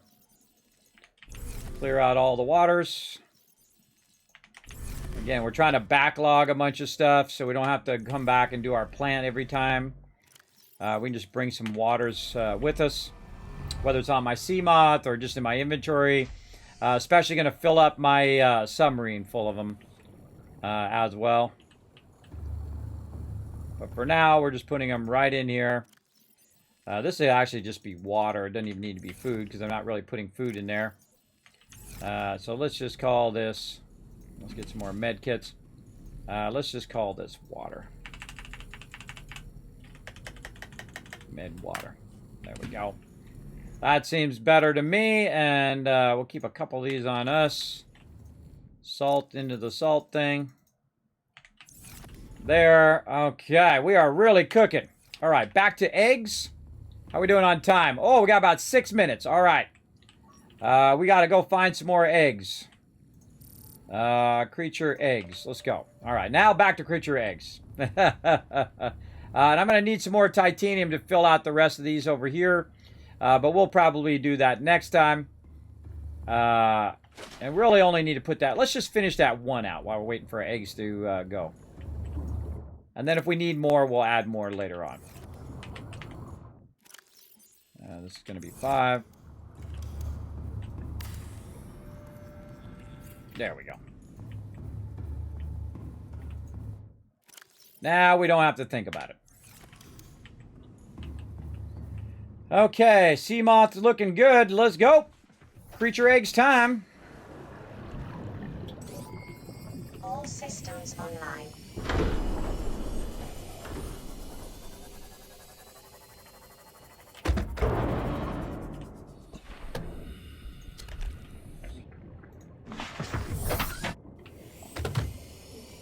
We're just going to try to grab these as quick as we can. We're going to switch over and play a really fun game called Kingdoms Reborn, everybody. You're going to have a chance to win the game on tonight's stream as well. So get ready for that. Oh, another sand shark there. Nice. And we're just going to forego all the loot and just... look, there's another fragment that I didn't get there either. I'm always amazed. I'm very thorough in like scanning for fragments and stuff. There's number 3. I'm always amazed when there are fragments left. Now, I'm going to try to get every creature egg I can. Just to get a sample of them all. And then we'll just kind of backlog them in our base. And see, as we're going from one creature egg to another, it's still scanning for them. And will hopefully show us those. These creature eggs are down.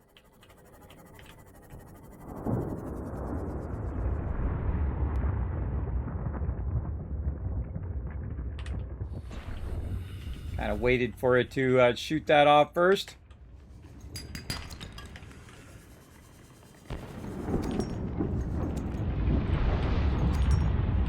Look at all this goodies in here. You know what we need? We need our super item, our flare. Boom! It's nighttime to daytime. Yeah, let's really kind of scout in here while we're at it.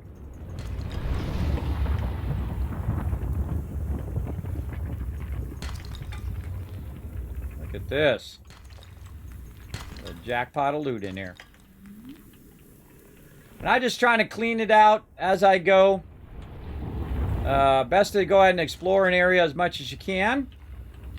These little thermal pockets are awesome for resources, as you can see.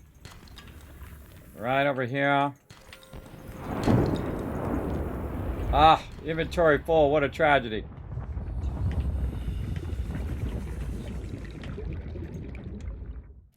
Always a tragedy when it says inventory full. Well, that's okay. Oops, not my light. Eggs in there. Looking good.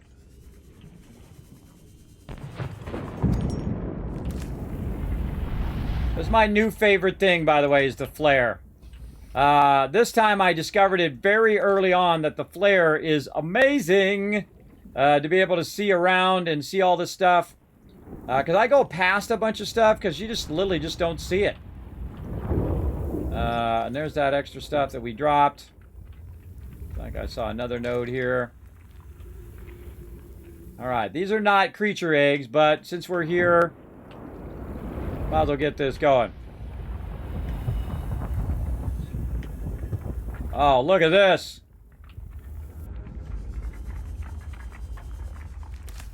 Wow, there's a whole nother lower area here.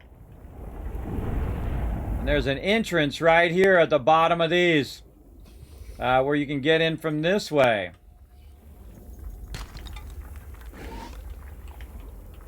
Yeah, lots of resources in here. Man, I wish I had discovered this one earlier. This would have been super awesome at the beginning of the game. Yeah, might as well grab some while we're at it. Just watch out, because this is actually really hot.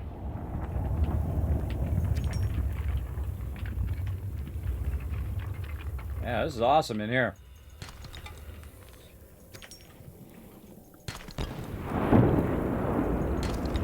Again, always explore it like it's your first time going in there. Wow, look at this. Look at all these cool interior caverns. Yes, we're going to mark this.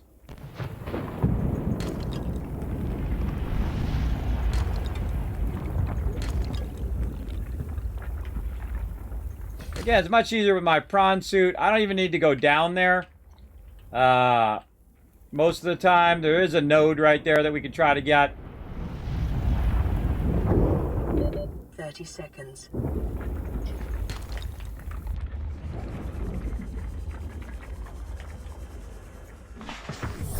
Welcome aboard, Captain. There's also a thermal unit that you can get for like your prawn suit, and you can go down in those higher thermal areas. So much loot in that one spot. I can't resist. I can't resist all that sweet, sweet lootness. More in there. Again, we should be getting eggs, but again, when you run into a spot like this is pretty sweet. Let's go. Let's go like this. We didn't bring a beacon. Ah, darn it! Forgot my beacons.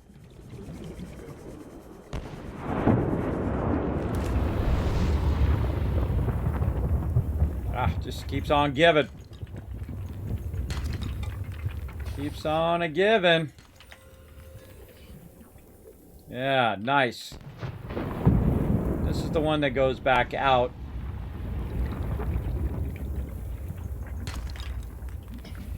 Yeah, this would be an incredibly great find in the very beginning. Incredibly awesome. All right, let's go to the other side. Man, I just keep seeing more and more resources. And the only drawback to the flare is the flare will sometimes be visually in your way. But if you're swimming with it, it does help illuminate the area pretty well. I feel like I can get my sea moth in here.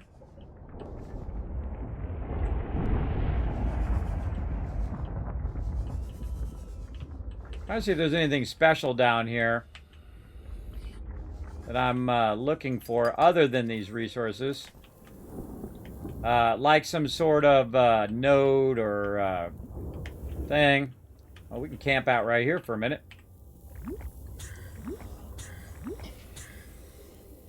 Watch my oxygen right there.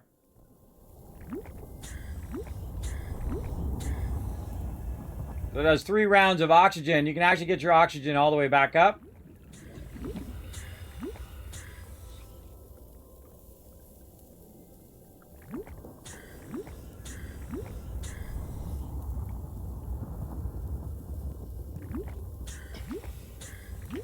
Alright, good enough.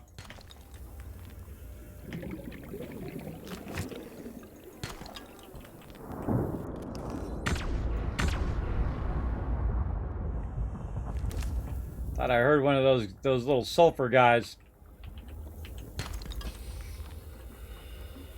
Yeah, that's when people would try to get in from that side. That's just blocking all these nodes. This is like a resource cache in here. Probably don't want to go through there. Oh, look at this.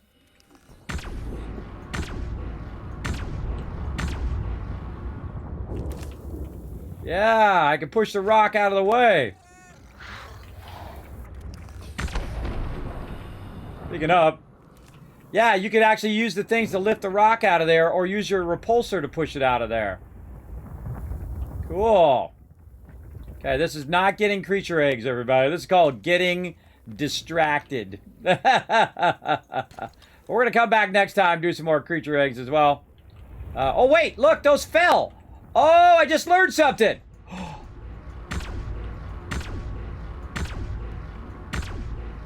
Oh, I didn't know you could do that. Oh, Kismet learned something new. Yes, I can use my repulsor thing to push those things out of the way. Cool. Oh, look at this.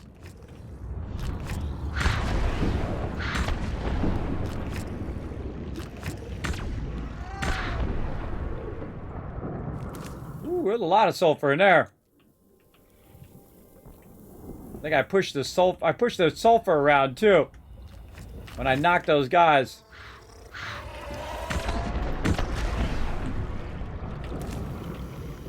I pushed the sulfur out of the thing.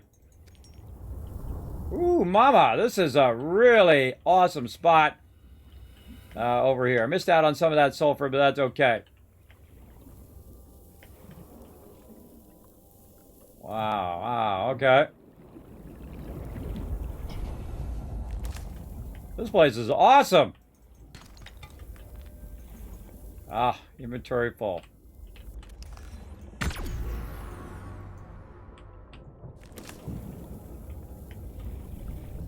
This just goes on and on and on. Okay, here's the back side of the cave here. Is there a way up and out? Yes, there is. Oh, this place is awesome. Oh, there's that sulfur. Oh, can't pick it up. Okay, we learned a lot in here. Man, this is like the most epic cave ever. All right, let's get on out of here, though. 30 seconds. That is the most epic cave ever, everybody. They are bad if you don't want to get poisoned and stung. Okay. Oh, man. We should leave this here. We should leave this here, and we should mark this cave. I'm going to save, since we just did all of that. I should have brought a beacon. Should have brought a beacon. All right. It's not too far away, though. It's only 200 away. So we're going to cruise back to our base. We're going to make a beacon, and then we're going to go play some Kingdoms Reborn. Let's do it.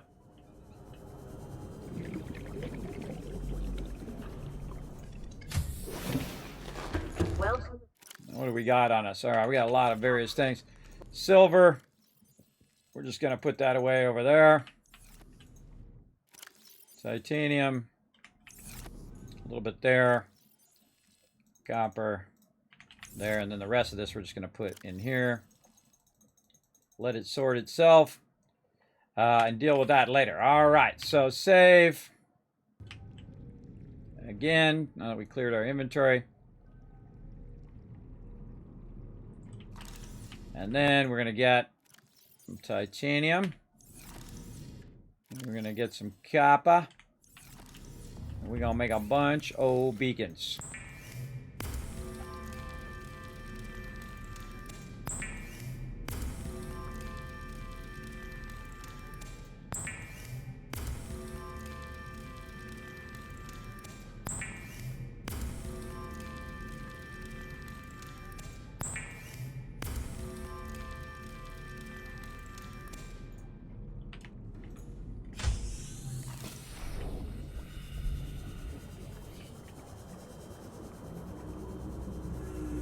We're going to go label it real quick so I remember, because I'm probably not going to remember what I want to call it next time.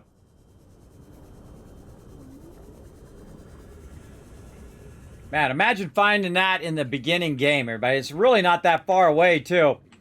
It's right to the southeast, and it's right this volcano.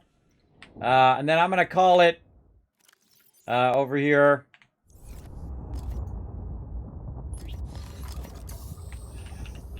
Loot.com. Then we'll pick up these creature eggs next time. All right, let's go ahead and switch out of here, and we're going to go play some Kingdoms Reborn. Let's go do that. Thanks for watching this video. Keep the Kismet love train a-going. Drop by my Patreon and show your support. Big thanks going out to Resident Spike, Rotisserie G, JC Hunter, AMZ, Carlos, Jeremiah, Notorious TDK, Scriplin, Ems, Brando, and Blaring Fire. Click to watch more videos, and I'll see you next time.